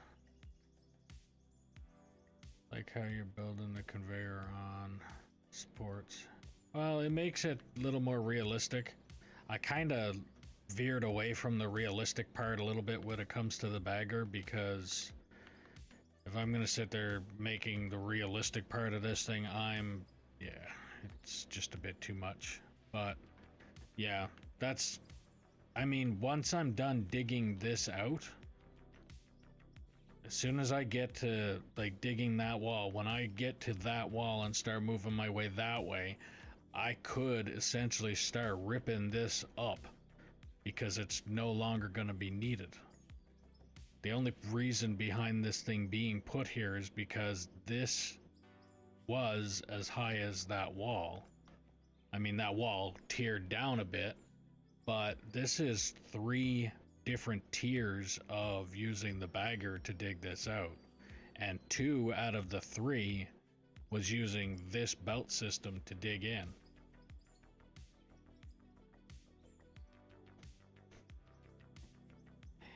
Yeah, well, I can't. I got no other choice but to operate the bagger. All right, Spirit, have a good one. But yeah, I like to keep things a little realistic, at least.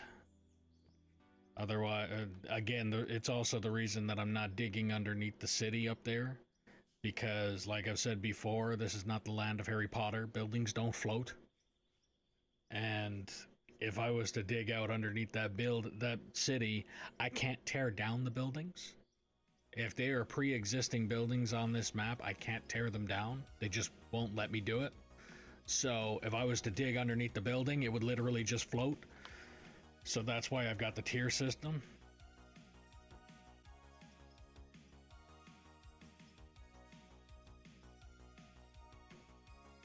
The reference was...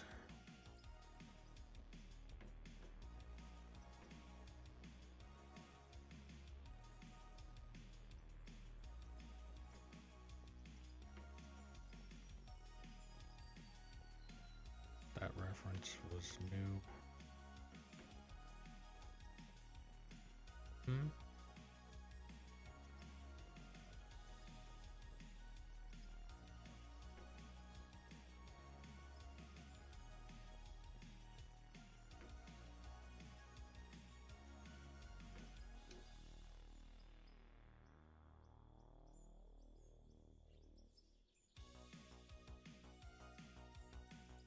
No, I've been saying that for a while on here, but like you can see there's a building there that my boom is pointing at. There's another building right there that my boom is pointing at, and then there's like a city that's in here, and that's the reason behind the retaining wall, is because and actually not just the retaining wall, but that right there that I'm pointing at with the white dot, that's gonna be a access point. I'm gonna dig out underneath, but I'm gonna make it look a little more realistic. I'm gonna turn it into essentially an underground parking area, so I can put a lot of my equipment in there instead of having it out in the open. It might take a little bit of lag down on the server too, because it's not in view, so it won't have to render it in, and it'll utilize the area that the city is sitting on instead of it just being a lump of dirt with a retaining wall around it. So I can at least do that, and auto-saving. So I can at least do that, and in the process,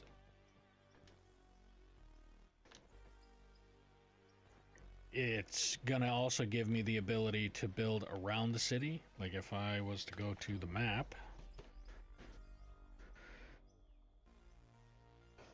so this is the city, this is the retaining wall that I was talking about.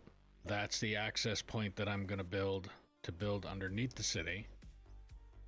That's the buildings off to the side, and what I'm gonna do is give myself enough ability to continue the retaining wall, maybe go this way and around the city, probably up to somewhere around here, and then build back this way. That way, if later on down the road I decide, because I do eventually want to clear out this area here, and it doesn't matter how far, but clear out this area here the same way I've been doing it with the bagger here, but I want to not be the one doing that. Somebody else can do that. But clear out this area here so that once I'm done making that haul road come up this way, in here is going to get dug out. All of this area up here is also going to get dug out. And if this area here, or by the time I'm done digging out this area here with truck and shovel, this area here could be ready to expand this pit up this way. And then when I'm expanded up this way, maybe have another person operating the bagger up this area, and then I can expand the mine coming up here. Or I could have this as one pit coming up this way, dig all the way down as far as I can go, and then turn around and turn up here into another pit, maybe. Like, I'm not 100% sure yet. I still got a lot of what I'm saying right here is going to take some time to do too. But at least that would be the plan anyway for now. The plan so far, like I said, is build this as a haul road going this way and then dig down here. Now, in order to get this haul road done, I need to get the bagger in here to clear out this area so I'm at the same level right here for the haul road. Lots of digging. And once I'm done with the bagger, because I keep saying it during my little spiels of my my promotion of people wanting to play on the map and all that kind of stuff. At this very moment, I could have one person on here that could do something, and that's literally operate the roller. That's all I could have somebody on here to do, because I'm not just gonna have random people joining and hopping in any equipment at all, because that's the last thing I want is somebody coming in here and just tearing this place apart. So it's, if you're going to be new and on the map, and I haven't seen you operate anything yet, then you have to be deemed basically competent to operate it, or proof that you're not a troll. That's the way I put it. So until then, you operate a truck or a roller. I have nothing being done that needs a truck right now. Everything here is being conveyor on off the bagger. So the only thing left to do is run a roller. Yeah. Hence the reason I have to be careful about it. So right now it's roller operator or nothing. And right now the only thing I have for a roller operator is, if this is the haul road that I plan on putting in, everything else in here, I don't care what it looks like. It's getting dug out anyway. Right here, up to this point and then down that way is going to need to be smooth. So right now, this area here is the only spot that's actually at the level that I want it to be at. I'm not going to get somebody in here to run the roller to pack out this little spot here, and then that's it. Then they're out of work. So I'm going to wait until I have this haul road essentially dug to the right level. Once I have that dug to the right level, then I can have somebody come in here and run the roller. And at the same time, if they wanted to, they could run the roller while they're in between emptying trucks. Because once I have that haul road established, then you know damn well I'm going to start digging in this pit. And as soon as I start digging in the pit, then I'm going to need truck drivers. And then once you're deemed able to operate, or like if M decides that he wants to run a shovel when we get the pit going, then I'll run one shovel, he'll run another shovel, and we'll have some people come in here and operate the trucks. And then we'll have the haul road established for that to be done efficiently. And then eventually 2-3 shovels, and then the more shovels, the more trucks are going to be needed. So a good example would be one shovel. I will need either 2 operators or at least 2 trucks per shovel. You stage on one side of the shovel and stage on the other side of the shovel. And it'd be within a certain radius too. It would have to be figured out. But that's the plan. So as of right now, I just made it to the wall. So now I've got this turned around to the point where I'm going to try and get some swipes in this way. But in order to get the swipes in this way, I need to set it up to where the conveyor system is actually going to reach the back of this machine. Now, in order to do that, I'm going to start pulling some of this apart.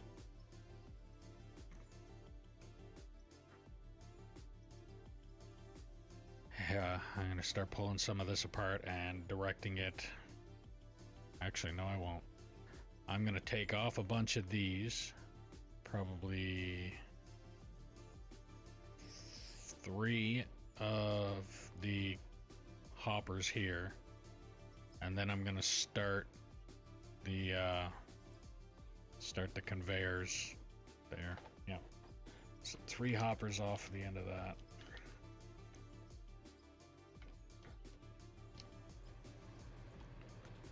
Actually, I better double check that if I pull this apart or if I turn off the power, that it's not going to interfere with what Emma's doing up top there.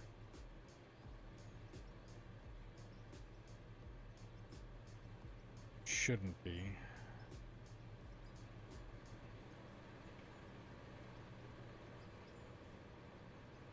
Because I'm pretty sure this is run by those.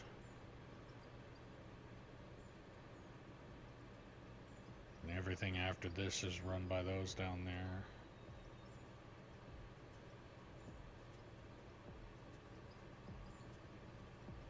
These ones are going to be running it too, but it's alright. Okay. So yeah, I'm going to pull 3. Bad thing about operating or playing this game with the controller. Every action is a button. If there's stuff in the hopper, it will go in boxes when the inventory is full, but not sure about the belts. The belts do too, but at the same time, I just really don't want to mess around with it too much. Now,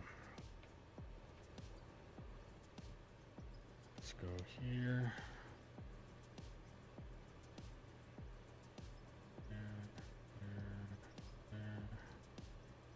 Should have enough room to at least pick up all of this.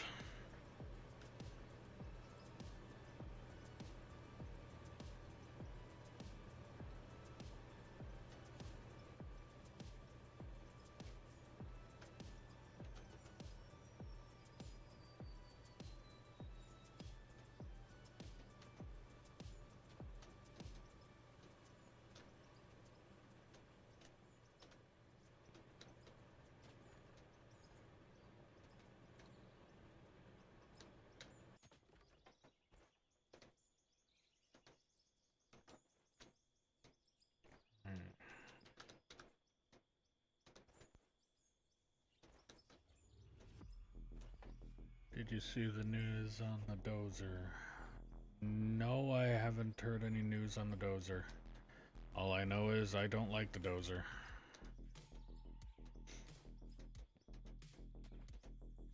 Okay, so 1, 2.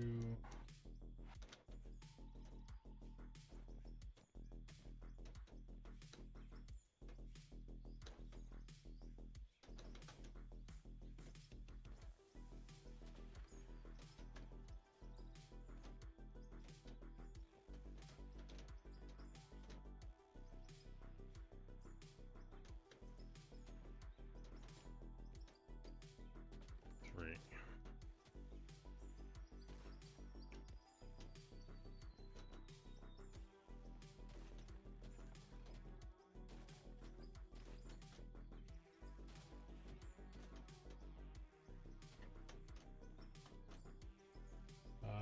From 1 kilometer to 6 and turning. It's in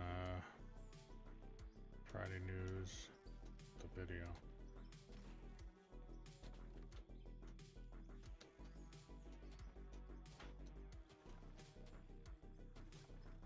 From 1 kilometer to 6 when turning. So they're just increasing the speed on how to operate the dozer? Is that what you're saying? It's like the dozer's speed is not what I had concerns about. The fact that I'd be pushing a little bit of dirt and all of a sudden, poof, a fucking mountain shows up underneath the machine. That's what I had a problem with the dozer.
let's see if I can.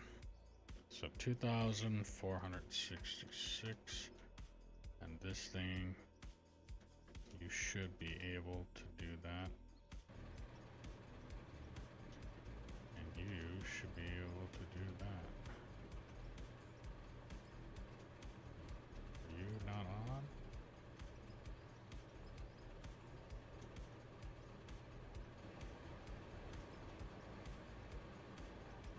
There we go. So now I do not need all of this running down the fucking conveyor. What I don't want to do though is accidentally smack a conveyor instead of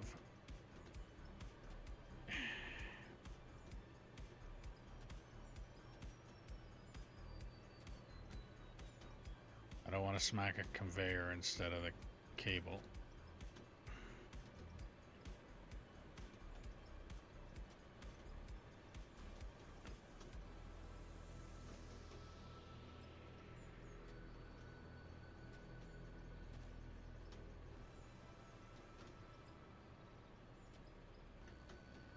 Now in the process of doing this as well, it's also going to make it a little easier for me to run the conveyor that I need to.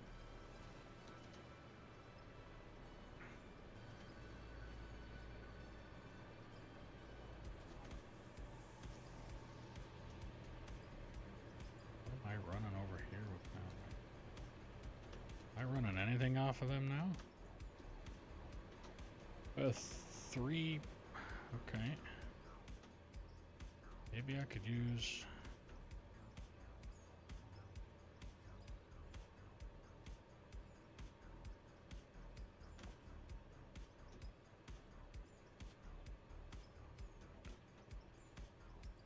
Yeah, I'll do that.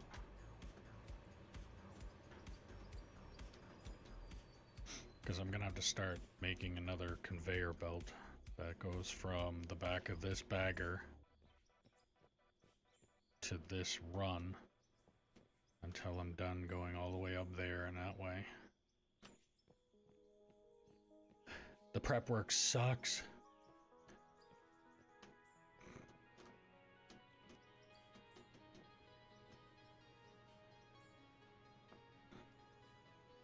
Okay.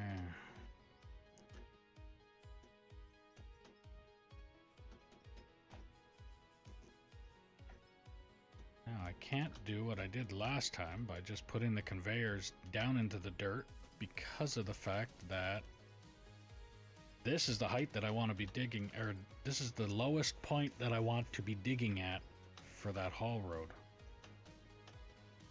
Which, at the same time, I very well could.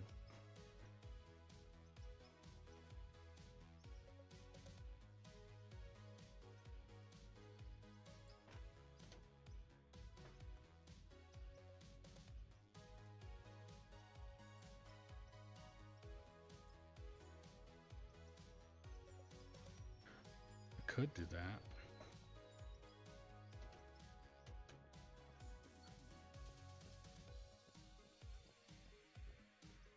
I could start at the ramp edge right there. Build a concrete ramp just for starters. I don't know if I really want to do that though.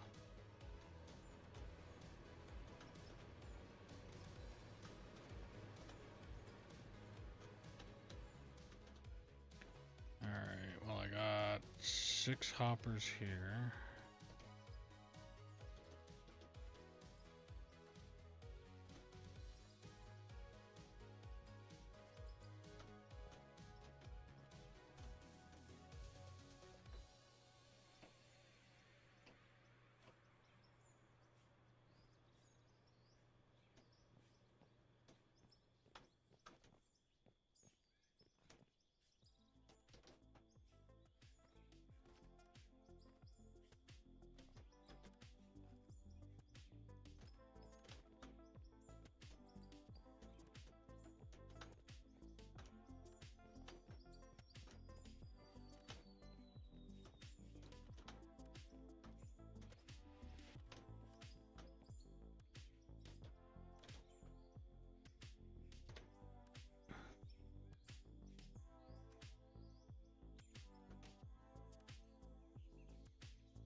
So when you say it breaks every update, you mean it breaks the dozer, or the game breaks every update because of the dozer?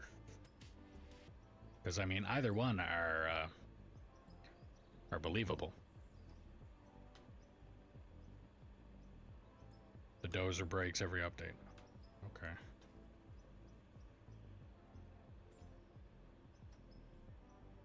I mean, I'm not too sad about it. But that's because I'm not the biggest fan of the dozer to begin with, so... I'm not a big fan of the dozer just as much as I'm not a big fan of the bagger either. But again, like I said, if you were doing it single player or doing it on somebody else's channel while they're streaming and you're just off doing the bagger thing, that's fine. To operate that bagger and try and stream is very difficult to keep the stream entertaining, because that thing is really fucking boring. And I mean, like, extremely fucking boring.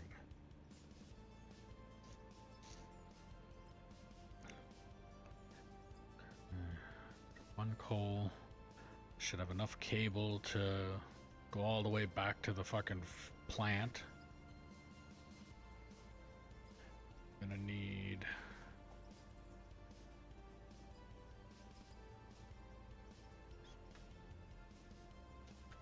drop off those bricks.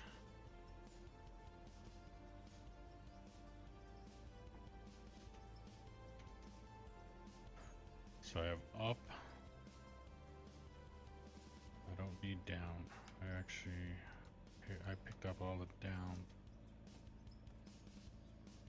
Okay, let's put that there. Put that away. Need up. Up. There we are. Those. I need shoots. Straight.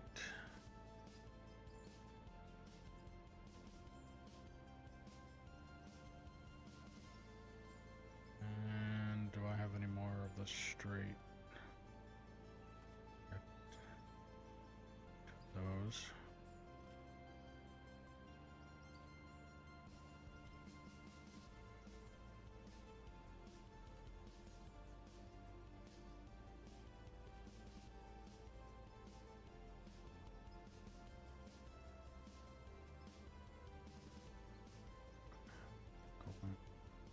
Left. Just talk about your day or something, Red, or try to find a question that... Yeah. That's the thing, is my stream starts as soon as I wake up, so there's nothing about my day that I have to talk about. And I usually end stream and then pretty much go to bed, so there's not really much there either.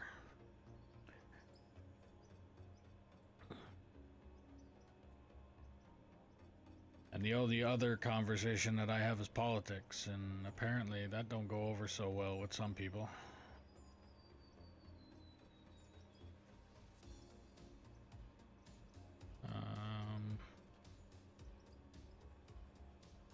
Power, got the straight goes up onto the conveyor, then I got straight that way. I should... I got enough straight there, I can do that. Okay. There, vehicle. You. Okay.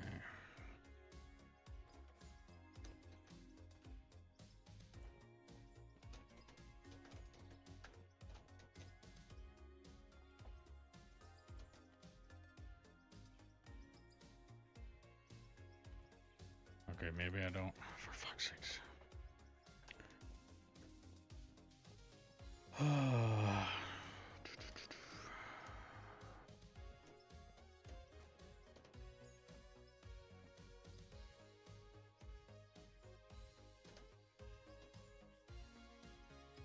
That one.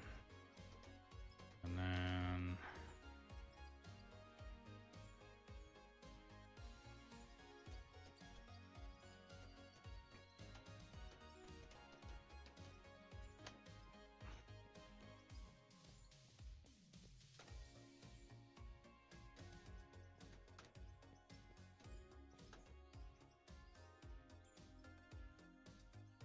Yeah, I wouldn't have enough. I don't think I have enough power to run that as well, so I have to put another power plant here.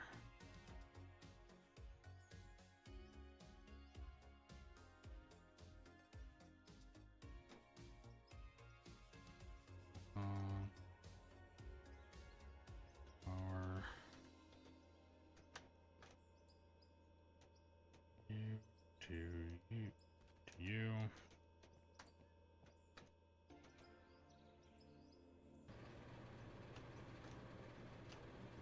Alright.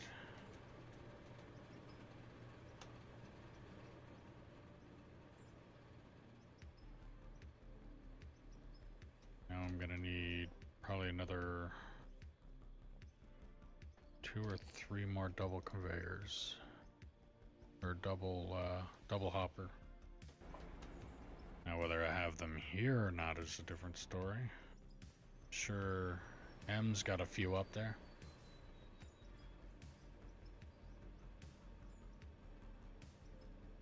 Just talk about today or something you need to try a question. Accident? What about accident?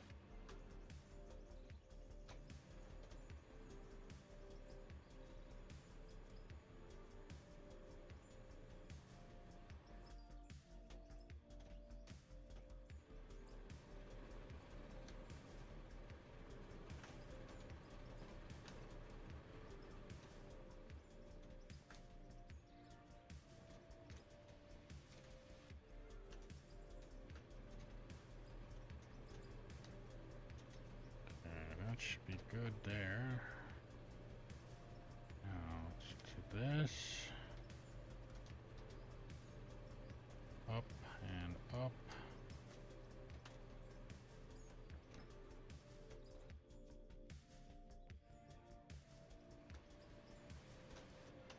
Kidding me. Damn it.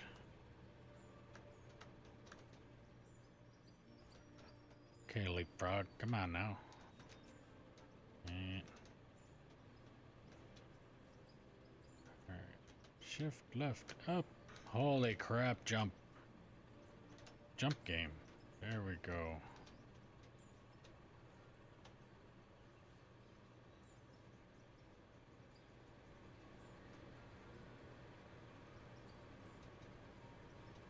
I mean, that doesn't look like there's gonna be anything wrong there, does it? Okay, now let's see. Do I have a shoot? I do. That shoot there, and I think it's gonna hit where it needs to, and that shoot there, I think is gonna hit where it needs to. I hope.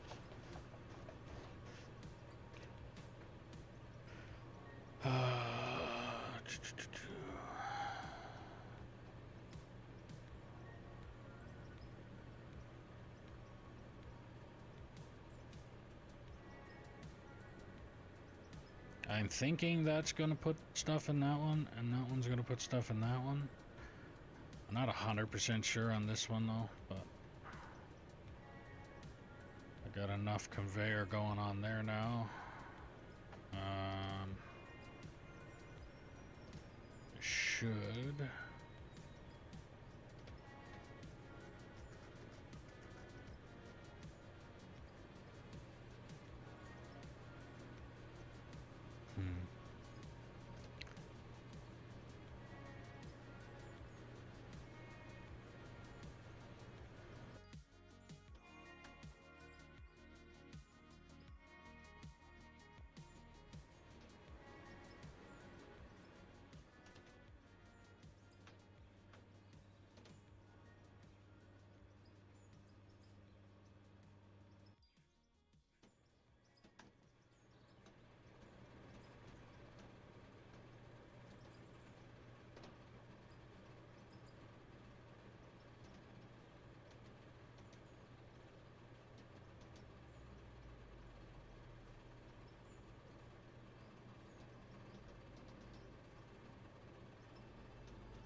saving.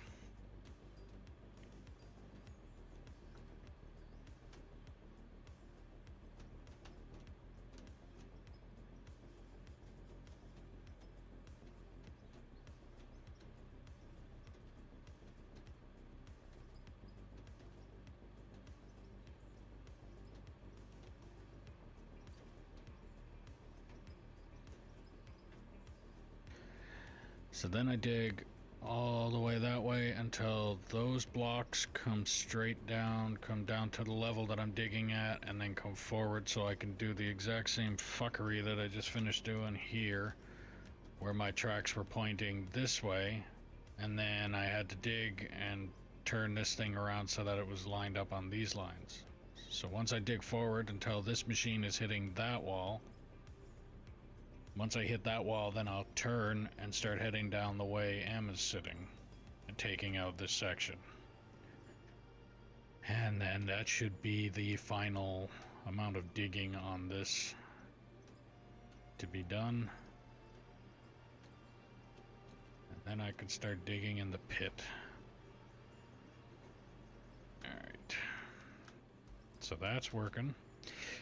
That should run into that. That's running fine now. That's running good.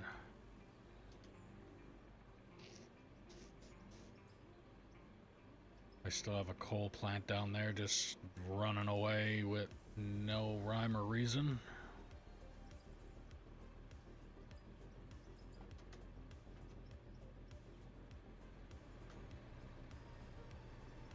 Alright, let's start digging.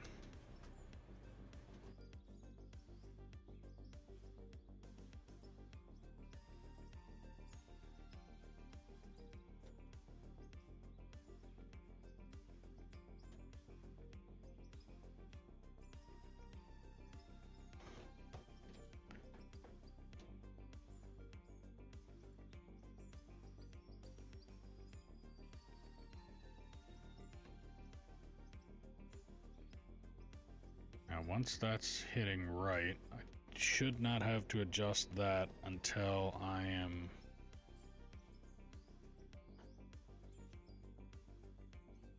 ready to turn again.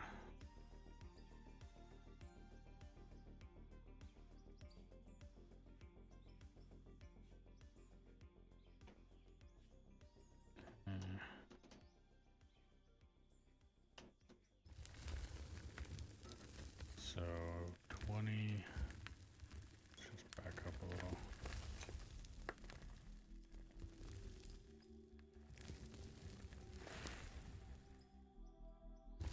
2830. So I'm trying right there. And then cruise control.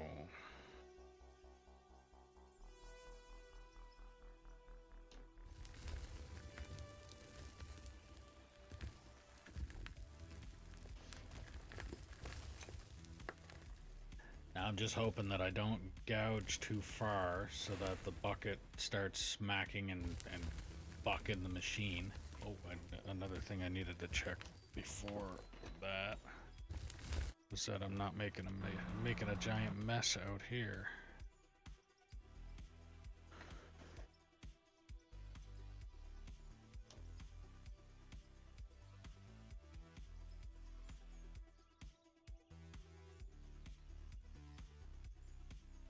Good. There's dirt going into both sides of the hopper. And I'm not making a mess. And I'm digging. And I'm all good. So now I should literally be able to just drive straight forward until I hit that wall in front of the bagger. Once I hit that wall, then I turn 90 and do all this fuckery all over again and line it all up.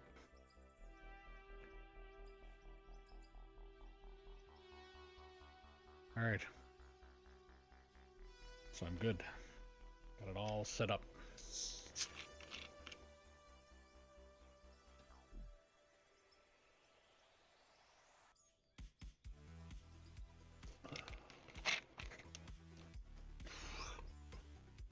Excuse me.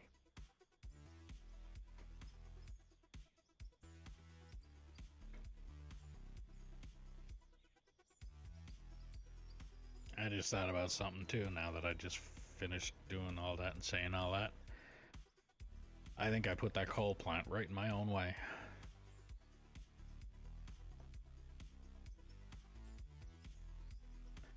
I have a slight feeling the boom of the, or the extraction conveyor, or whatever the thing that's shitting out all the dirt of the bagger, that part is going to hit that coal mine, or coal power plant. And the boom of this thing might also hit it too. We'll see.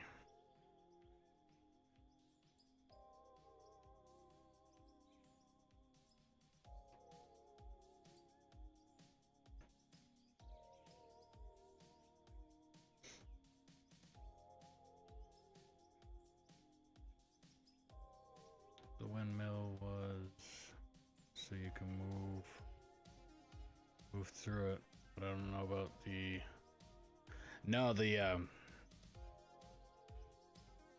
the chimney of the coal plant. You can't. I know you can't. I've smacked into it enough times with the beginning of the bottom conveyor. That coal plant that I said is sitting over there doing absolutely nothing right now, I've smacked into that thing at least a dozen times. And thinking that I'm digging in a straight line to find out that the machine was actually cockeyed.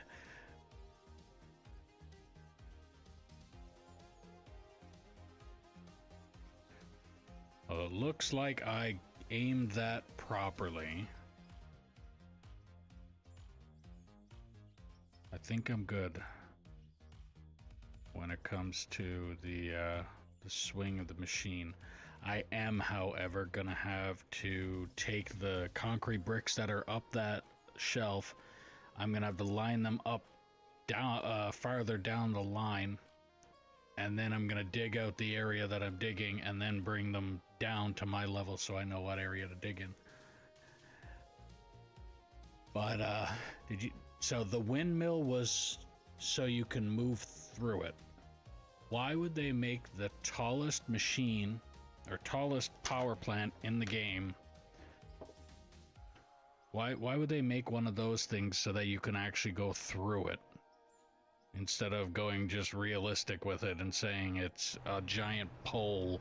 If you hit it, you're gonna smack into it just like every other item out there. I don't know. This game can be weird. This bar. Okay, and then...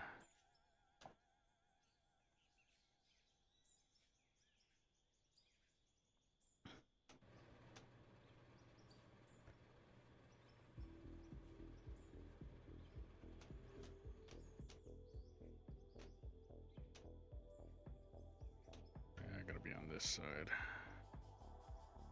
Because I know now that's gonna get hit by the boom.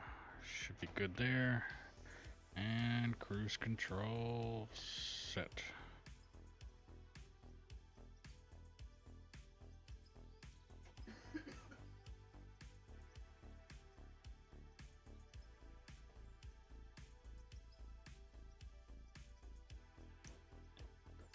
Yeah.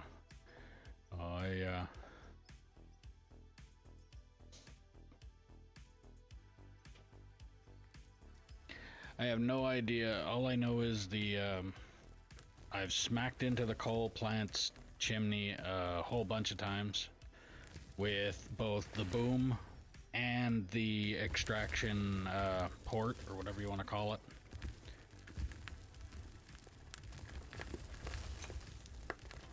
And God only knows how many times I did it. I was still unable to redirect.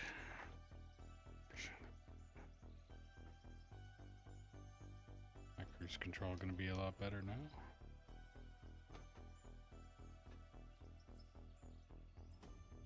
Am I bouncing or... Looks like it's bouncing. It shouldn't be bouncing though. It's not hitting that spot on the box.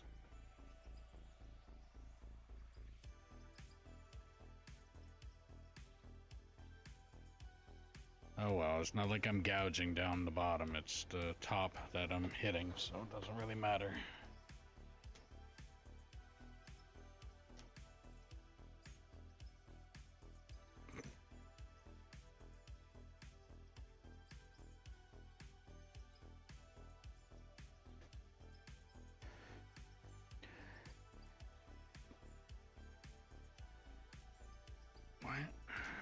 What now? Why is it? Oh, that's why.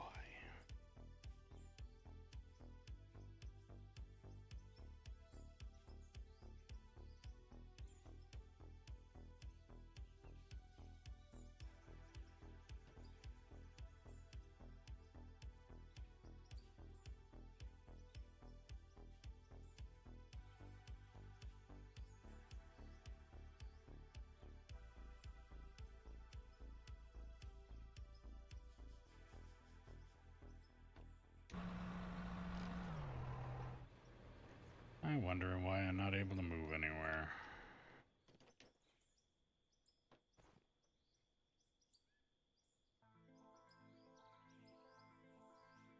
Alright, time to build a scaffold.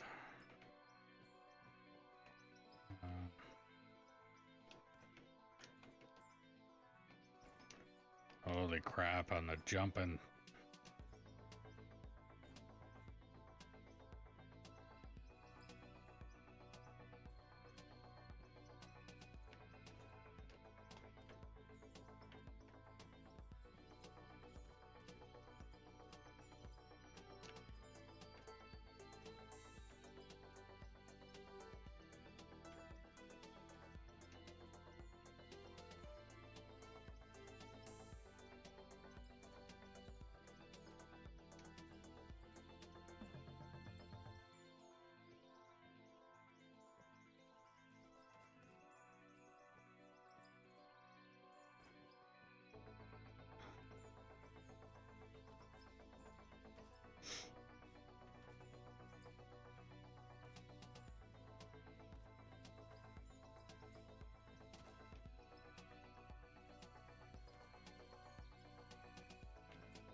Yes, I gotta build this stupid scaffold thing because it'll take me less time to build this than it would to run all the way around the side of the map in order to come up there.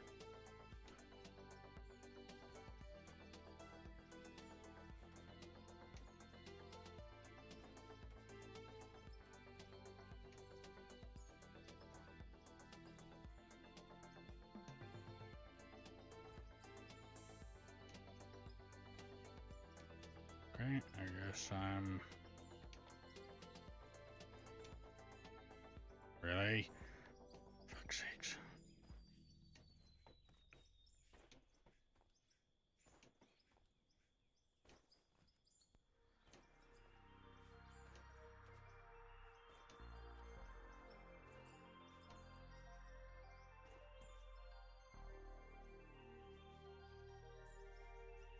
The drone... Oh. Yeah.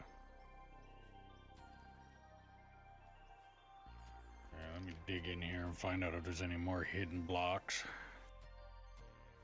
First thing I want to do is hit some more.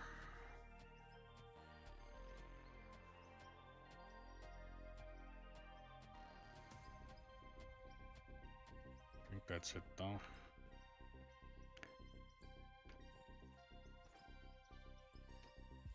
Oh, for fuck's sakes, of course. Am I gonna at least... Probably not gonna be able to reach them. Of course.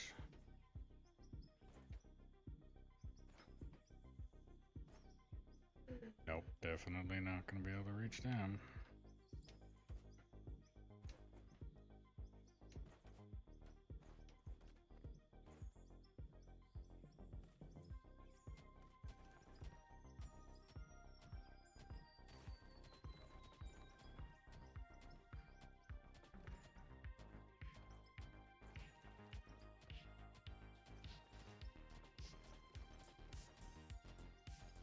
All this prep work. Just to dig a hole.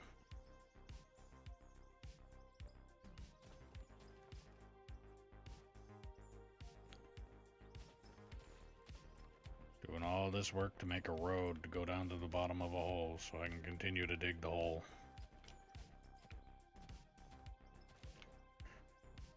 Right. Now, can I continue digging without being interrupted by any more magic blocks?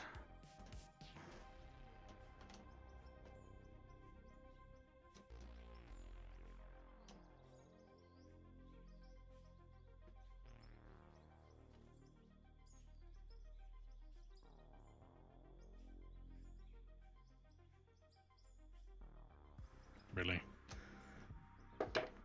Not imaginary blocks, but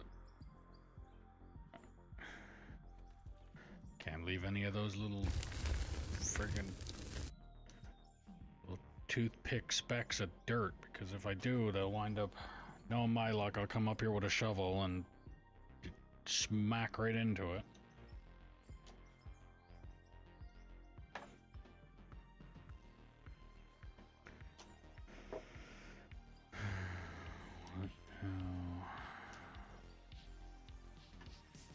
What am I?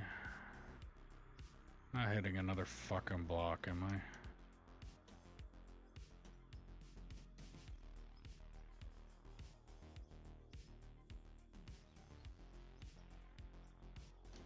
No.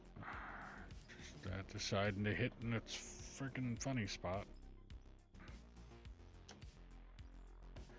Alright. Hopefully. No more interruptions.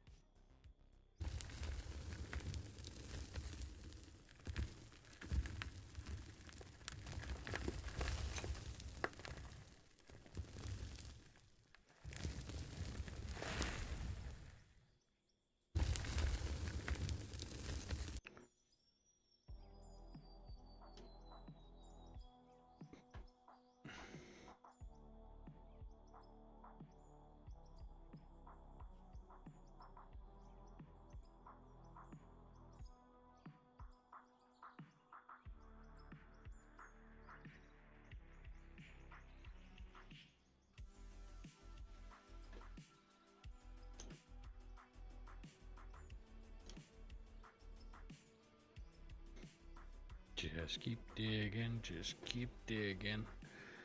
Especially since the bagger looks like it's right off. Actually, I gotta double check that now because how much of a mess that I am.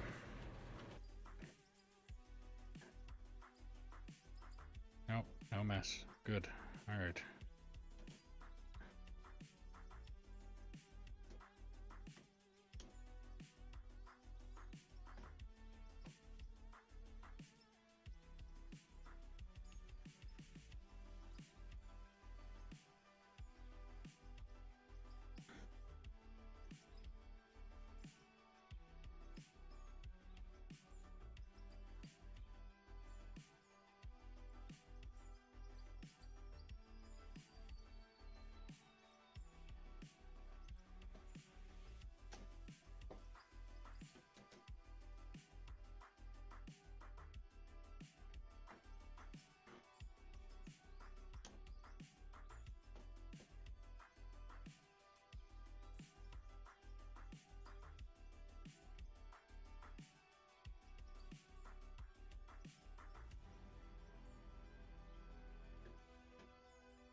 Straighten this out.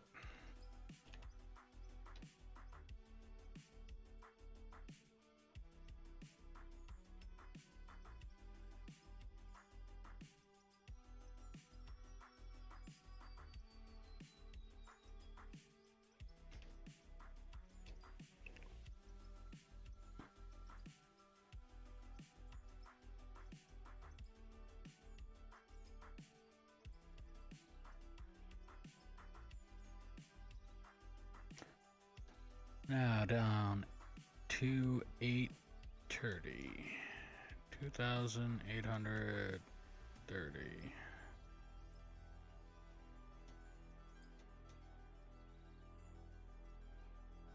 There, and cruise control set.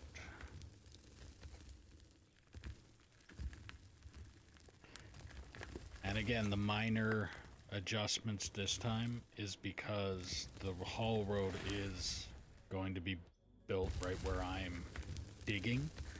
So if I can keep it clean with this machine, I should be able to just go over it with a roller, and it'll be, for lack of a better word, because I know using it on this channel it's considered swearing, but the word flat.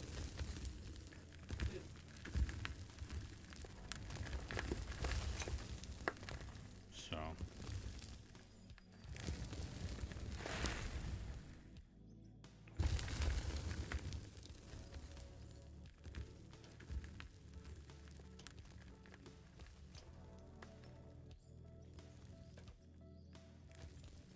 but it's gonna be really as smooth as I can get it.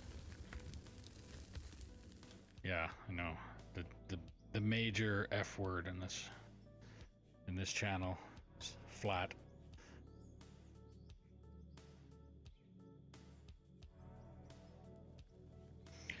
I just wish there was a way that I could focus on this fucking wheel without it doing this stupid little spin into itself.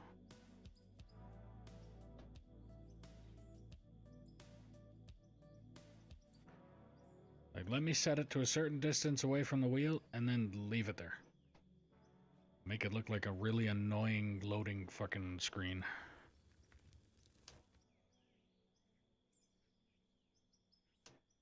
Can even leave it on that, I guess, for a little bit.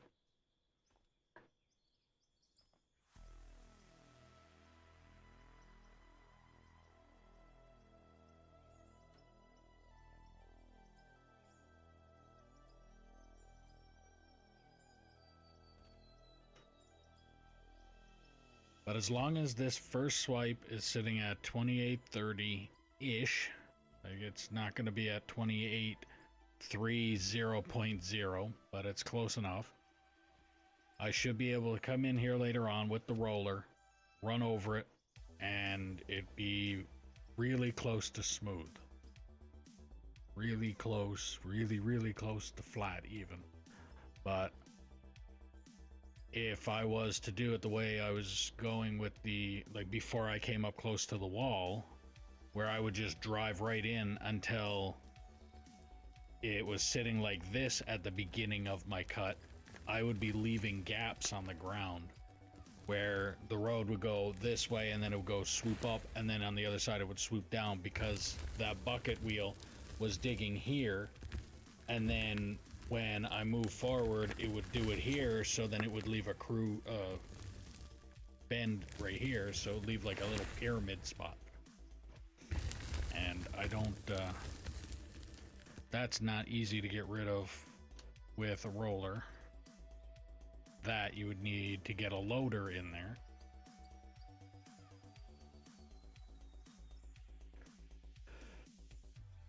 And that's just an extra step that I don't want to take.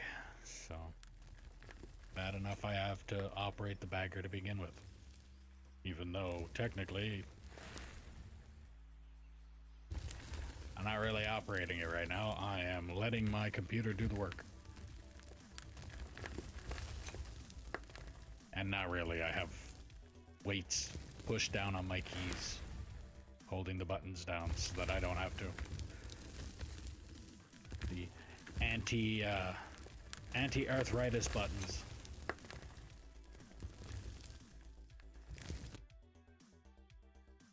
It helps prevent finger cramping. Just sucks that I have to keep on lifting it up before I gotta readjust my camera.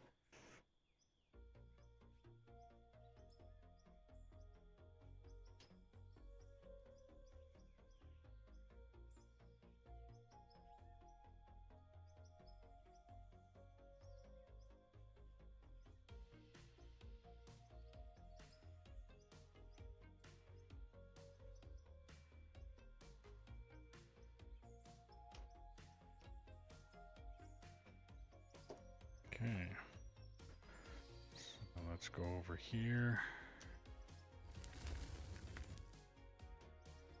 Focus up.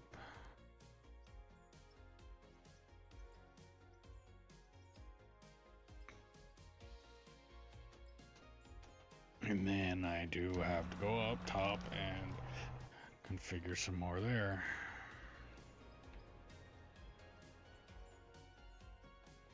Was he out of the machine there for a second?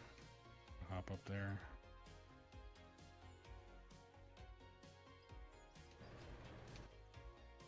Nice. Oh, somebody made a mess. Yeah, I don't know who the hell it was, but man, they made one hell of a mess. Did you miss? Yes and no. It started out real good. Until it Then wasn't. when until I was not paying attention. Oh.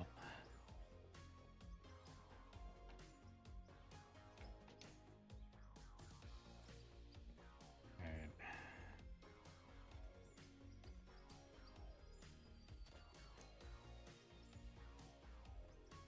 Fuck off. Fuck.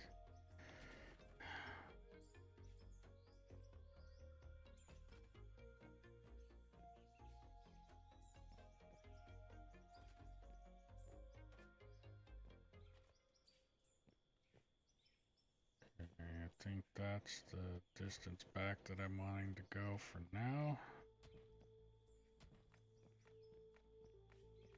And two, three, one.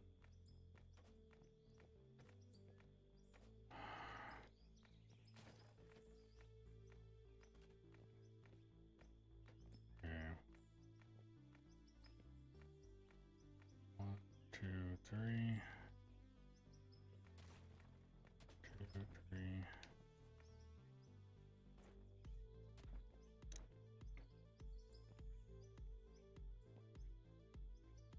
That's the one that.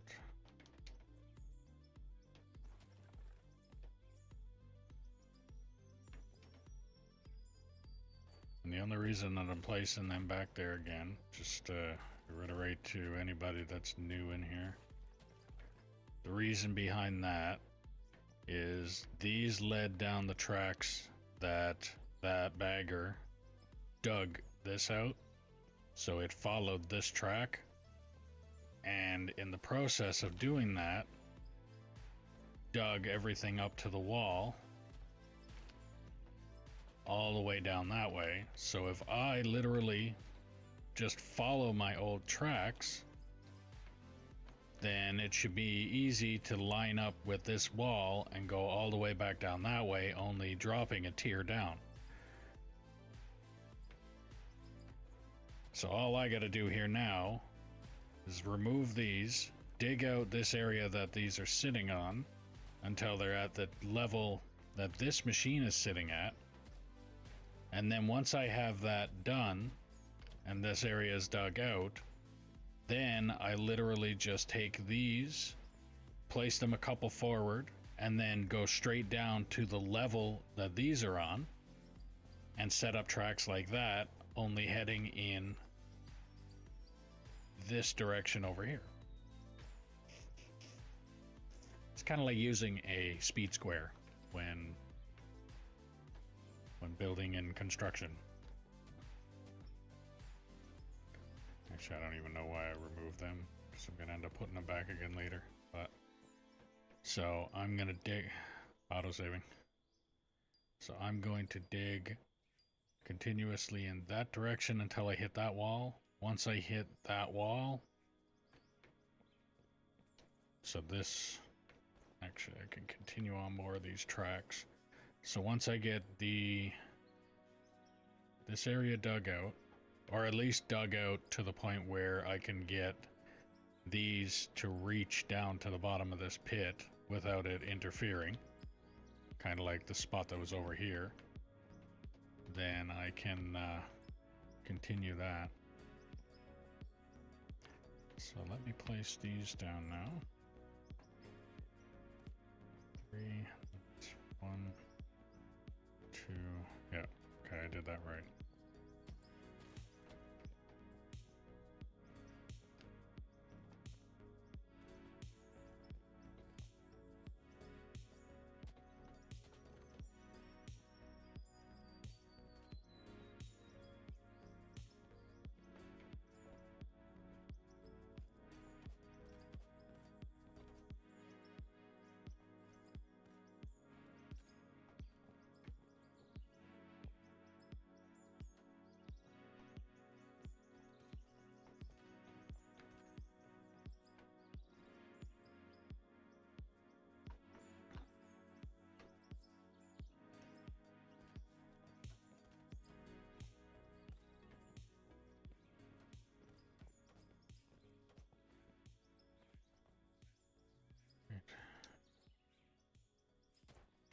So now I should be able to just continuously dig. Pretty sure that conveyor is gonna reach for quite a distance anyway. And if not, I got plenty more.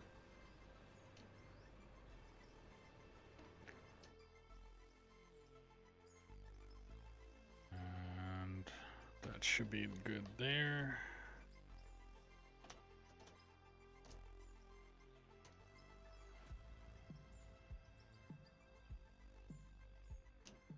Cruise control back.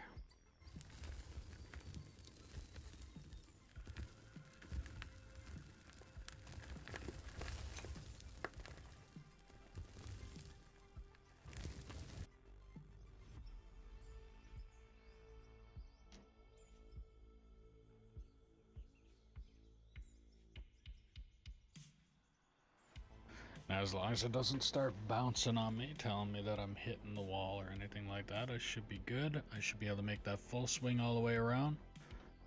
And again, because this this shelf that I'm digging out is not as tall as the first one that we had to dig, it's only going to take one swipe and then another swipe and it's gone. Then I move forward, one swipe and it's gone. I move forward again. It shouldn't take very long to dig this out. The amount of a shelf that actually it only took, I think, 2 streams for M to get to where he's at now from the same location as where I am pretty much here, because of how short of a shelf he had to take out. It was the same thing. It was only 2 swings at a time. Like I said, that top one was like 4. It was 4 or 5 in order to get the max height that they were trying to dig.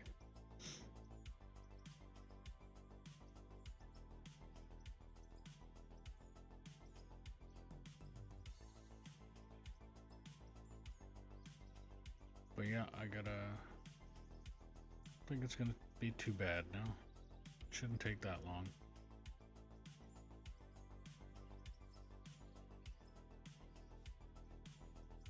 Like I said, by the time I really get good going on the turn again and go down towards M, he's probably gonna be done, if not done a while ago. And if not, we can also redirect things that are down that way to make it, because he's going up towards the plant now, which was a little bit more than the original dig when the bagger was up one more shelf. So it's a little bit more than, yeah. I'm rambling and I have no idea exactly what I'm trying to get at there, but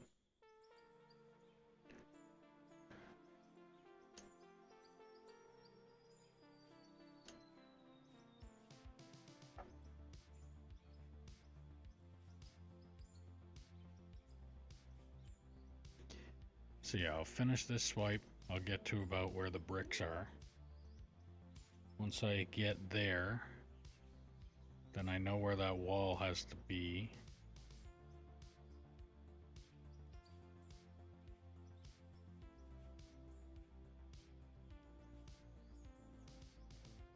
only probably, I'd say, 4 or 5 cuts away from meeting up with that back wall. And then at that point, it's a matter of, do I want to start digging the ramp that goes from this level down to the bottom of the pit, or do I want to just make a turn and continue on? Or depending on if M is done there, if he wants to hop in this thing and continue on down where he just, basically in the same direction as where he just came from, and I can start digging the ramp. Again, we'll see what happens by the time I get to that point. But I'm not too far away from it, but at the same time, not too far away could be a couple hours, if not at least an hour maybe, but we'll see.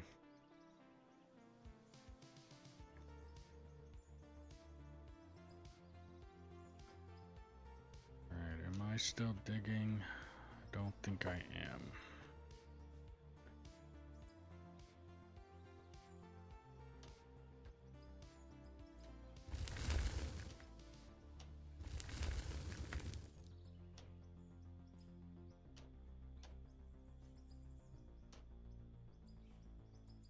Okay, so drop down to 2830.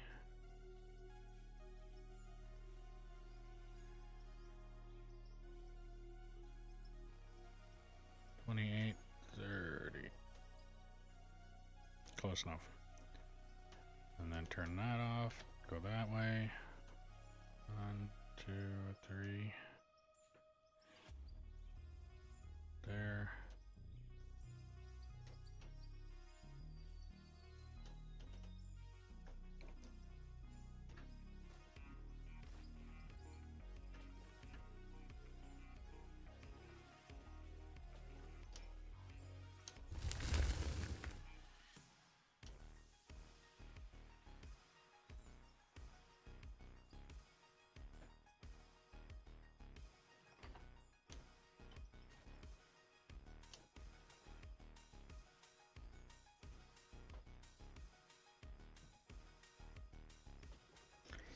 So the only thing I'm really worrying about now is if, like when I move the machine forward, because of the swing, it, like when it's in front of itself, it almost feels like the machine does this when it swings. Like if it did an exact circle, like a perfect circle, then I wouldn't have a problem with it. But for some reason, it almost feels like the machine, when it does this cut, it does it egg-shaped.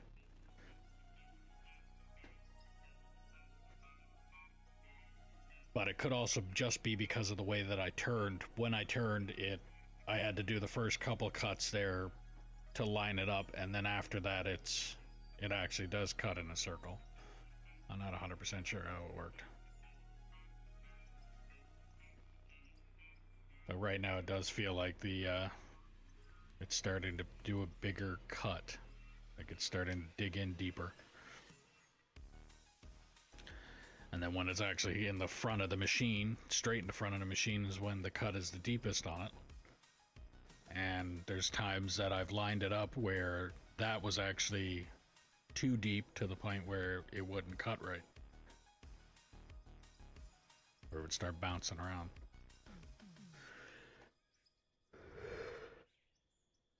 Oh.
feeling I either place those bricks in the perfect spot or I'm gonna have to come back one more.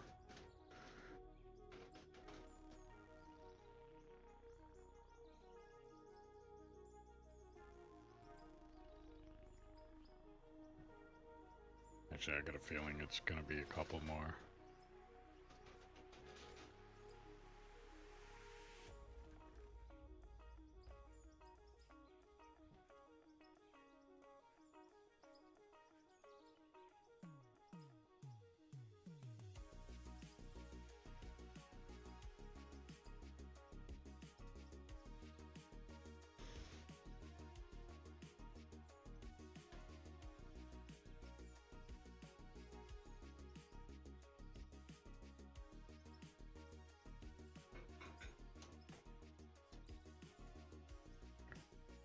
Alright, got that cut there. Now I move on up.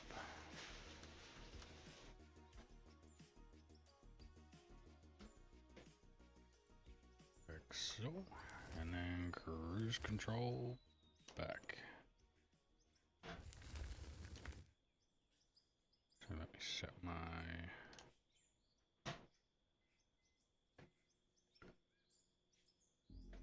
If you want that quesadilla that's in the fridge, you can have it.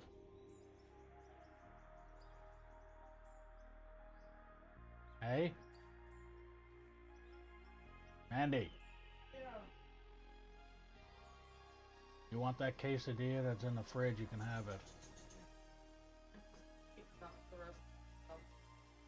Okay.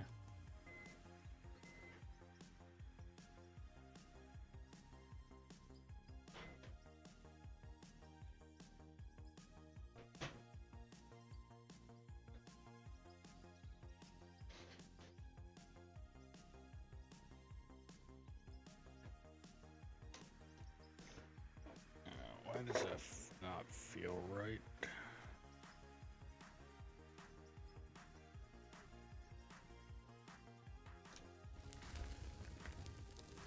Go back.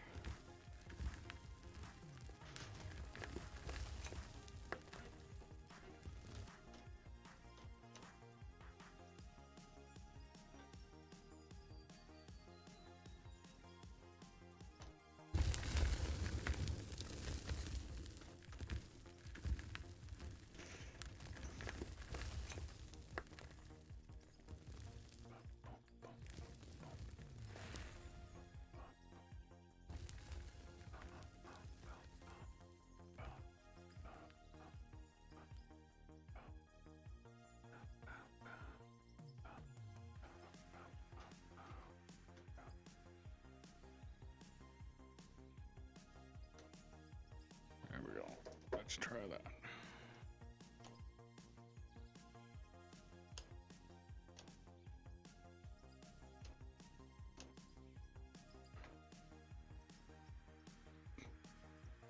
And now that I'm trying that, it's probably too fucking high for when I catch up to the other end. Oh my luck.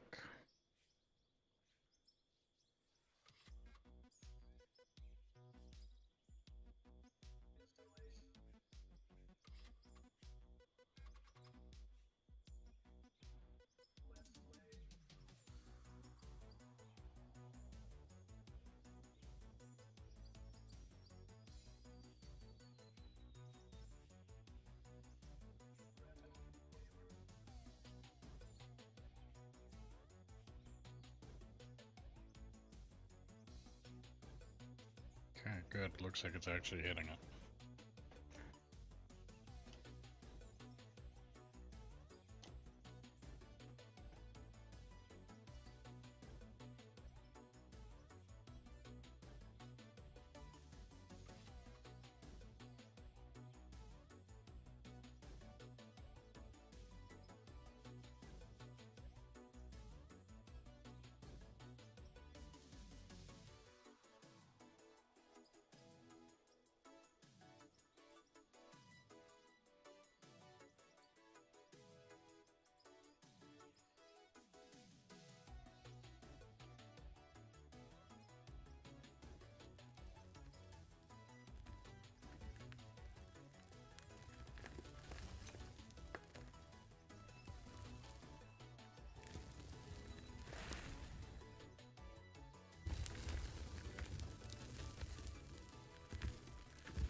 do do do do do do.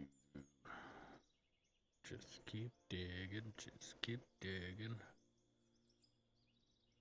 Try not to fall asleep while keep digging. Can't wait to get this done.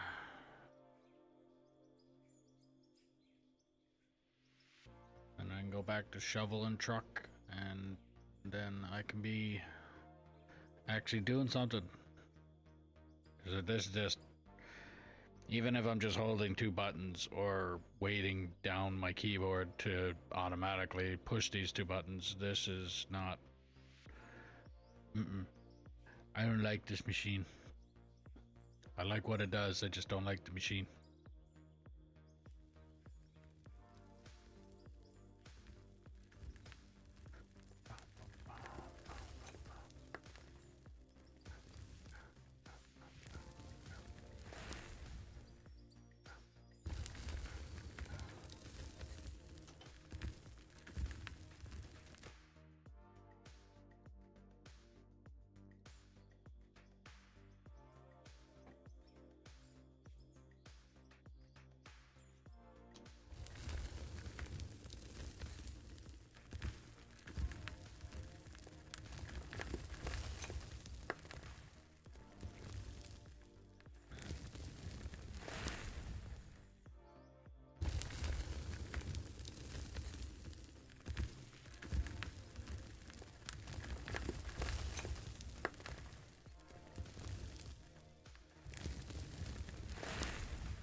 Okay. Drop down. 2830.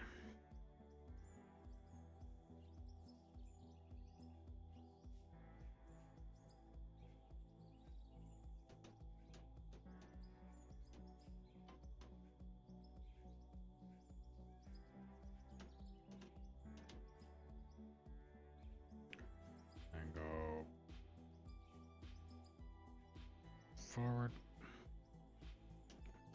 Start up the machine and repeat.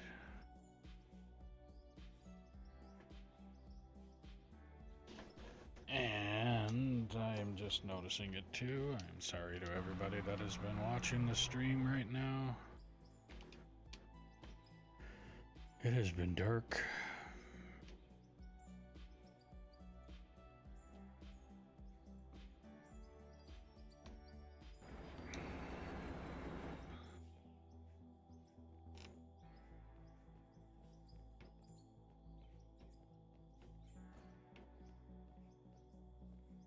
Let there be light.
Oh, I'm a little under half a tank of fuel on this thing. I might need to fill it up in the next, like, 2 years.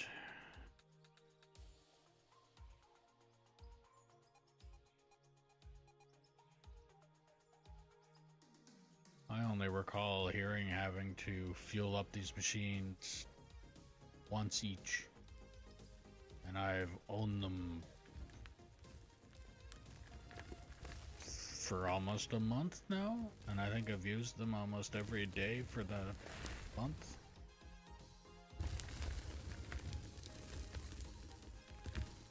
I could be wrong on that time period, but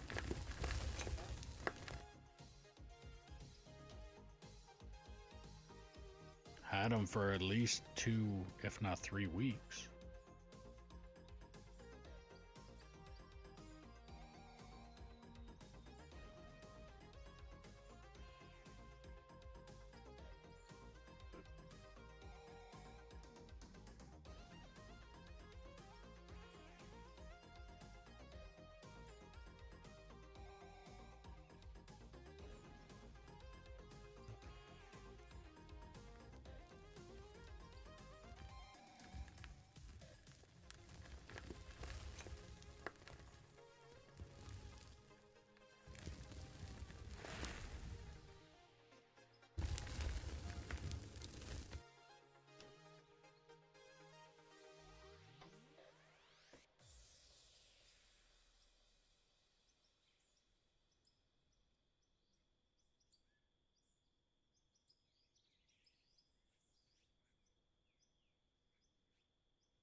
Just keep digging, just keep digging.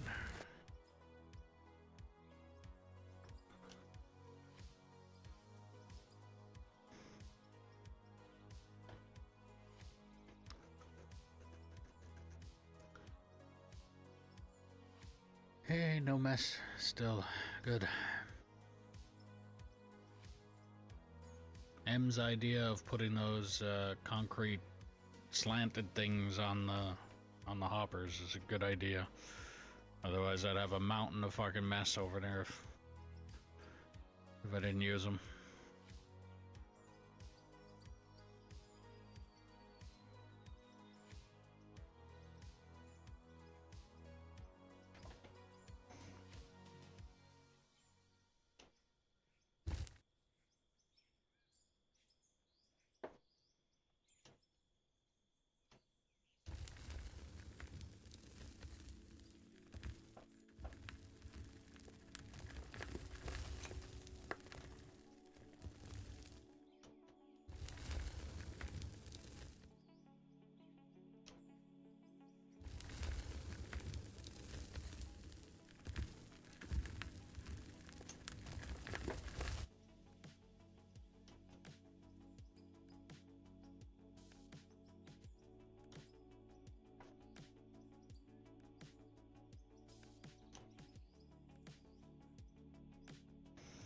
Hopefully that's not going to be too much.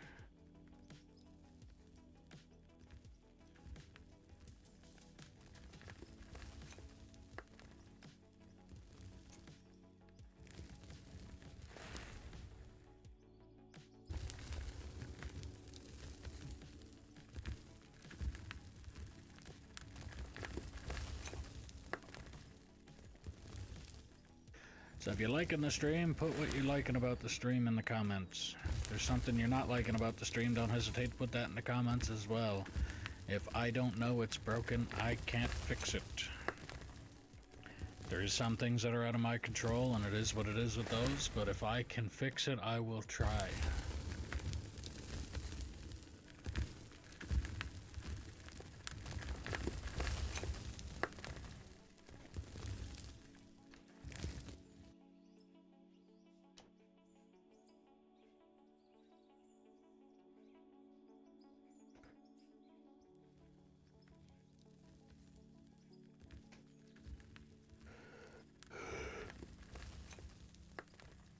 Oh.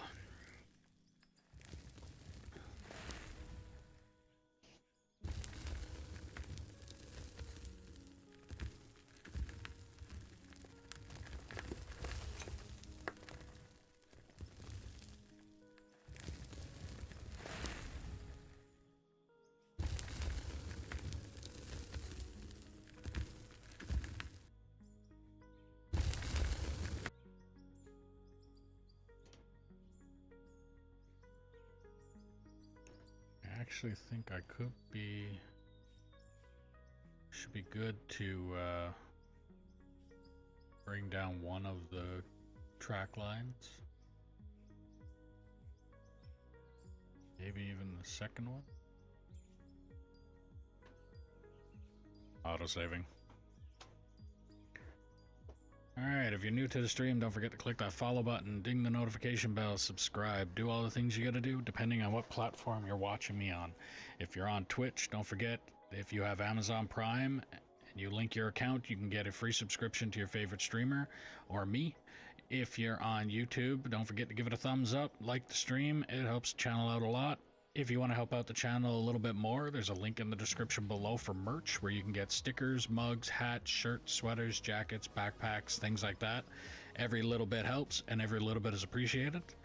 If you want to play on the map that I'm currently playing on, all you have to do is put in the comments below that you're interested. You obviously have to have the game downloaded. And because trolls exist, all that I ask is that you operate truck and or roller until deemed competent or prove that you are not a troll. And then I can get you into bigger and better equipment. And as an incentive, I will buy a new haul truck and give you the opportunity to paint it whatever colors you want to paint it. That truck will then be yours for the duration of you playing on this map.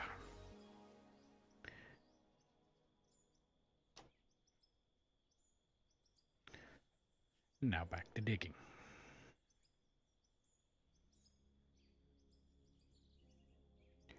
Yeah, I think I can get at least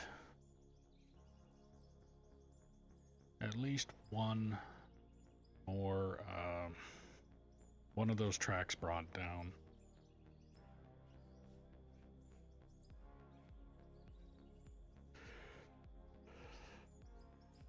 Huh. Yeah, I'll bring down those tracks after this swing around. At least that way it'll break up this tediousness of operating the bagger.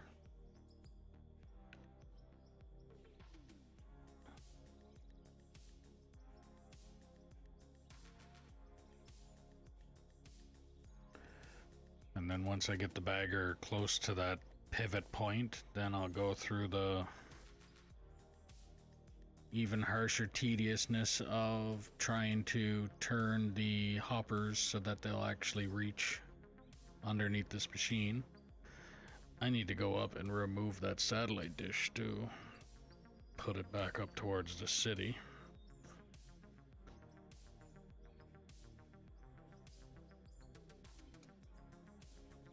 That was my original marker for digging from the plant side, digging this way to find out how far I needed to go with the wall.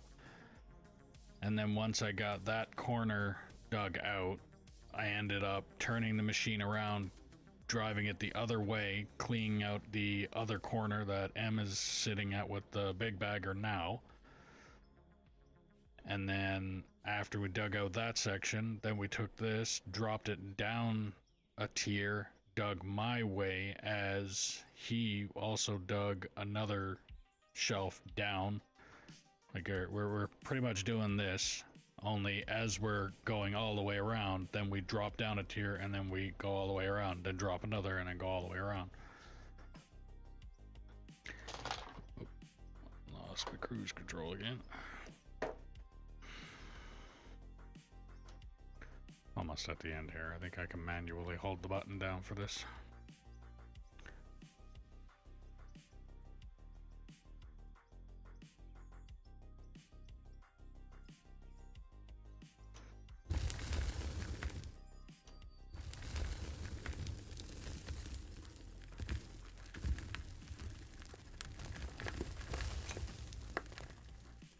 Alright. Yeah, I'll go run those bricks down now. Actually, I got a bunch of stuff I can drop into the hopper.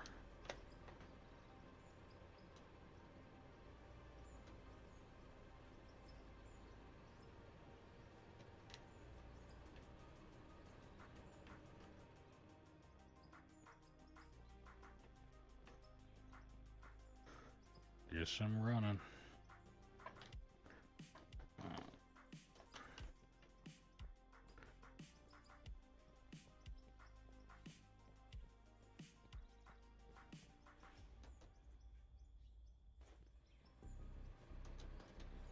Oh, come on.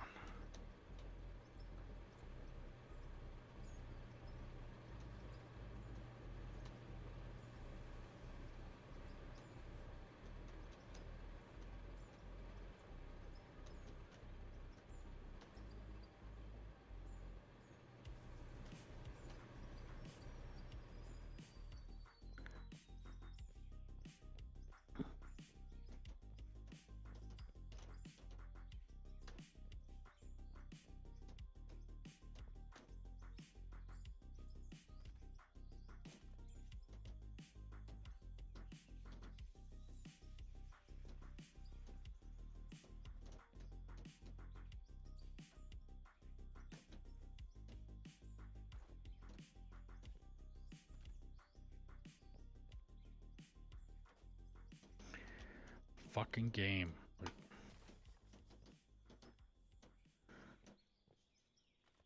I guess swear there's a lag.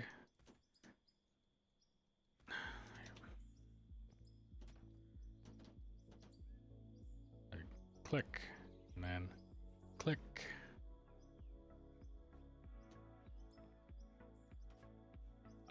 If you know how to find the district area on Discord or on Steam, just look up District Canada Edmonton, and then you can find the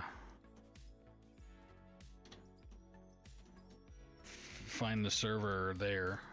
And again, the only thing that I really have for anybody to do on this server right now, besides what M is doing over there, is running the roller. So if you want to hop on here and run the roller, I got no problem with that, but that's pretty much all I have for anybody right now. And it's only pretty much enough work for one person to really hop in here and do it too, so that's why I'm not really advertising it too much. It's more of a while there's work available, or when there's work available, I have no problem doing it, but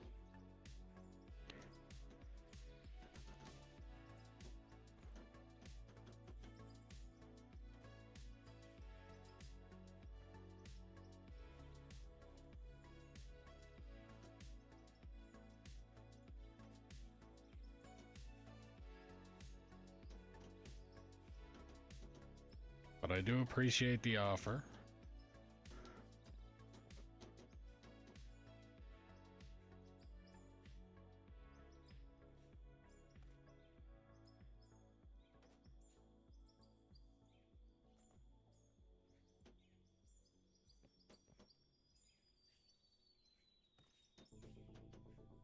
A little farther along, I'm doing some work. Okay.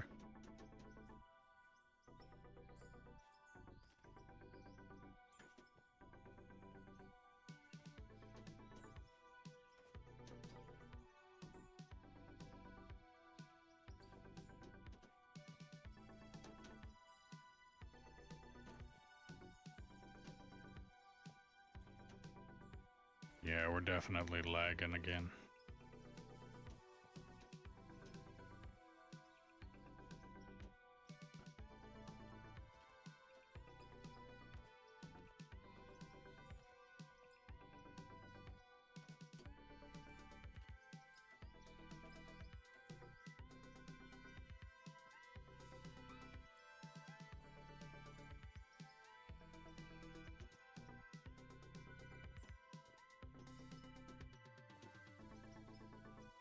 Did you change it to 8 threads? Yes. Yes, I did.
One, 2, 3. I do that one. That one. And that's where the tracks are gonna need to go. And I can get rid of these. This fucking thing would stop lagging. It's making me contemplate if my mouse and fucking keyboard are working. That's how bad this lag is.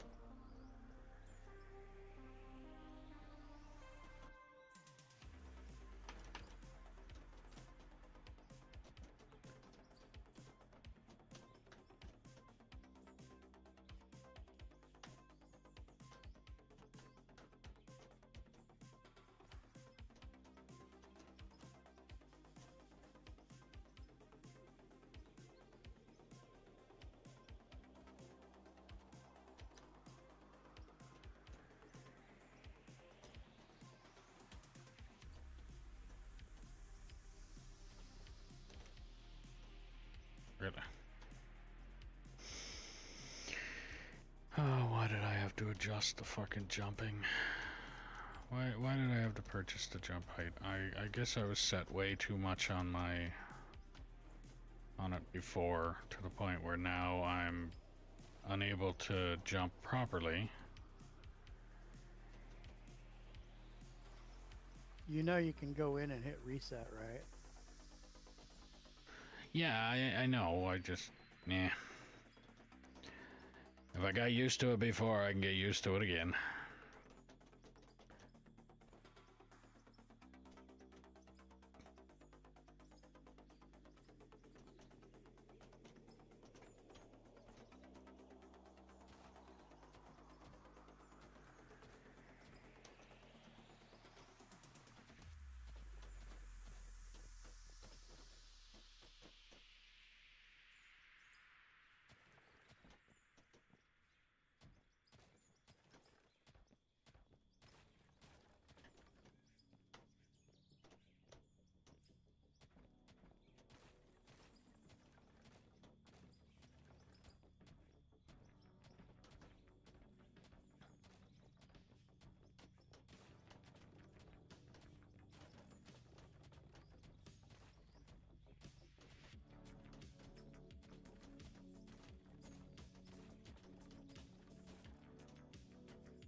that's as far as I'm gonna want to go there for now.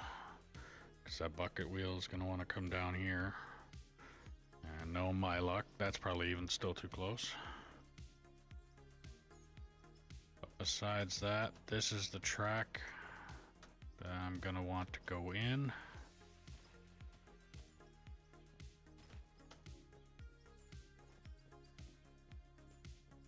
And I'm pretty sure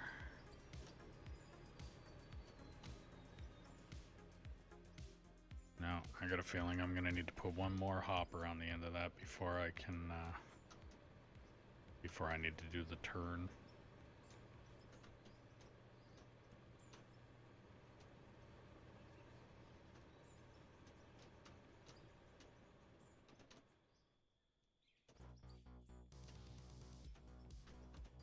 Alright, well, that was me going back, so now I go shift down. So 2830.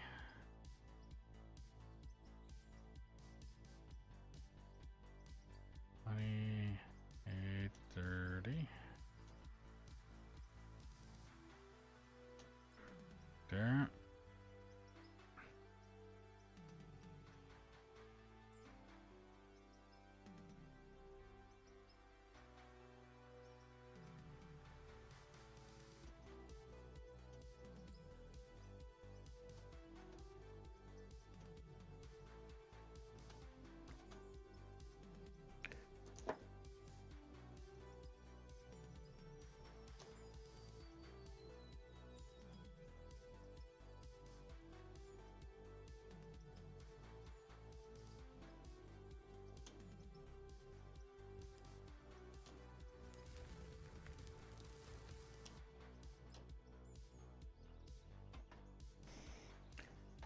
And we're off again.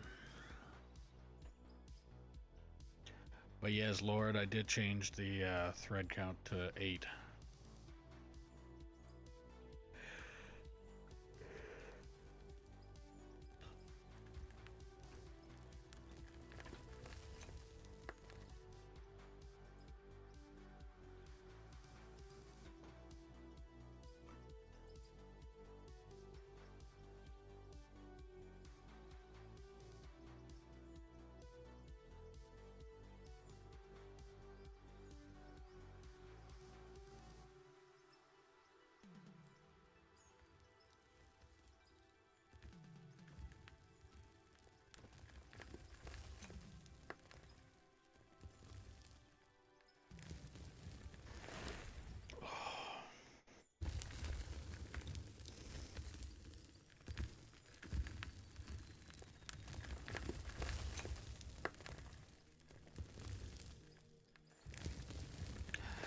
Well, I'm also thinking that the main reason that we're getting the lag that we are is because I'm operating a bagger, the large one. He's also operating one up there, and it's foggy at the same time. And the bagger is resource hog at its finest.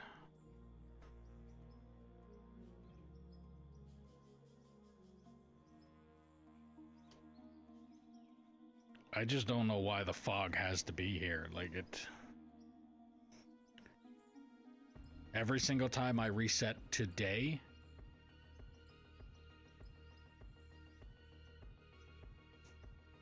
the fog comes up. As I just... If it's set to automatically have clear skies, why am I getting fog? Period. It's like I don't ask for foggy days. I'm asking for clear skies all the time. So it's pretty annoying when you ask for clear skies and you end up getting this. Even though you can set it to cloudy, or you can set it to overcast, or anything like that. You can set it to that. I did not set it to this. I set it to clear skies, and this is what I'm getting.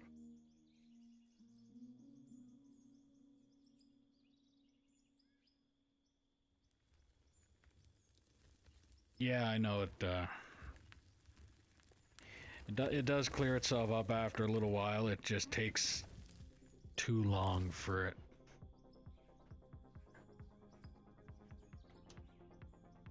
Yeah, I got it set to 1 to 1.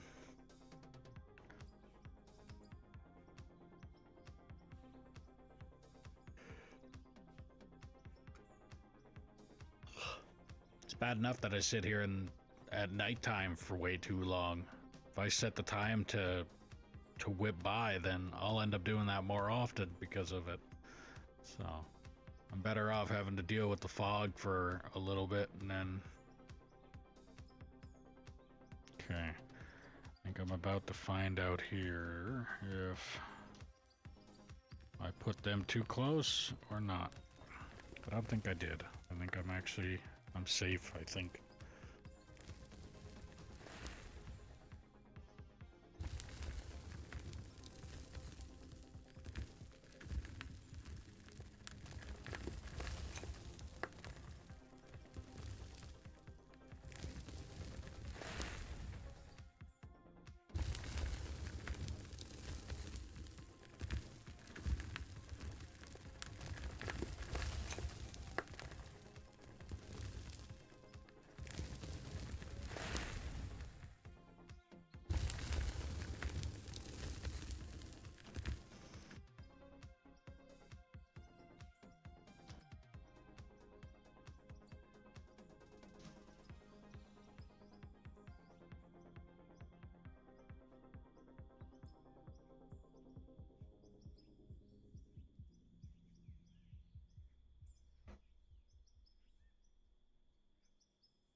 Back down to 2830.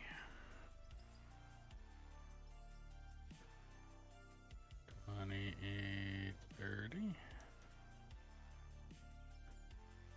There.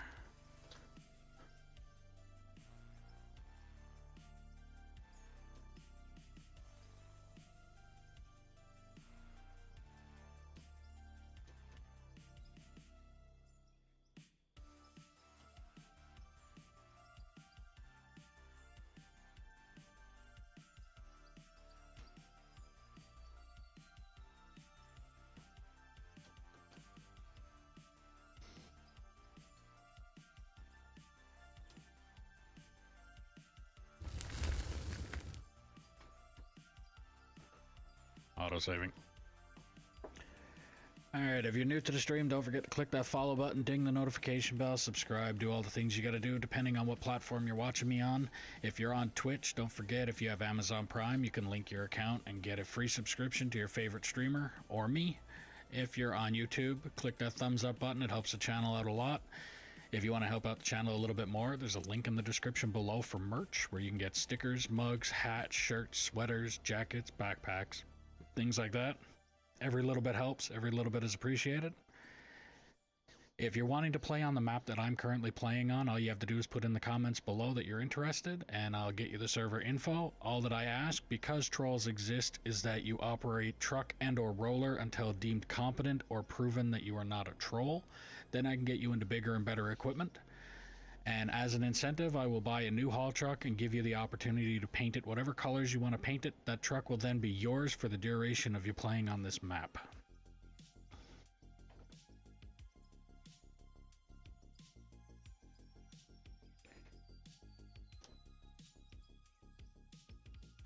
And we're off again.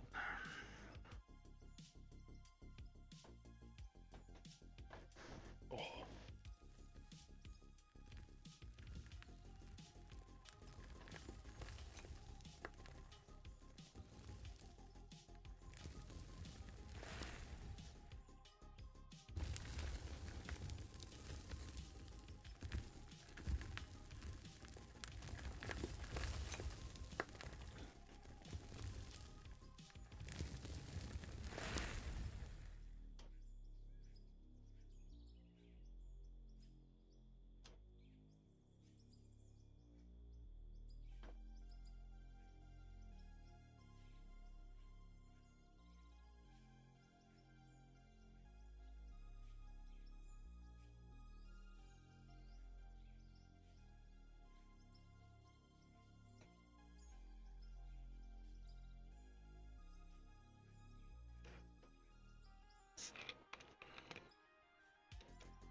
might have came forward a little bit too much this time.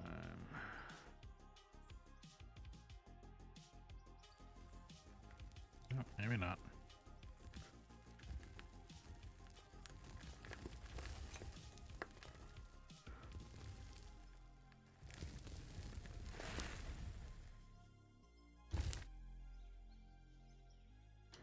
Nothing a roller won't take care of later.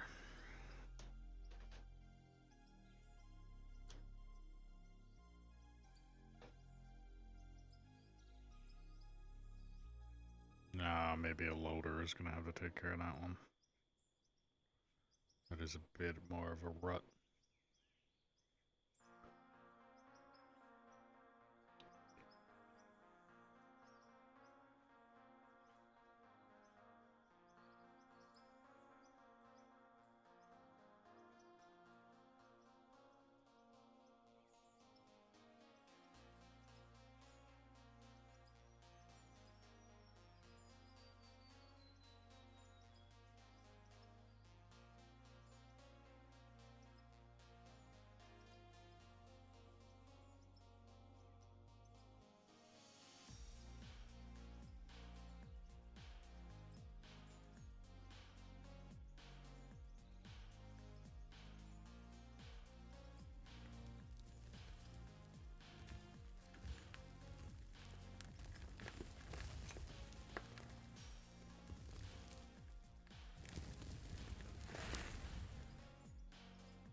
Alright, I think according to that last little swipe, I am at my...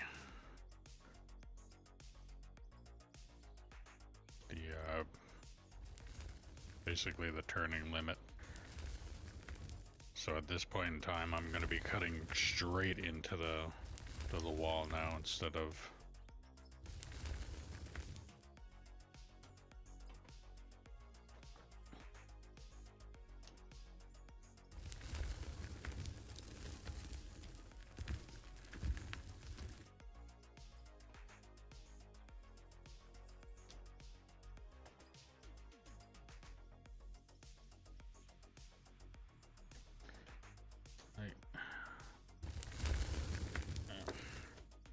check something.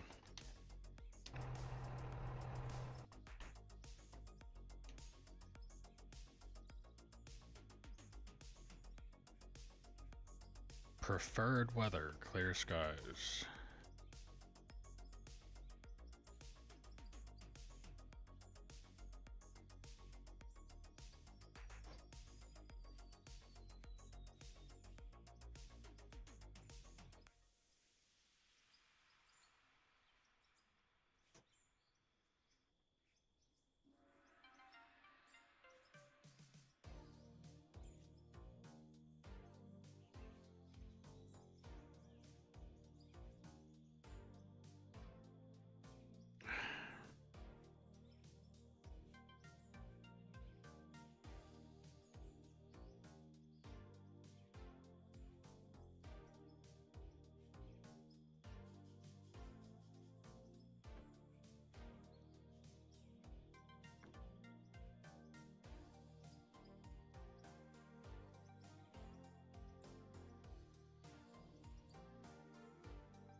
actually started off on YouTube. Actually, you're on YouTube, watch me, but yeah, so I started on YouTube making GTA videos, and that was back with the Xbox 360 when you were able to just scream Xbox record that when you wanted something. Like in my case, it was mostly funny clips or glitches that were happening during the game that I turned into a video. And in the process of doing that, I was also hanging out with somebody that was doing YouTube videos. So I kind of he kind of coached me through it and showed me what I needed to do to get that stuff going. Then I found out that instead of making YouTube videos, because the way it turned out, making YouTube videos in my case was just a giant pain in the ass compared to what I was doing anyway. So I went and found out that Twitch was a thing. Went over to Twitch, started streaming on there. Was still watching YouTubers and another couple people that were on Twitch, and that they started talking about the whole, you're better off getting a viewing or gaining a big community on YouTube and then branching off into the rest of the platforms from YouTube, because I guess it's easier that way. But I already had almost 300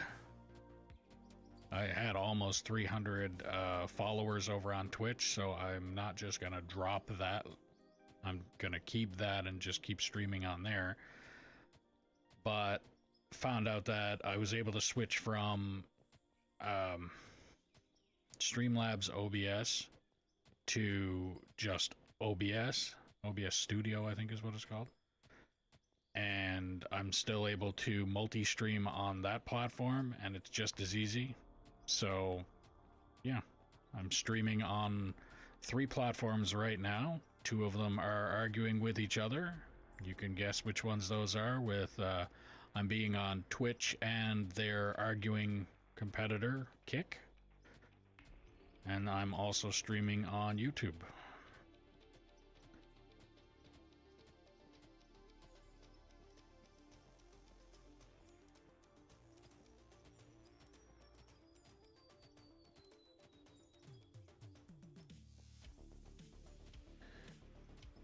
Yeah, apparently Twitch don't like Kick and Kick don't like Twitch.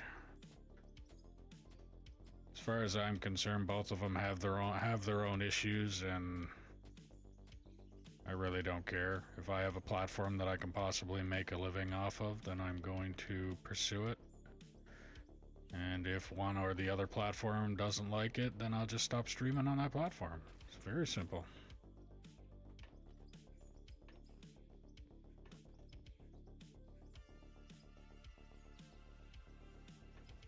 Heh. Yeah. You watch my videos, it consists of the better parts of my my GTA gaming, I guess would be the best way to put it.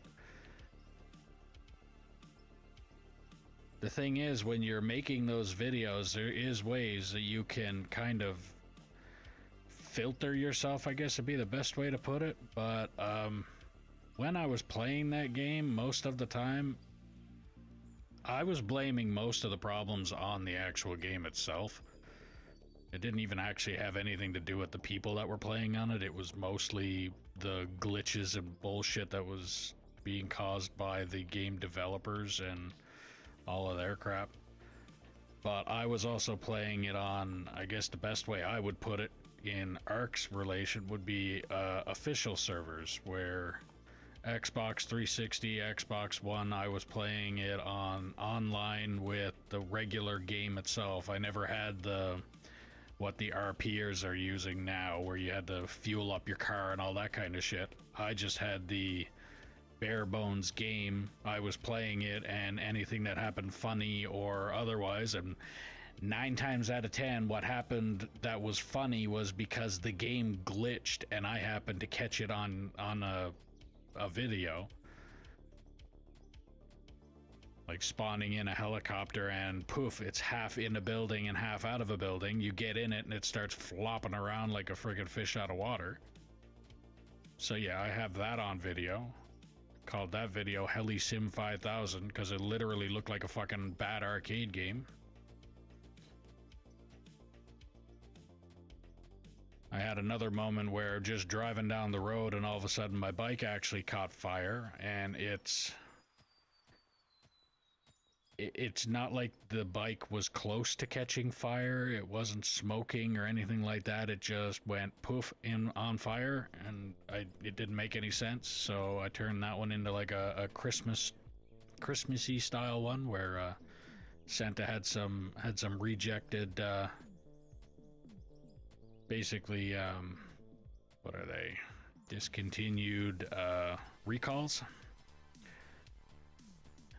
Had a couple videos like that. I also have Minecraft videos on there that are how to build videos. That's what a lot of my videos consisted of, were how to build, or in GTA's way of basically how to make money without actually having to go out and buy shark cards, shit like that, because that's one thing I couldn't stand. It's like, I just spent, let's say for instance, the game is 60 to 80 bucks. You just spent 60 to 80 bucks getting the game. Then you get in the game and can't do anything because they've made it impossible for you to do anything in that game unless you went and spent real money on essentially a credit card in that game with a certain amount of money on it. It's like, so you just spent $60 to have to turn around and go spend another $60 to be able to do anything in the game. So now you're $120 into the game and just barely able to do anything. It's like, now I didn't agree with that at all. Oh yeah, it got fucking horrible. So I got to a point where I just sat down and said, all right, well, I mean, at this point in time, I'm no-lifing the game anyway. I might as well sit down, focus on a way to make a video that shows you or anybody out there, here's how any random person who just got the game can start off. Here's what you should buy first. Here's what you should buy next. Focus on this, focus on that. Step 1, 2, 3, 4, and 5. And once once you actually have the outline of here's how you can make a good chunk of change right away, then you can gradually start working your way up to buying the like I had the yacht, I had the airplane hangar, the nightclub, the casino. I had all of that stuff, and every time the new DLC, or well, I would call a new DLC, basically anytime an update would come out where they had a new section of the game come out, I had enough money accumulated that I was able to buy that and still have money left over to upgrade it and find out what I needed to do to upgrade it, so that I was able to sit down and focus on, okay, well, if I'm gonna have this new thing that they just came out with, what can I do to it to make it benefit me more, help me make more money in that game, so on and so forth, and basically turned that out pretty good. And then the game just went right to shit. They started making some real bad glitches in there, like the I want to call it the MK2. I can't even remember the name of the damn thing, but it was a flying bike, and they got it to a point where the game glitched so bad, or had a glitch in it so bad, that you were able to take that bike, hop on it on one end of the map, and in a matter of seconds be on the other side of the map,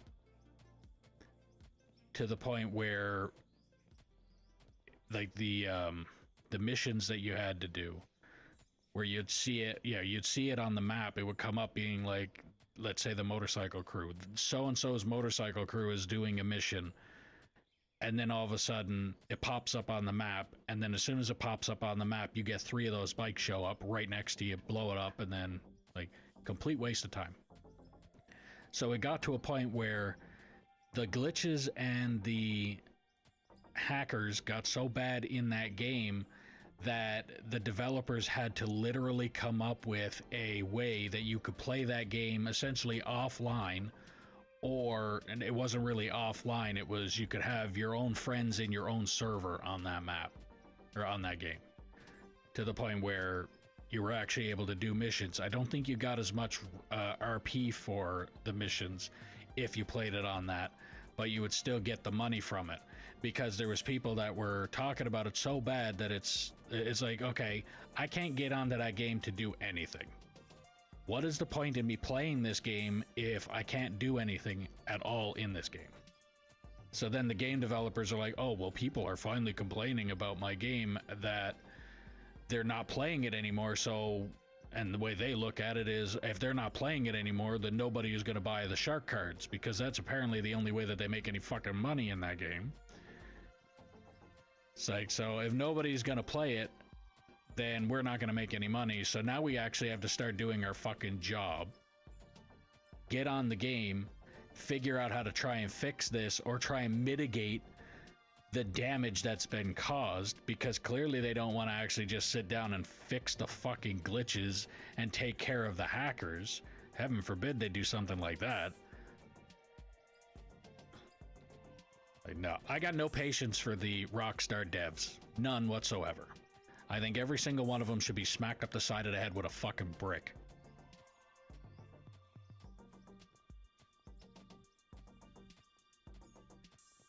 You make a game that you're literally just gouging everybody for their fucking money, go fuck yourself. That's as far as I'm concerned. So yes, you're a business, but at the same time, look at all of the companies prior to your coming out with the game that you've milked money out of people for 3 different fucking systems now. You have made one game that has crossed 3 different platforms. As if you never made enough money off the fucking game already, you are now draped across 3 platforms. To still turn around and say, you can't come out with the next game because what? Like, there's games out there now that have always been where the owners and the devs and everything else of these games have been able to make their money and move on to the next game and still make a fortune off of that next game without having to turn around and say, okay, we've made this game, now we want you to spend more money in the game and then spend more money again in the game in order to actually accomplish anything in the game. It doesn't make sense. But yeah, they started off with well, in my case, I started playing it with the PlayStation 3. Then a couple buddies of mine, when they went and bought an Xbox, and they were the only ones that I knew that were playing the fucking game. So I went and got an Xbox. That was the 360. So it went from Xbox 360 to the Xbox One, then the Xbox One X, I think was a different platform, or the updated version of whatever it is. There's another one on top of that. So there's 3 different platforms that they've spanned across. And it's been over 10 years, I think it was, that this one game came out, and they just decided, okay, we're finally gonna start saying that we're gonna make the next game. Now, they started saying that almost 5 years ago, saying that they're coming out with GTA 6. And I've heard so many times now that they're like, oh, we got a final date. Oh, we got a final date. We got a final date. It's like, I became numb to it to the point now where I don't even care anymore. And you are talking to a person that has played Grand Theft Auto 1, Grand Theft Auto 2, which were originally PSX games, PlayStation 1. I played Grand Theft Auto 3. Autosave. I played Grand Theft Auto 3, Grand Theft Auto 4. Grand Theft Auto 3, Grand Theft Auto Vice City, Grand Theft Auto San Andreas, then it was Grand Theft Auto 4, which I don't know how they made that kind of jump, but yeah. Liberty City Stories, a career out of basically playing those games. If I was to have actually made a career playing those games, it would have been awesome, but I've gone out of my way to buy every game that they've had come out, and to the point now where Grand Theft Auto 5, San Andreas, has kind of deterred me away from even wanting to bother with Grand Theft Auto 6. Because they've gone so money hungry to the point where I stopped caring about that. I don't even want to play that game. Because I know that the people that came out with the game they probably haven't even made the game in the idea of, hey, this is an interesting game. We're going to come up with an interesting storyline that makes you actually want to play the game. They have probably come out with hey, let's get you to play this game and see how much money we can milk out of your fucking wallet.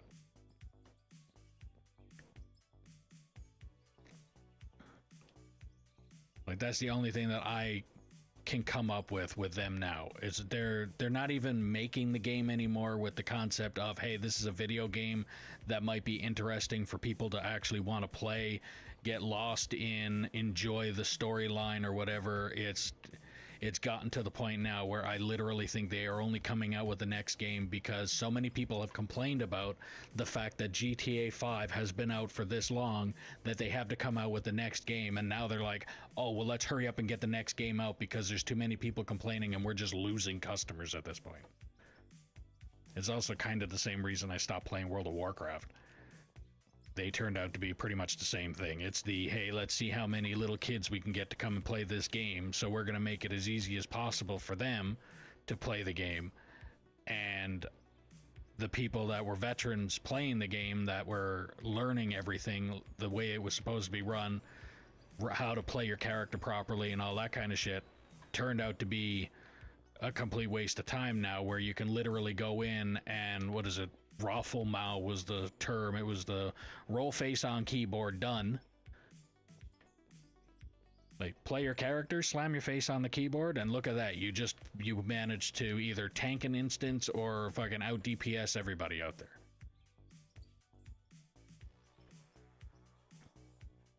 So yeah, I stopped playing that game too.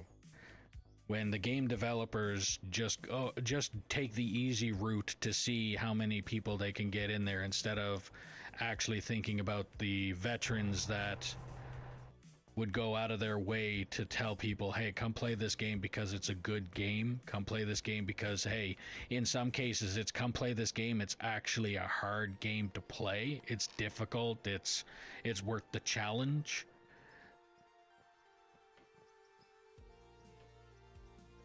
Because I know there's a lot of people out there that's the kind of games. What was it?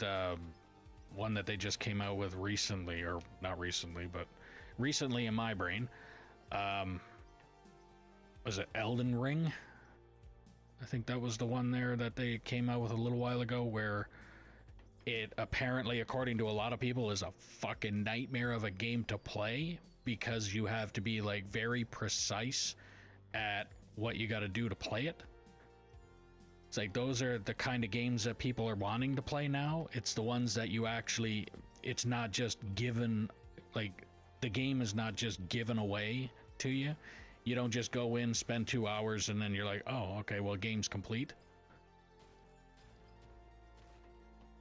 Like, that's the kind of games people want to play, and the devs don't seem to grasp. A lot of devs don't seem to grasp that anymore. They just look at it like a quick fucking buck. And some of them almost take it like it was an inheritance. Like, oh, I am now well, another good example would be like, oh, I'm a GTA 5 fucking dev now. I was just hired by them, and now I'm gonna go and I'm gonna try and make this game my game. And what it ends up turning into is I'm just gonna go in and see if I can make a quick buck off of somebody, and yeah, I got no patience for it.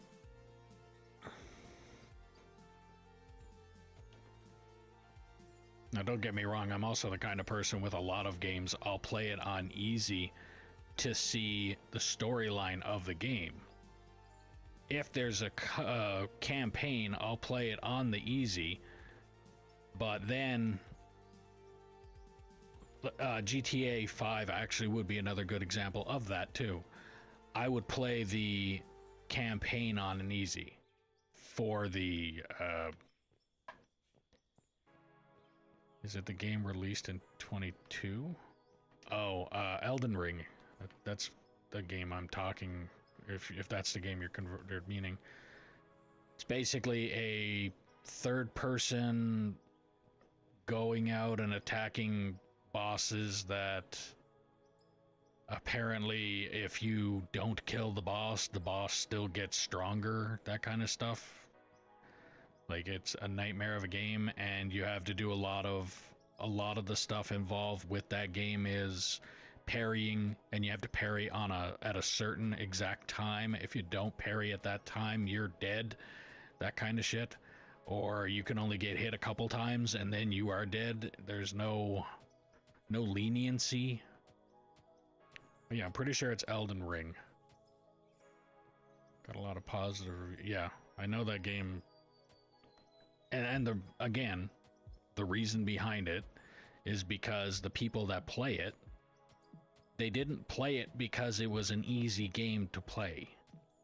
They played it because it was a challenge, which is the purpose behind playing a lot of games.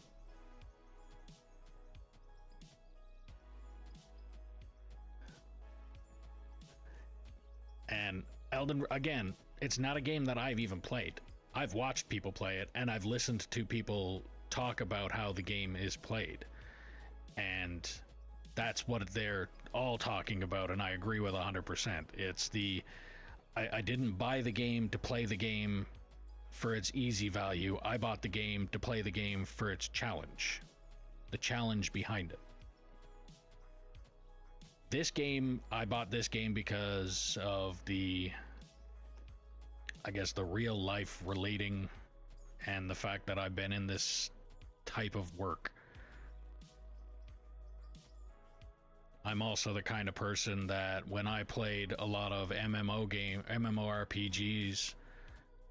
I would grind most of the time. That was, I used to do that all the time, like sit down and farm certain areas and focus on making the money in the game and things like that. Same thing with GTA.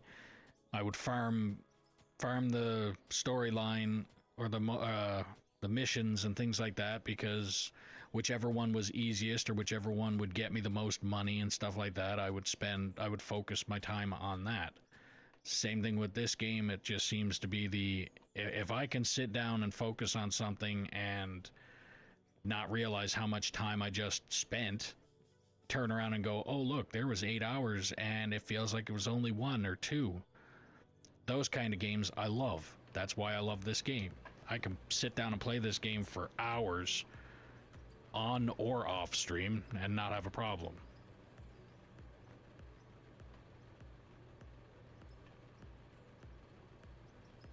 I still... Okay. Should be running out here pretty soon.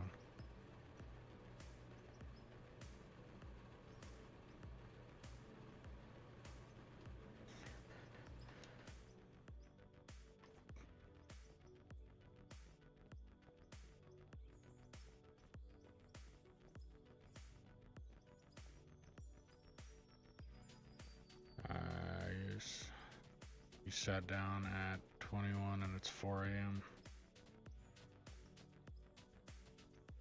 Sat down.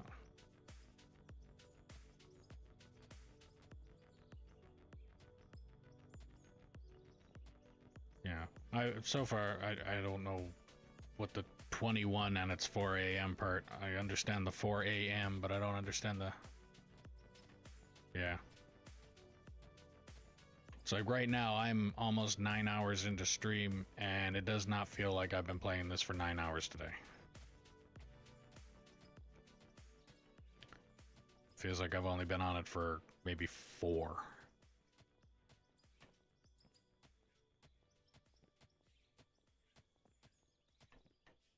Alright, I think I'm going to leave that wall like that.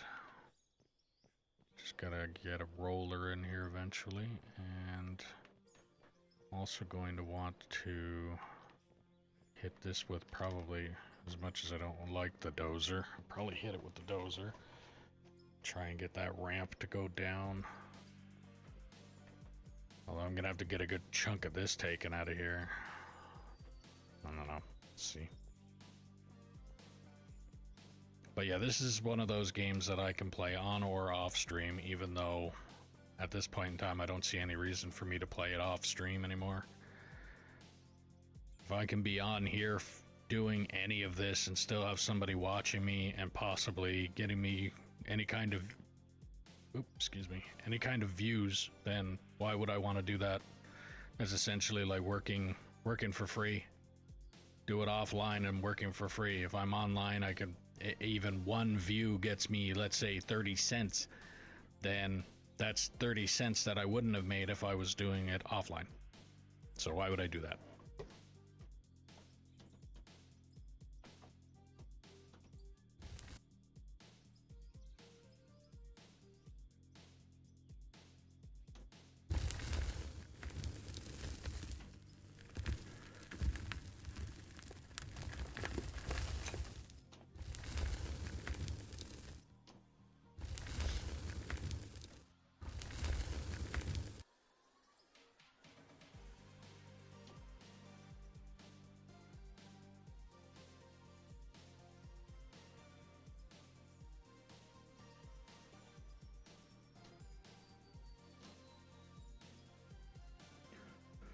Oh, 9 p.m. to 4 a.m.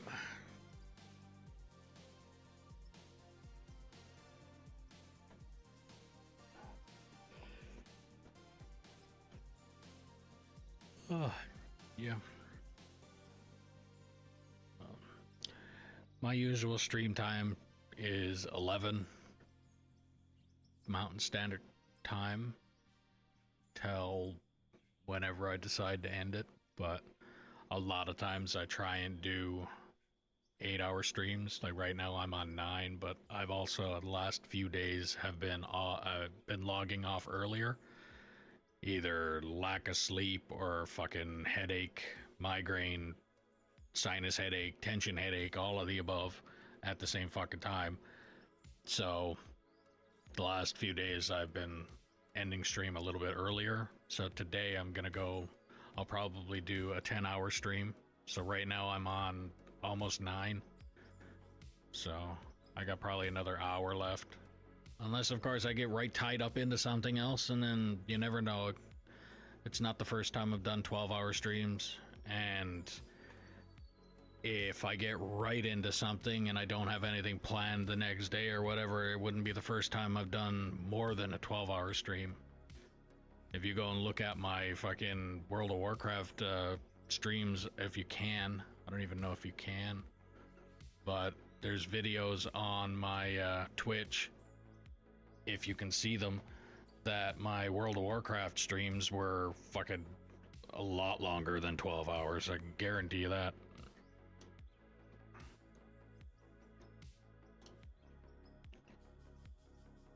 But it all depends on if I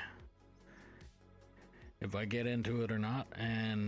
But the thing is, with operating the bagger too, I don't get right into this. It's the same thing over and over again. The only thing that might keep me going is when I back out of this machine and look at how much I've removed for material, or if I'm getting out of the machine and doing what I just did there, where I was focusing on extending that wall, things like that, where I can come in and, like, I might end up taking the machine and actually, no, I think I'm gonna leave that wall just like it is, and the next thing that I'm gonna end up doing is trying to the haul road is gonna go up to the city. I think I'm gonna focus that one next.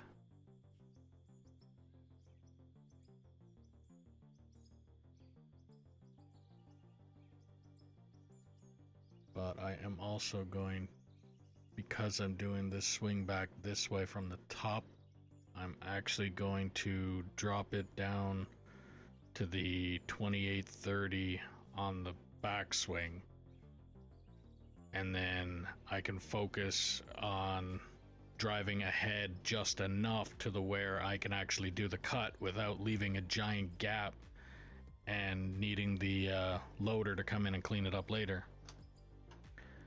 But you can see on the ground here, there's a this little bit of a rut. It actually gets way heavier right where the bucket is seeing on the bottom, right where it says park brake on, like that area. There's a giant whoop-de-doo almost there. So I should be able to focus on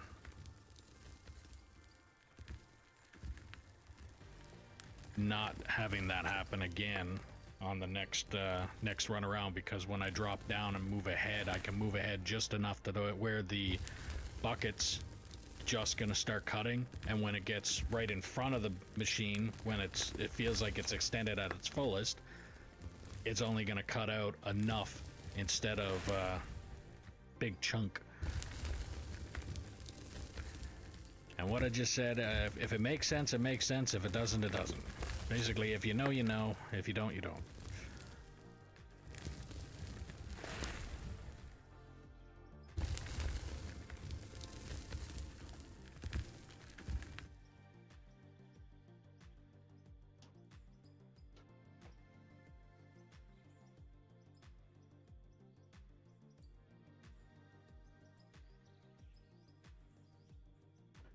But I only got a couple more cuts left, and then I'm going to be prepping to do the 90-degree turn and heading up towards where M is. How goes the digging up your way? I'm running a roller right now for a little bit. You got so bored of the machine that you had to change it up, huh? Wow, yeah. I got a funky tree that's just sitting there that's screwing me. That's desyncing. Log out, log back in, and it'll go away. Okay. You don't really have to, but I mean, if the tree hovering there is bugging you that bad, you can log out, it's log back in. driving me freaking crazy, and then I'm coming back and see it gone. Can it really drive you in the direction you've already been, though? Got a good point. It's putting me over that other edge. I've been driven to crazy for so long now. I've got a house paid for up there already.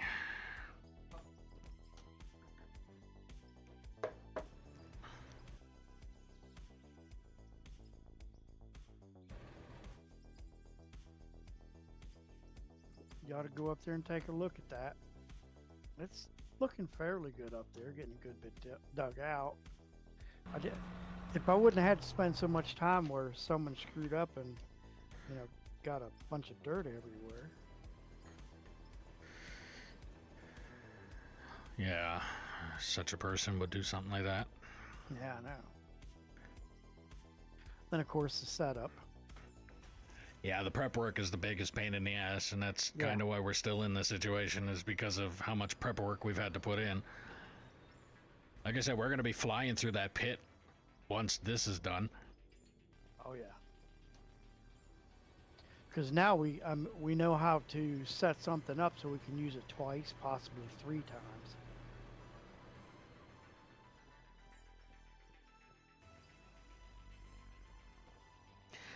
Well, I mean, right now, with us removing the top material that we have with the baggers, when we turn around and go down and dig in the bottom of that pit is going to go down layers, probably, I'm going to guess probably 6 or 7 shelves before we even need to expand the pit. So that's going to take a little bit of time to remove that material first. Okay, so I see what you're doing. Look straight up. On that knoll that you're standing on, look straight up. Tree's gone for you. Yep. Because where that knoll is, that's where I dug out around the tree.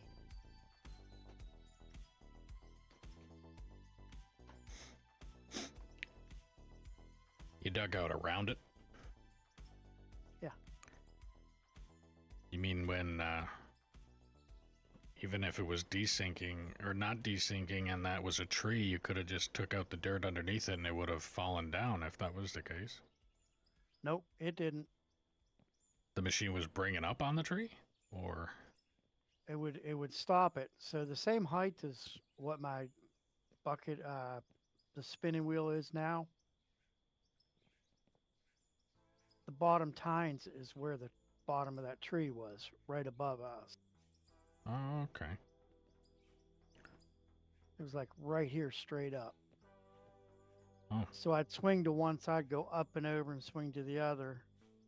Oh, then and I that's get what you down. left this gap for. Okay, that makes Yeah. sense. Well, this was a sharp point. I just smoothed it out.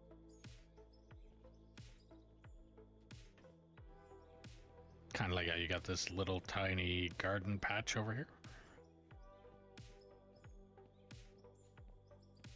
That tree And was somebody's not there. gopher hole. That green was not there. That's actually the original bottom of the valley.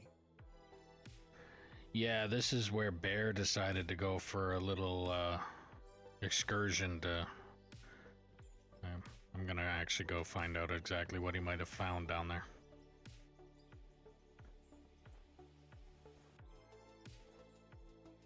When you get down there, put a 30 megaton bomb down there and explode it just for the fuck of it. Yeah, right. Oh, come on, it'd be fun. Yeah, I know it would be fun, but it's not happening. It's bad enough I'm finding random gopher holes. I don't need to come down here and find a random, like, gopher community hole. It almost looks like Bear was making a friggin' gopher hut down here. He's got a big open area.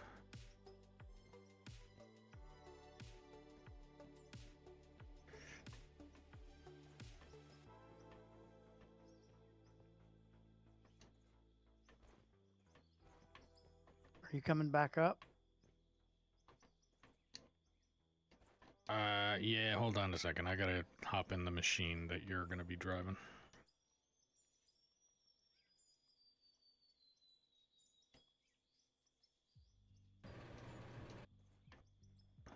So where I'm at, I walked following you, staring straight down at your name.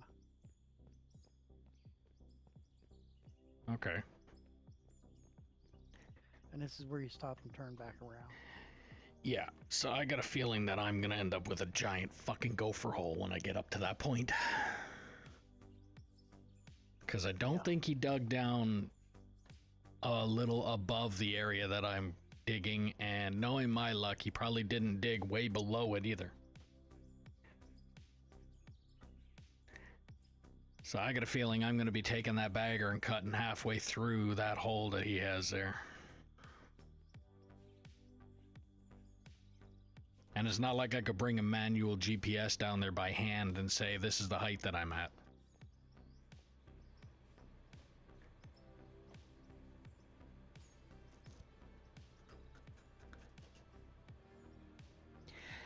Did you leave that much of a dirt pile over here that you needed to have a nap in between, or what? Yep.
So, do you happen to know the actual height of the like the parking lot area of the by the plant, by the warehouse there? No, I never did anything to find the number.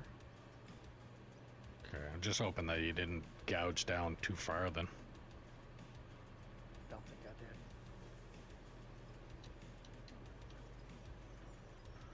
did. I don't either. I'm just thinking off the top of my head. I'm just hoping.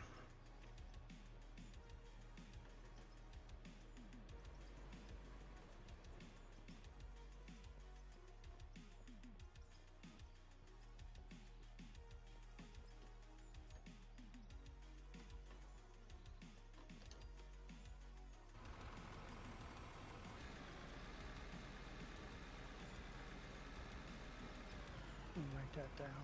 What's that number?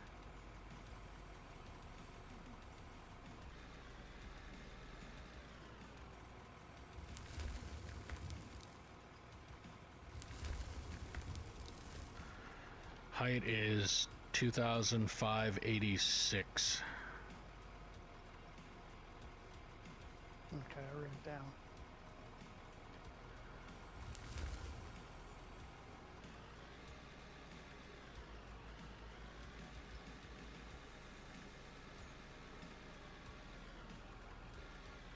Oh, this tree up here, no matter how many times I hit it with an axe, it will not drop.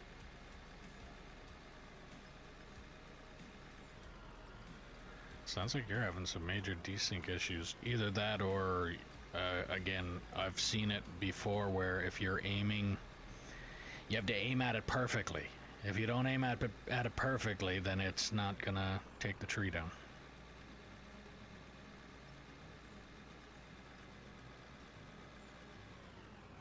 Oh, no, okay, yeah, I didn't realize you were this close to the edge of that.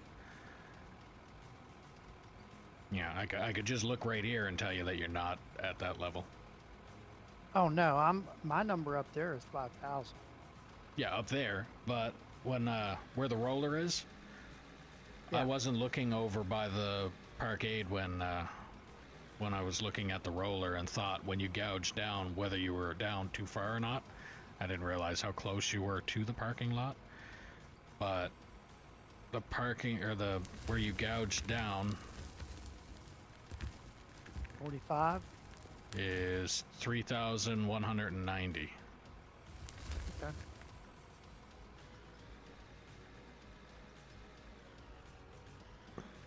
So you still got a little bit of room to go.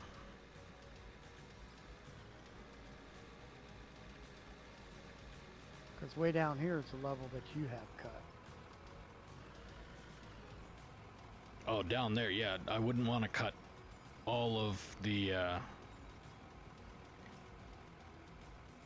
So if you're gonna, best way that I can explain it, where I have cut there, where the.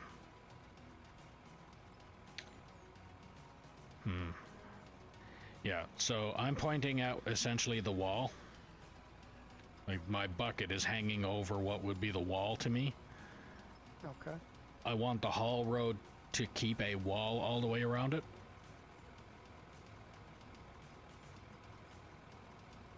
So once I come back towards where you are, I'm actually going to be making a turn to come back towards the dump. So I'm going to be making a giant U shape from where I am now. I'll make a 90 and head towards your bagger, and just before I get to where your bagger is, I'm going to make another 90 and head towards the dump. And that's going to be where the haul road's going to go. And then everything where I'm sitting and towards the parking lot will be at the height of the parking lot, and we're auto saving.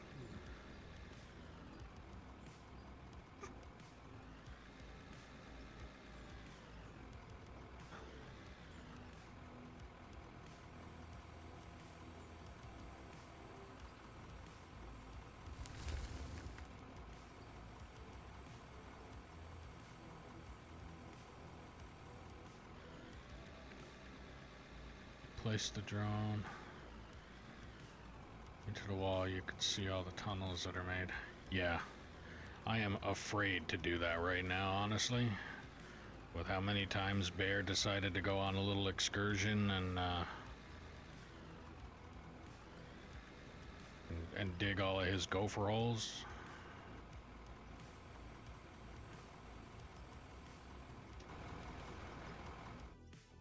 Actually gonna park the truck properly here too.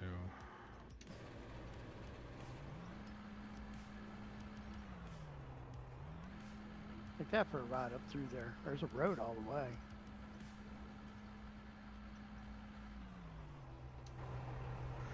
I mean, I don't really need to right now.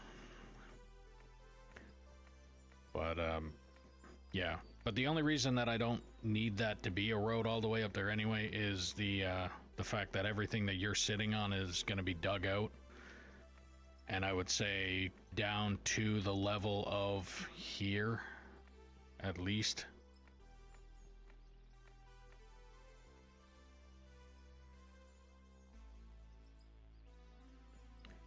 So that's why I was also thinking off the top of my head there earlier, maybe to take the bagger and put it where, kind of where I'm standing here and dig your way over there, but I don't know which way would be easier, so you continue doing what you're doing. Yeah.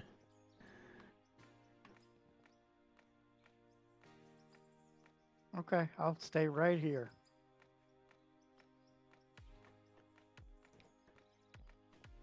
You said continue what I was doing.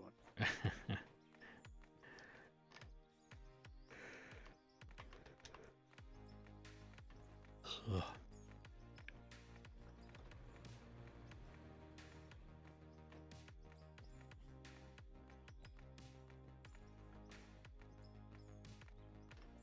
But yeah, so once I start to get the bagger to around, I guess I'll be around here. As soon as I can actually start to level off to follow this wall, that's when I'm going to start heading towards the dump. And everything that's on this side, so basically where your concrete slabs are that you took the hoppers out of the middle of, yeah, that's all going to be about, I would say, probably want to make it the height of the parking lot. okay. All the way down to 24. I mean 2586.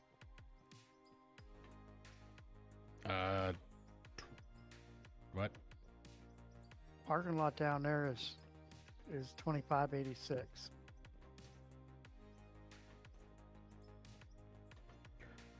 How's that 2586 and I'm digging? Oh, I'm doing 2830. Okay, yes, that makes, no, 2830 would make it higher than the, That'd make it higher than 25. another reason behind the, hang on a second, let me hop in the same loader that I just gave you that number, and I'll go down to the bottom and then tell you what the number comes up there where I'm digging with the giant bagger. Okay. I bet that number is going to be way different.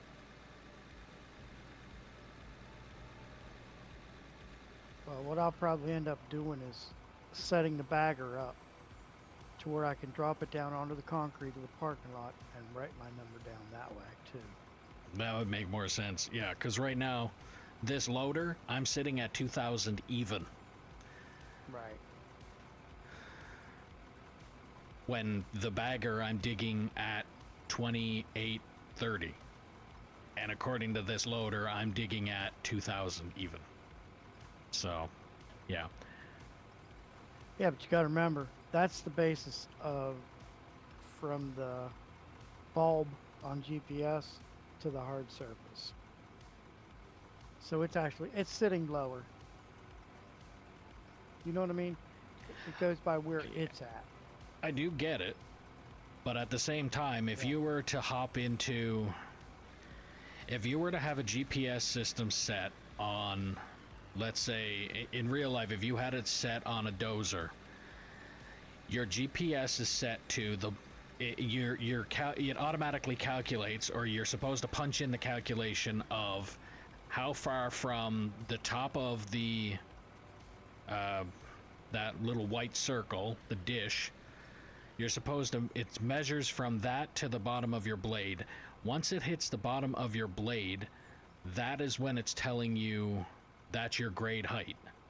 So technically what I should be able to do at that point is go in to, let's say, the bagger, and if I punched in the bagger where the dish is here and the bottom of where the bagger's teeth are digging is here, it should run it across the entire board of every GPS system. This is the number you're looking at. Oh, I know, but see, that's the difference of a game and on a real job site. But that's what I mean. Is like, if that was the case, then why? I should be able to hop into every single one of these machines, and the game itself should do the, here's your blade level, and that's what the number is, which is the bottom point of where, if you're in the roller, it's where the roller meets the ground. If you're in the loader, no matter what loader, it's where the teeth, when at a flat point, when your line is straight across, at that point, that's when that's the number, and that should be it right across the board, no matter what. It shouldn't matter that the machine is taller or any of that.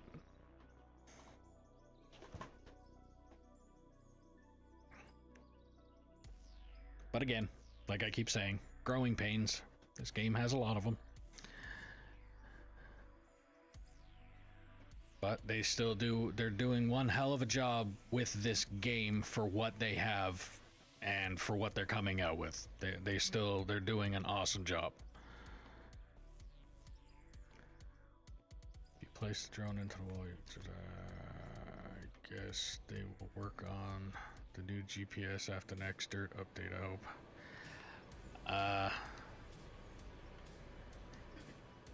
I don't know what they plan on doing, but I would hope so. I mean, there's a lot of stuff I would hope. One of the main things that I really would hope that they would come out with is functioning mirrors. Said it before. If you have a cab view where I hop in any machine, even this one, if I hopped in this machine and I do this, I am in the cab view. So here's the interior. I'm looking up. I should be able to look at that mirror and see what's going on behind me. Same thing with the other mirror. Now, for some reason, I probably have to adjust it, but my camera looking view is a little slow. But I should also be able to look in this mirror and see behind me. There should be no reason that it's... And that is not the fog that's causing that. I can do that in any... let me hop down here and I'll get in...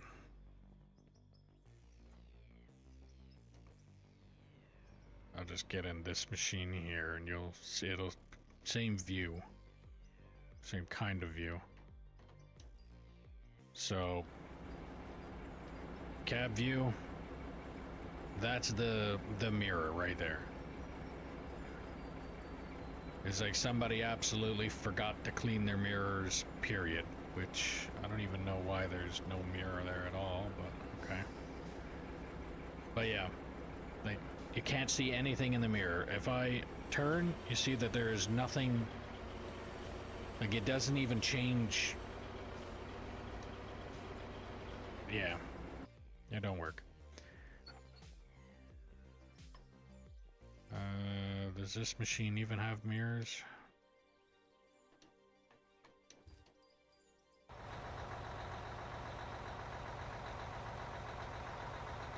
No, this machine doesn't even have mirrors, but again, it should. And if it does, it should since every single one of these machines has a cab view, it should have functioning mirrors. Here you go. Same thing. There's a cab view, there should be functioning mirrors, and there isn't. That's my only gripe. And the reason that that's a gripe is because if you were playing, if I'm not mistaken, if you're playing even GTA and you get into the cab view, mirrors work. If you get in what other games are there that I can't even think of any other. Lights, I mean, I really don't care too much about the lights. Okay, wrong button again. Here we go. So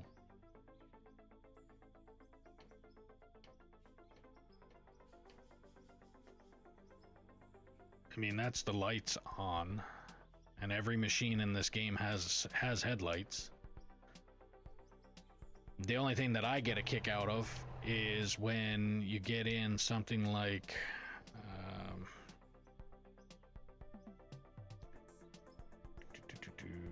let's go with this. So yeah, so when you get into this,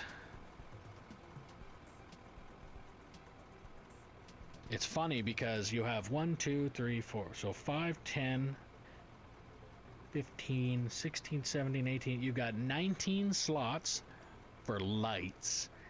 And when you first buy this machine, every single one of those slots is filled with a light. You do not need 19 fucking lights on a goddamn loader.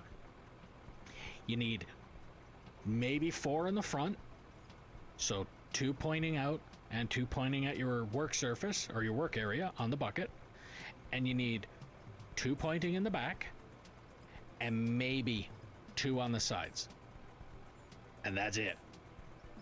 And then the other lights that you might need would be the that one. Besides that, you don't need any more than that.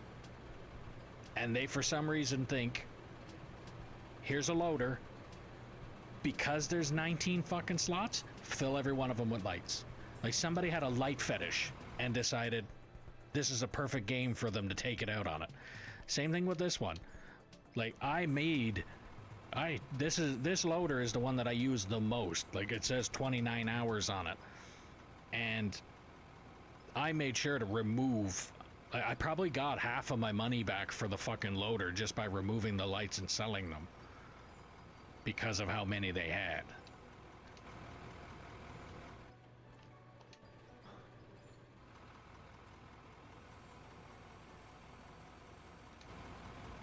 But every loader, for some reason, as soon as you buy it, if there's a slot for a light on it, it comes with a light in that slot.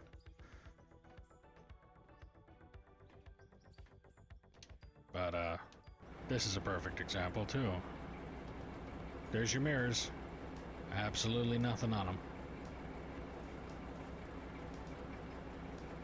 See? There's no real view. It has a little shadow on it, but that's it. And the haul trucks are all the same. Every haul truck is the same thing.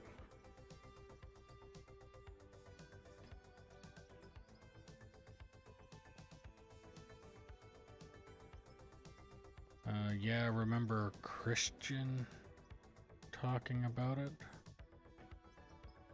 But when it's fixed, I don't know. Who's Christian? You say that name like I'm supposed to know who you're talking about.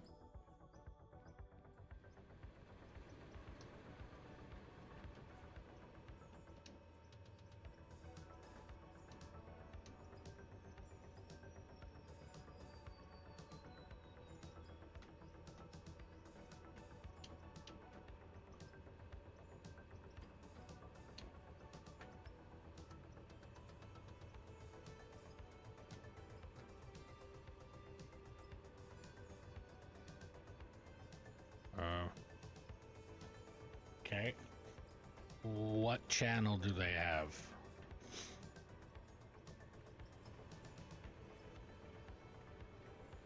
On the main developer. Okay. Yeah, no, I don't know anybody who makes this game. I just like the game. The closest thing to anybody that I know that has any kind of push-pull or thought process in this game is Splitting 2, and he's technically just a game tester. So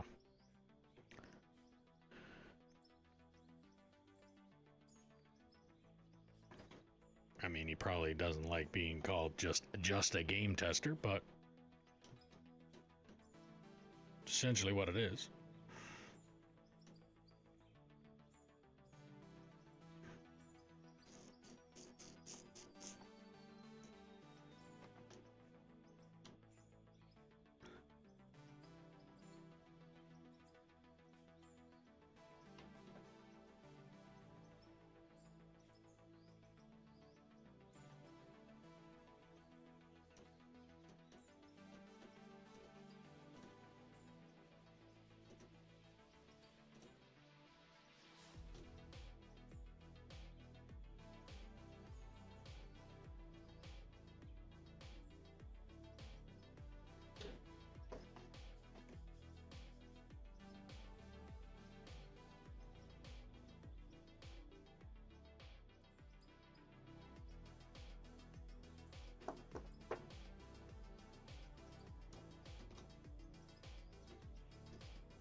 Where you go?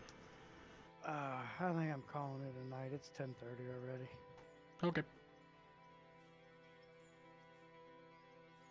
Yeah, I I know, probably only you're- got you're another half hour. pissed. I see how you are. You're pissed. Yeah, I know. Nobody to operate that other bagger for me. That just means more work for me. 30 minutes. Yeah. No, yeah, I probably got another 30 minutes anyway, and then I'm gonna be calling it too, but... And then tomorrow, we'll finish what we're doing here, and... Yeah, I'll probably just hit the wall. 11. Yep, 11.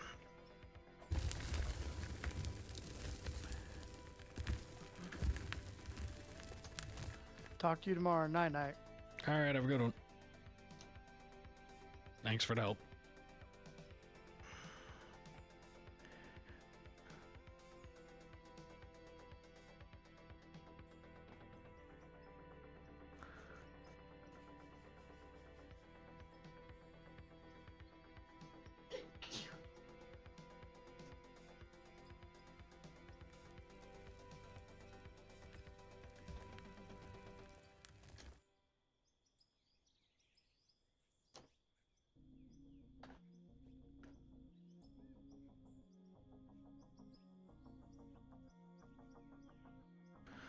But yeah, no, I'm what, little over, I think 300 hours into this game now, and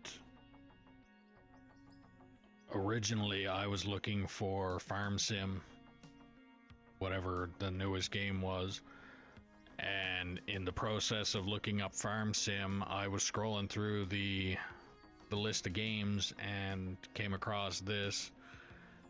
Happened to look into it, see what it was about.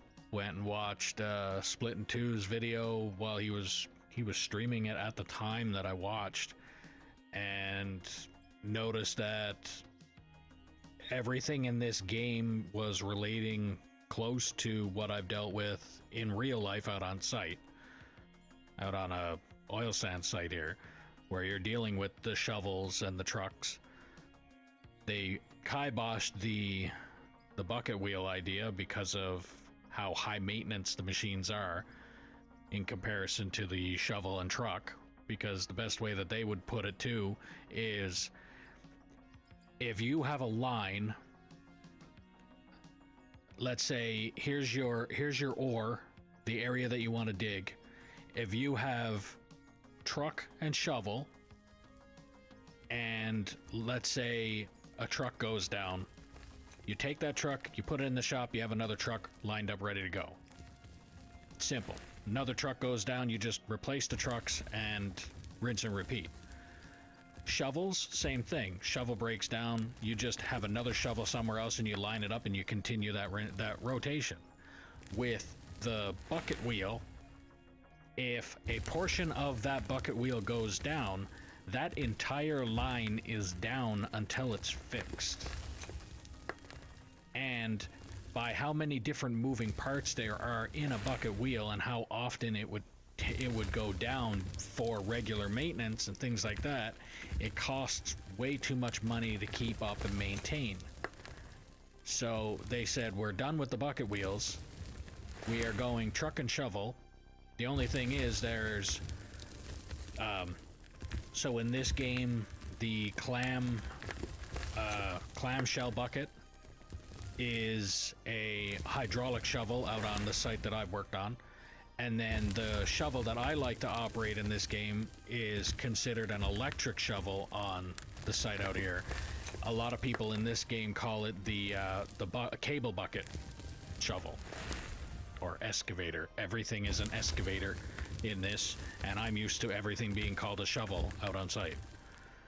Basically, if it digs, it's a shovel out on site 90% of the time, depending on who you ask.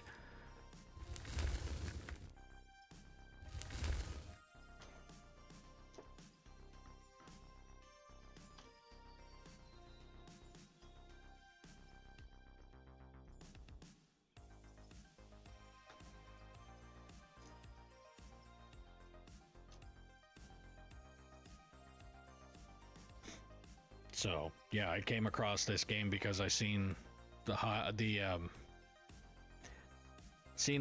haul trucks, seen the excavators, the shovels, and things like that, and I love the style of game.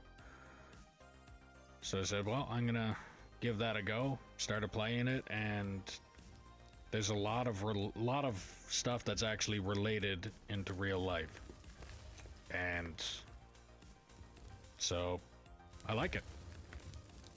Best way that I could put it. There's a few things, like I said, I have a little gripe about that. It's kind of the mirror thing for me is one of those things that they should have implemented that from day one. That should have been one of those things that it's like, okay, we're gonna have a cab view, so what are the things that you have to have when you have a cab view? Mirrors should have been one of them. And it's just not implemented at all. Besides that, and another one that I don't have as much of a gripe about, but it still should have been implemented pretty much right away as well, would be your throttling up and down your hydraulics.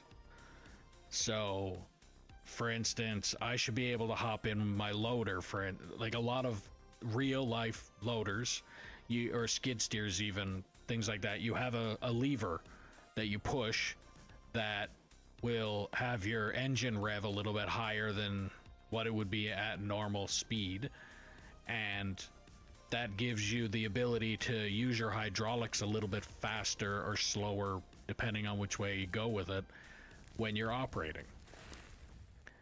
And I think the equipment in this game should have something like that implemented into it as well. That one, I'm not 100% sure how easy or difficult it would be to implement it, so that's why it's also not that much of a gripe. But the mirrors, every game that I have played, except for this one, if it had mirrors in the game, then they functioned the way that they should have. Like, I think even Grand Theft Auto 3 had that, and that was a PlayStation, I want to say PS2? If not, yeah, I think it was PS2. Grand Theft Auto 3, I think, was a PS2 game. And they had mirrors in that game. So I don't know why this game wouldn't have them.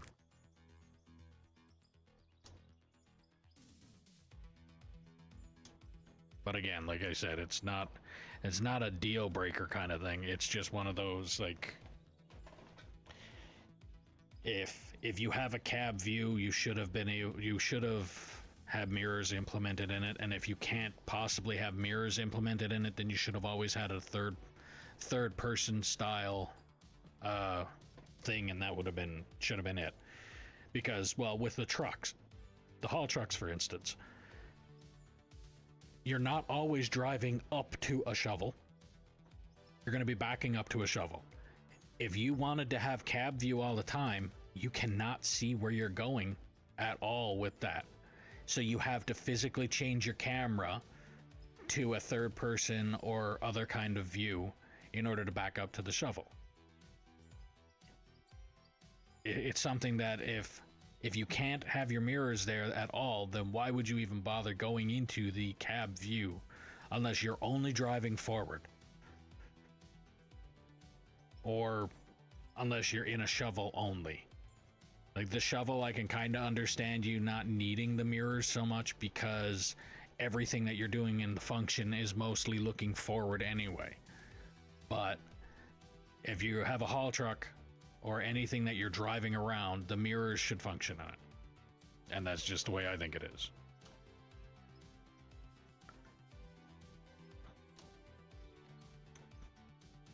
And I don't even know what I was originally talking about this stuff for.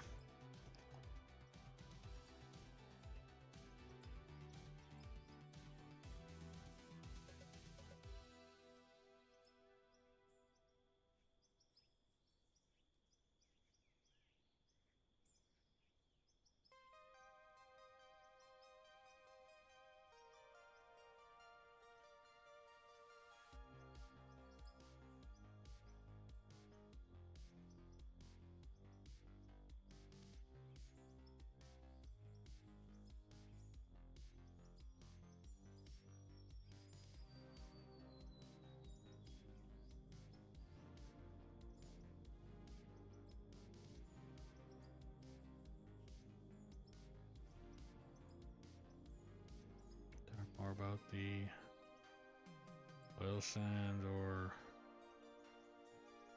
machines or something.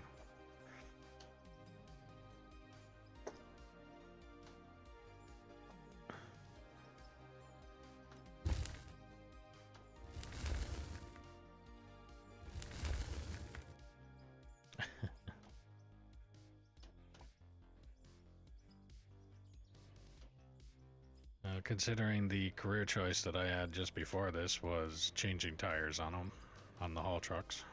So that was a giant shit show and a half. We used to laugh about the fact that as a tire technician, we used to say that you had to be a special kind of stupid to do that job.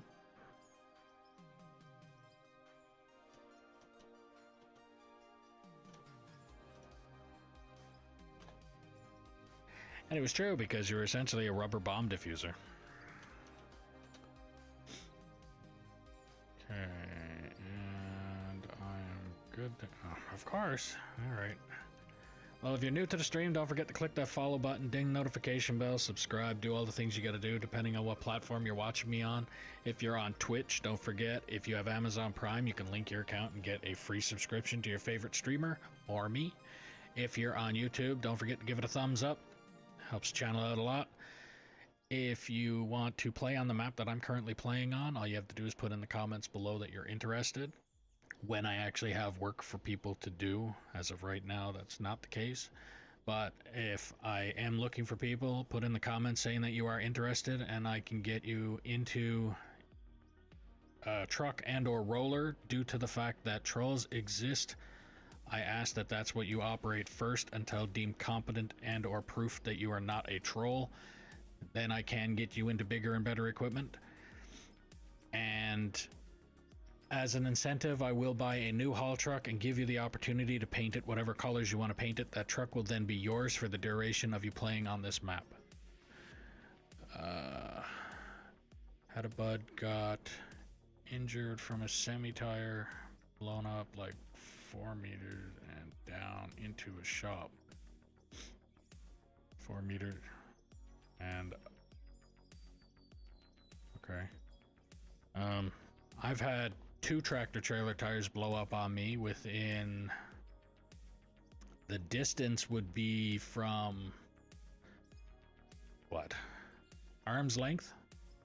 I could put my arm out and touch the tire, and I'm only 5'8", so I had the tire up to 80 psi at the time, and I heard what sounded like somebody grabbing a guitar string that was pulled too tight, and then they pulled it really hard, and you hear that like doink noise. I heard that 3 times. Then I heard bang, and then I didn't hear anything for 3 hours.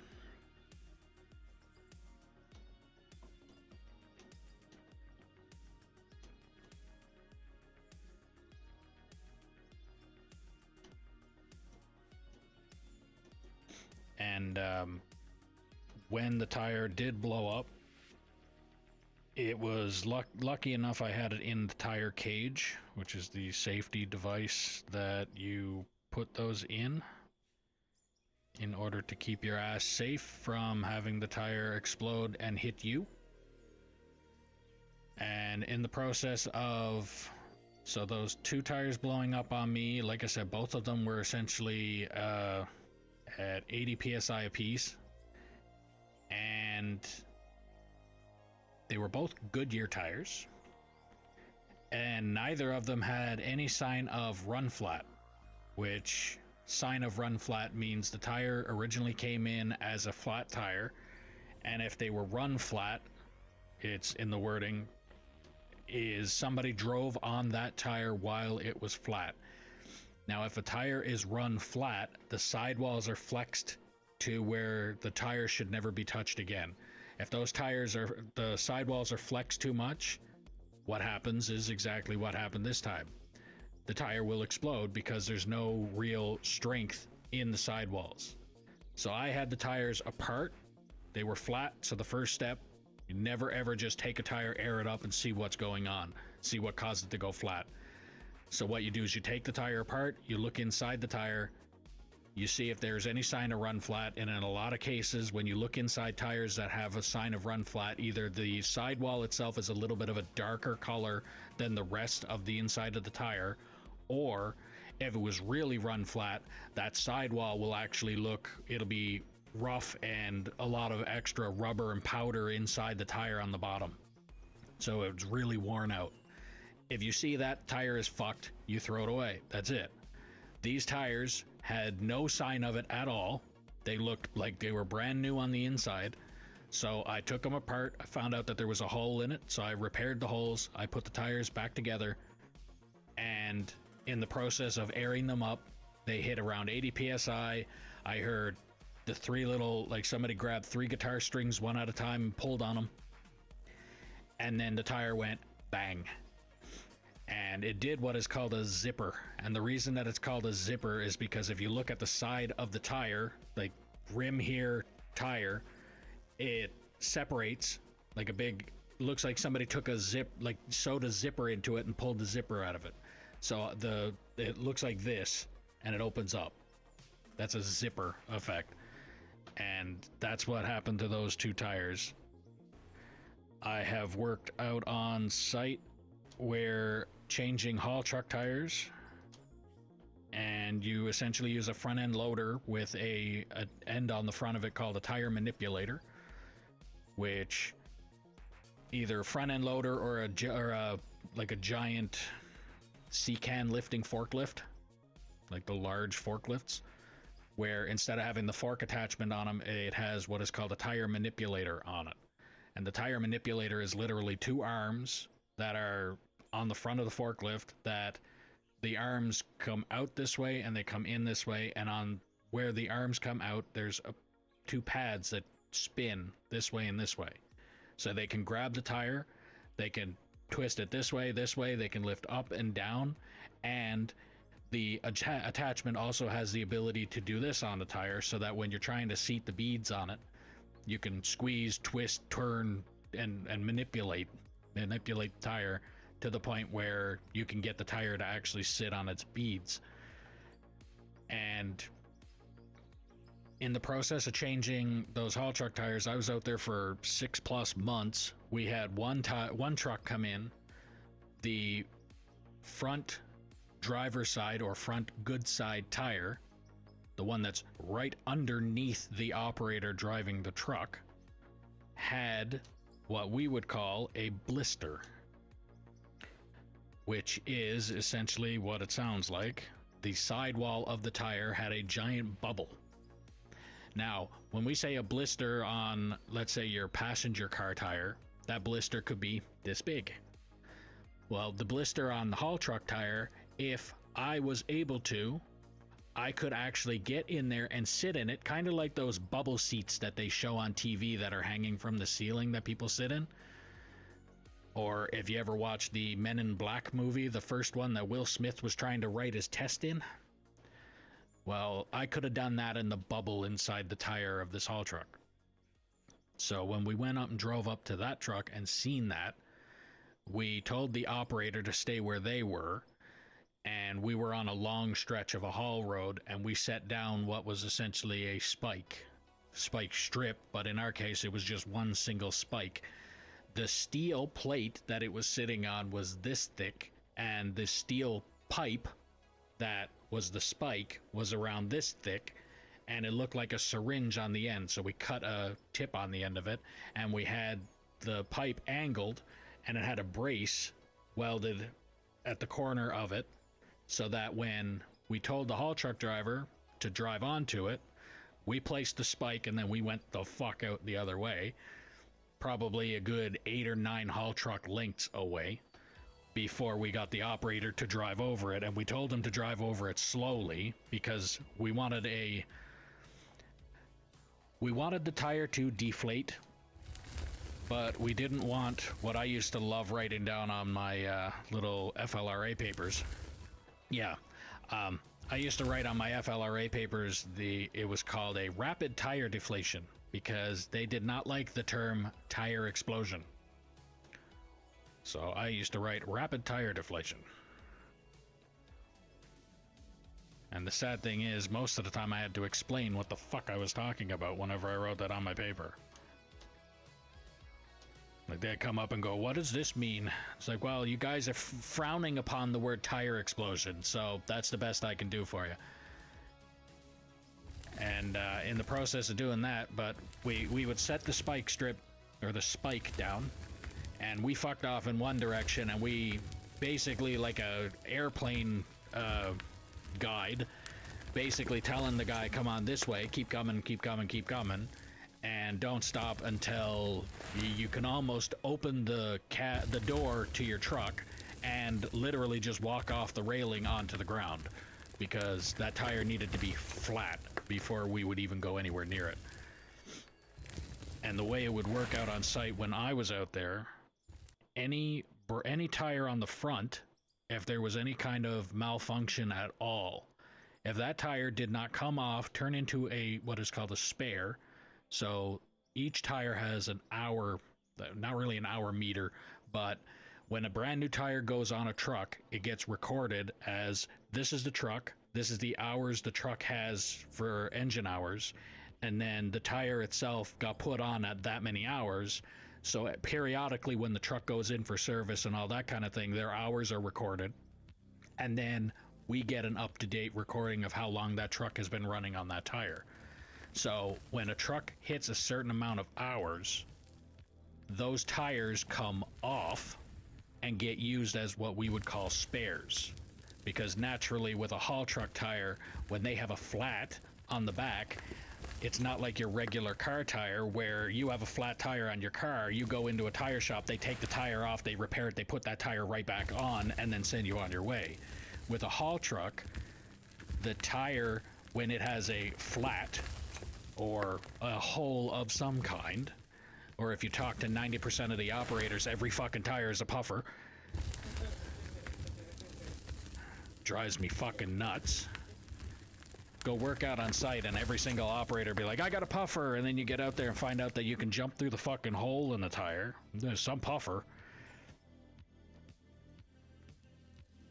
My wife drives the haul trucks and she's sitting in the background laughing her ass off because she knows what the fuck I'm talking about. And but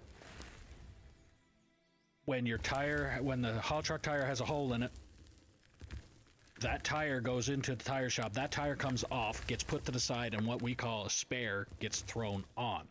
That truck then goes back to work. The tire that just came off will get sent to what we would also call a section shop or a repair shop, where they do, if you ever watch the show How It's Made, they actually show it in there on how the tires are repaired.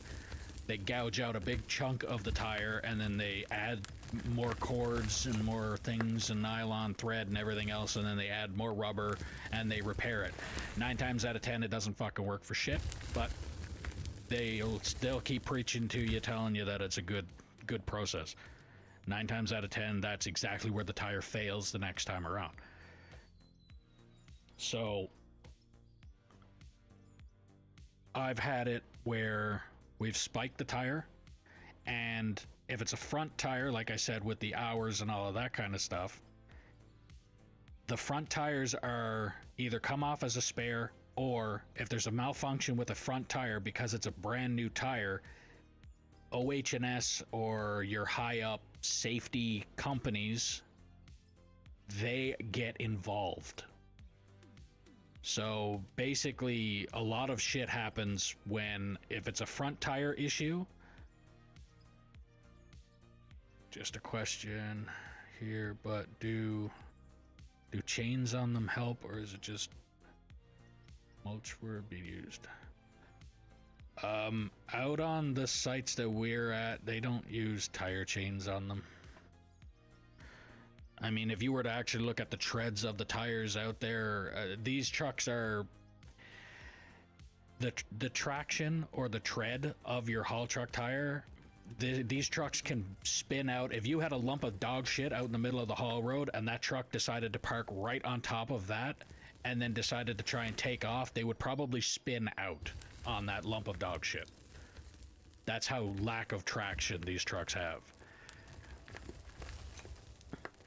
Not for traction, but protection for the rubber. No, if you were to put chains on these trucks, you would tear the tires apart even more.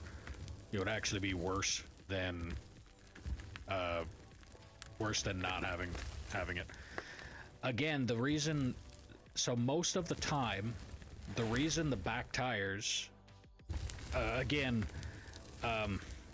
still trying to get related up to that point, but with front tires, if there's a problem, the tire itself is an OH&S problem. There's investigations and everything else as to why the tire failed, how the tire failed. Is there a way that we can prevent this from happening the next time around? Because at the same time, with your brand new tires, in a lot of cases, you got a 50% chance of that tire being right under the ass of the operator.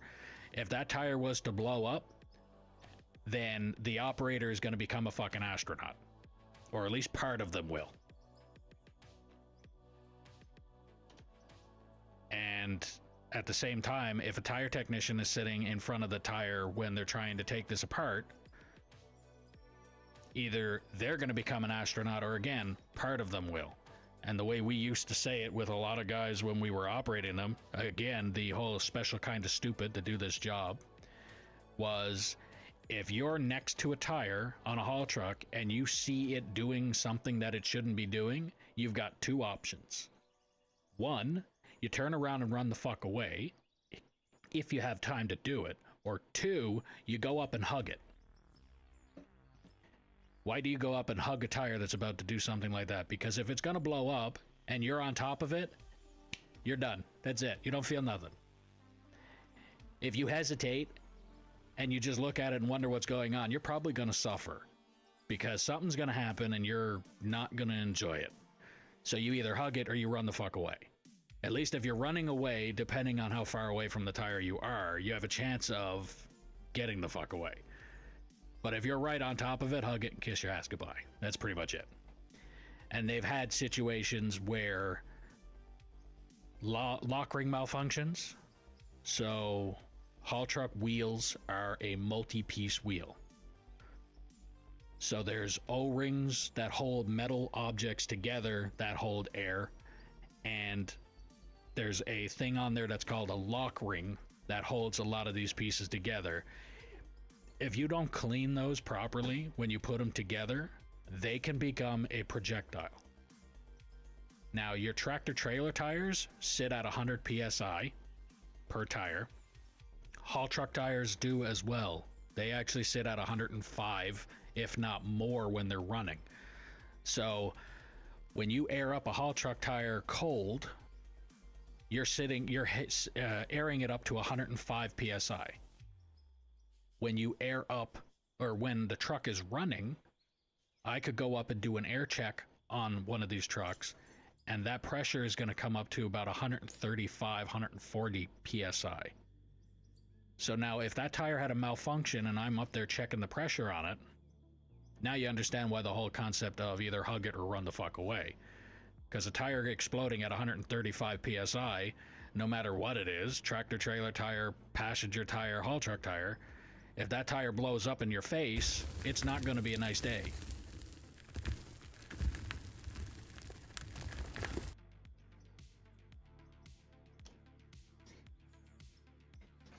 Just put it this way. Had 4 rear dualies. All 4 dualies blow on second night shift. Up on trains, we could feel it on the other side of the line. Well, you mean one truck had all 4 back tires blow? One truck had all 4 back tires blow. What the fuck did they do to do that? It was wet conditions and they hit a bump and something malfunctioned and bang. Okay. They hit a bump on a fucking spike strip, or did they run over a belt, or what? There's no way you can blow 4 fucking tires without being an idiot. Exactly. Well, wasn't driving, but I mean, yeah, no, all 4 dualies. Yeah. Again, like I said, you'll lose 1 tire with weather conditions. Yeah. And again, that's another example too, where it's hard to believe, but if you were to take a haul truck tire dry and you took a meat cleaver, put a blade on the tire and hit that meat cleaver with a hammer, it would bounce off. Spray it with a little bit of water, like 3 sprays of water, put that meat cleaver there again and hit it with the fucking hammer, and that blade is going straight into the rubber. So that's why I would flip. I lose my shit every time I seen it when I seen operators backing up to things, and instead of just backing up until they were just about to hit something, they would back up to it and then spin the fucking tires a little bit to make sure that they were there. Or smack right into the freaking pile of the backing up. Or doing that too, where they just back right up to shit and they don't bother looking or caring at all. It's like, oh, thump, okay, I'm good. I used to flip because 90% of the time I would end up getting those tires come in and I would look at it and go, yeah, and this is because of fucking idiot operators. And sometimes tires blowing is just from wet conditions and driving straight on pit run. Yeah, but again, that's one of those times where you look at it and you go, oh, okay, it's not operator error, it's a legitimate reason for it to happen. 9 times out of 10 though, it's the problem is in between the fucking seat and steering wheel. Pretty much. Like, I used to lose my shit on operators all the time, and they would look at me and go, well, I didn't know. I was like, well, you did, because there's a thing that's called a CBT. For those listening, CBT is computer-based training courses. They make you sit through fucking enough of them that you, like, if I needed a good time to go to sleep and I had any of them on a file separately, I could probably play one on my laptop next to me in bed, and I would fall asleep like instantly because of how fucking boring and monotone they are. But yeah, most of the time it's operator error.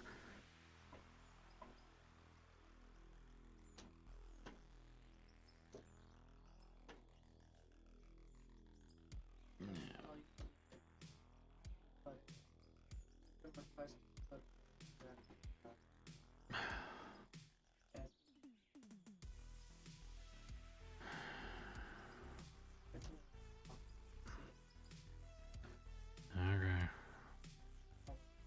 Another 2 minutes. Okay.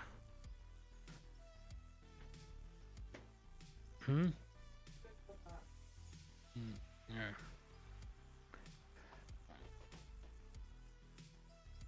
But yeah, in most cases, so like I was saying, with front tires, any kind of issue, OH&S has to be involved.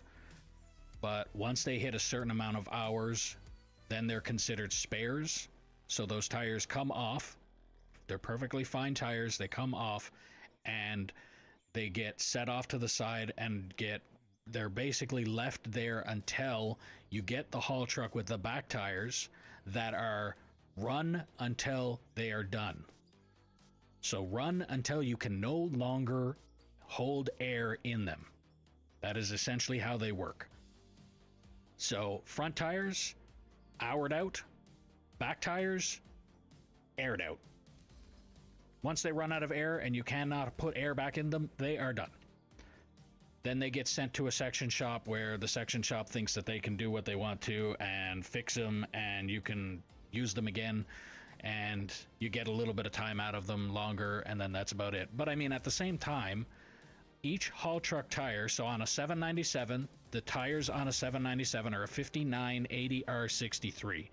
That number is burnt into my fucking brain. I will never forget that number. That is your tire size. So your typical car tire is like a 225 80R 15 or something. Again, those numbers fluctuate so often that I'm pulling those numbers completely out of my ass except for the rim size. So you get a 15-inch wheel. Haul truck tires are 63-inch wheel.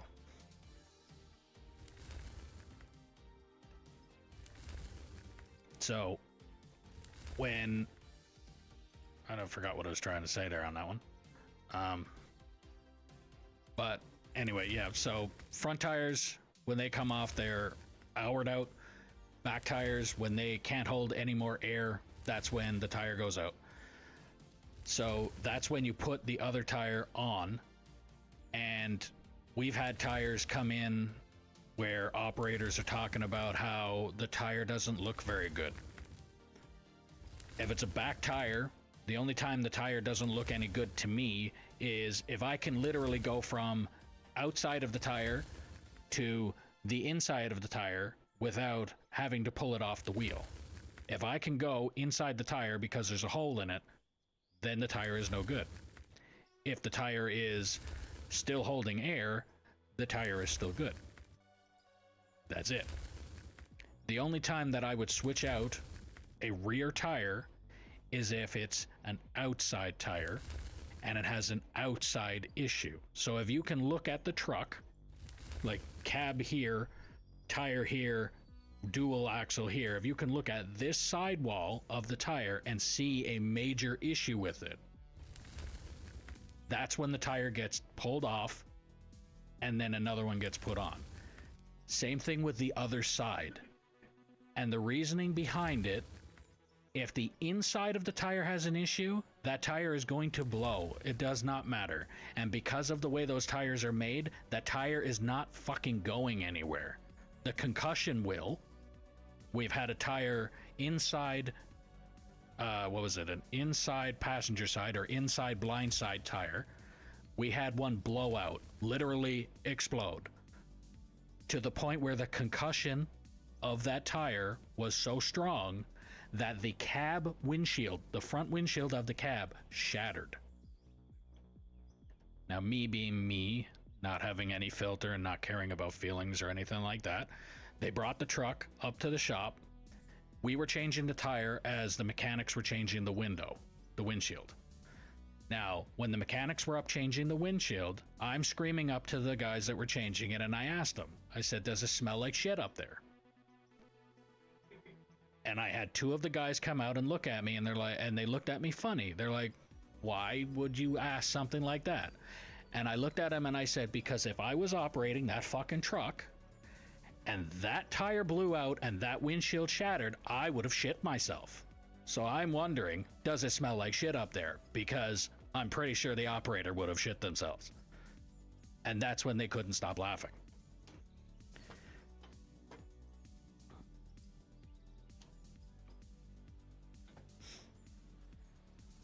But again, yes, with the back tires, if it's outside, like the outside sidewalls of the tires, and they have a visual, like a major visual issue looking at them, then they get changed out.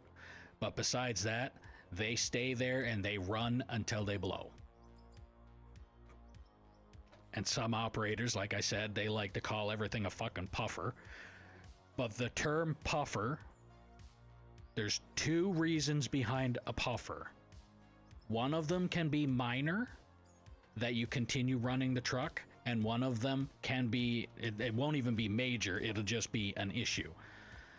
One puffer is literally the sidewall of your tire has a slice in it, where when the truck, so on any passenger or any vehicle out there, when you look at your vehicle and you look at where your vehicle is sitting on the ground with the tire, you see that there's a bit of flex on the tire. The rest of the tire is flat.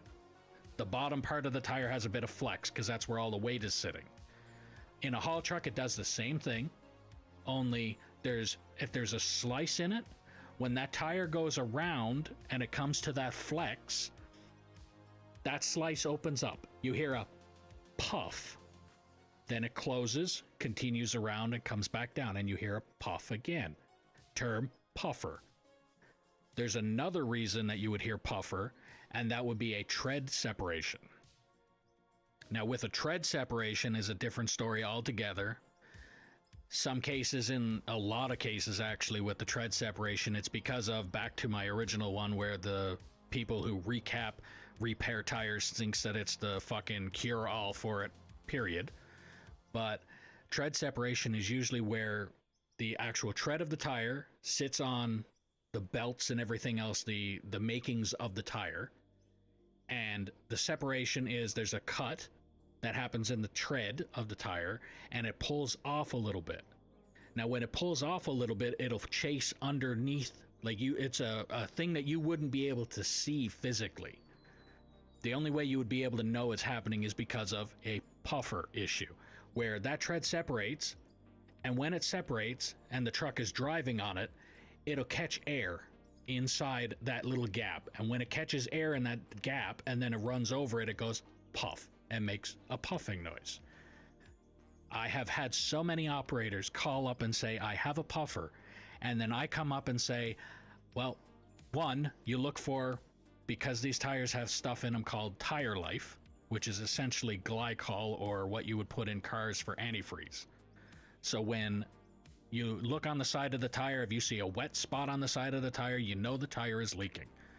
Tires got a puffer, 9 times out of 10, yes, that's a puffer. Sometimes if you look at every single part of that tire and you say there is no wet spot on that tire at all, so it's not leaking from that, and you follow behind a truck and you hear the puff noise, you call the operator and say, yeah, you do have a puffer, but it's minor, keep driving. God only knows how many operators I have argued with because they're like, no, it's a puffer, that truck needs to go down, it's broken. And at that point in time, I tell them, you do your job, I do mine, fuck off, go back to work. Done. A lot of times they didn't like that because I told them, do their fucking job and let me do mine. And a lot of times they look at it like, well, I'm the operator, I know better, I know more than you do. It's like, well, you don't, because I'm a tire guy and you're talking about tires, so I know more than you do. They don't like that. But that's my little rant and story about how operators 9 times out of 10 don't know what the fuck they're talking about. And think that they can tell the people who actually run their career off of said specific item that they actually know more about it than the operator does. Operators are hired to run the truck. The tire guy is meant to fix the tires, and the mechanic is meant to fix the truck when it's broken. Each one has their job. None of them should fucking mix. Tell that to a lot of operators out there where they think that because they operate the truck, they know everything about said truck. Period. It's like they were born with that truck, they gave birth to that truck, and they know everything about that fucking truck. I call bullshit.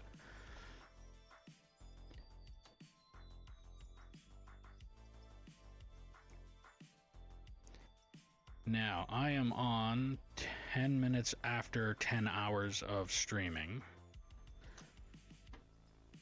And after that long-ass rant that I just had there in regards to tires and shit, I have made absolutely no progress in regards to... I have made so little progress that my entire belt system has run out of materials to run through it. That's how long I've been on that rant. Oh, that's alright. Yeah. I have no problem talking about the career that fucked up my life. Because at the same time, if I didn't choose a tire career, then I would probably still be in the bad condition I'm in now, only I probably would have been a heavy-duty mechanic, journeyman, and still beat the fuck up, so. Is what it is.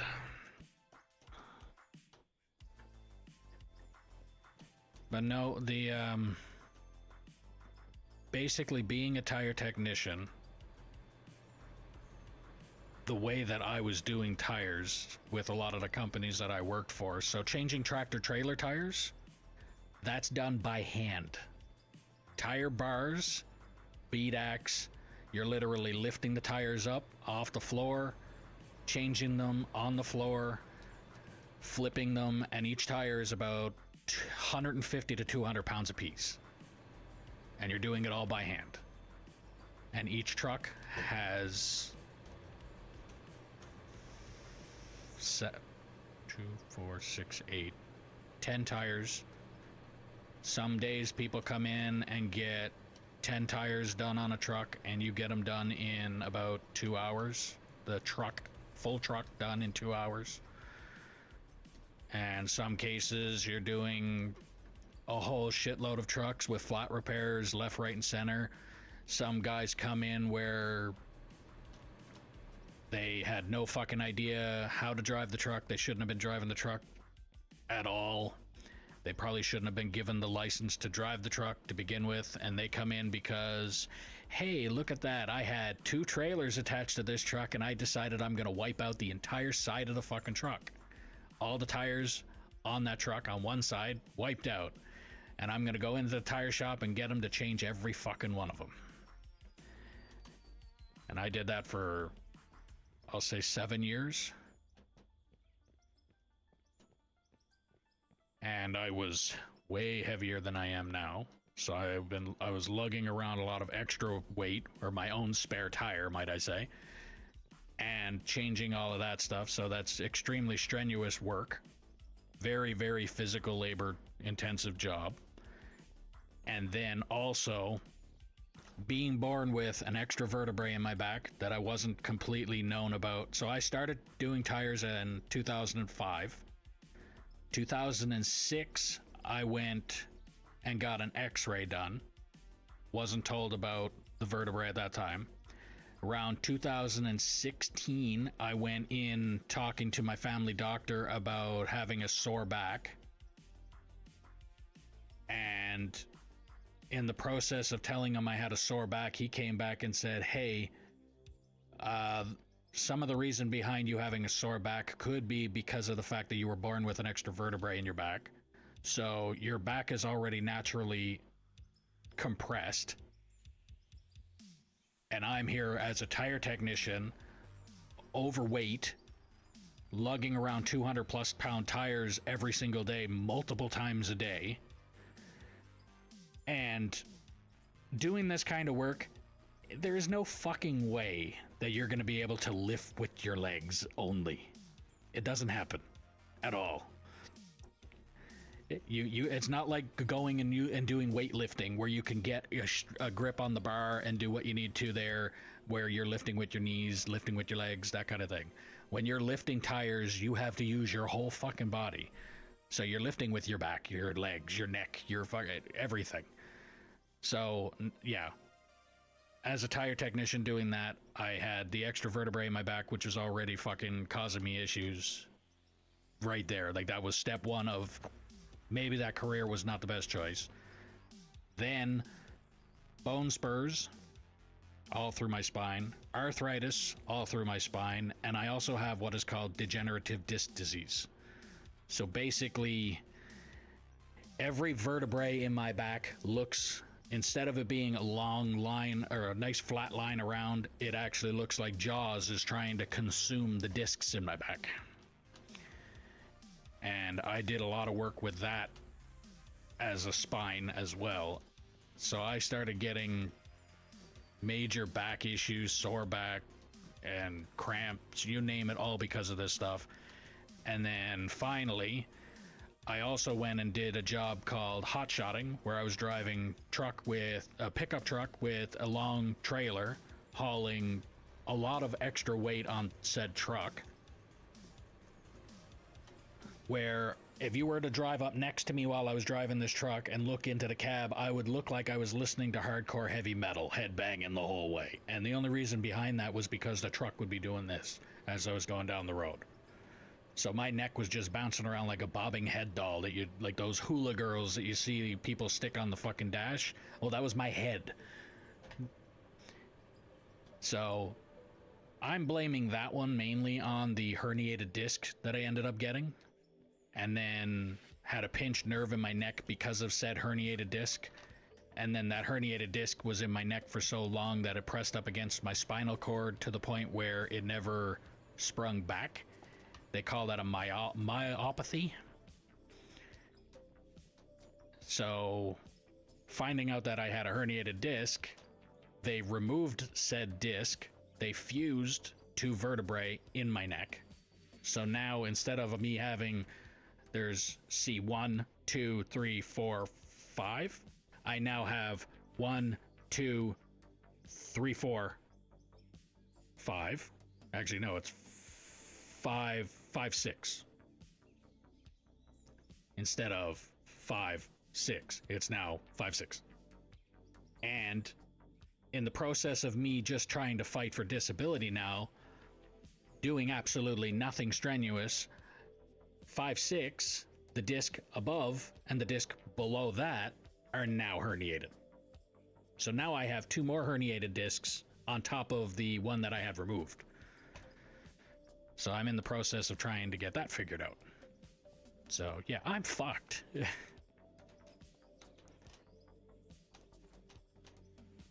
So that's kind of why I'm streaming. I'm trying to pursue a career in something that I don't have to do anything extremely strenuous. Now I can just stress myself out over views, which at this point in time I'm not. I don't stress myself out over it because I really am not getting enough of them for me to worry about it yet. And I am fighting for disability that I got the phone call on Christmas Eve telling me that I should be getting it, but at the same time waiting for the post office to actually get me the fucking paperwork on that now is, yeah, it's like trying to pull teeth without anesthetic. I'd rather get every single tooth pulled out of my fucking head without it being numbed before actually sitting down and saying I will agree that the post office will actually do their job properly. depending on them doing their job properly, or going and getting every tooth pulled out of my fucking head with a pair of fucking pliers and that's it. I would prefer go get my teeth pulled than actually sit down and say, I 100% trust the post office will deliver paperwork when they are told that they're going to deliver it. Because I'm currently waiting on them to bring me the paperwork so I can actually start getting disability payments. Go figure. But on that note, another fucking 7-minute rant on something else. I am going to call it a night. It's also why I've been kind of running around here in circles. I start pacing when I'm kind of trying to just end things. But tomorrow I will be on at 11 o'clock Mountain Standard Time. So for those of you that hate time zones as much as I do, right now it's 9:25 p.m. my time. I will be back on for 11 o'clock a.m. my time tomorrow. And I will continue digging this out and possibly going on another 104 rants and raves about everything if I'm asked, because I have no problem talking about it. And anything to get me off the, get my mind off of operating that fucking boring machine, I am all for it. So thank you for the questions. I have no problem talking about it.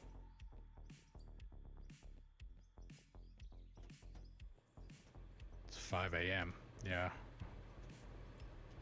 You're in the UK, I'm guessing. It's either the UK or down south in Australia. And that was a really horrible fucking accent that I tried to throw in there.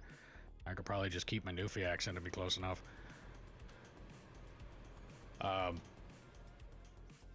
But yeah, so 11 o'clock Mountain Standard Time tomorrow. That's when I'll be streaming again. And I better go double check that I didn't just spill all of the coal all over the ground. No, good. Alright, so yeah, 11 o'clock Mountain Standard Time tomorrow. Until then, have a good one.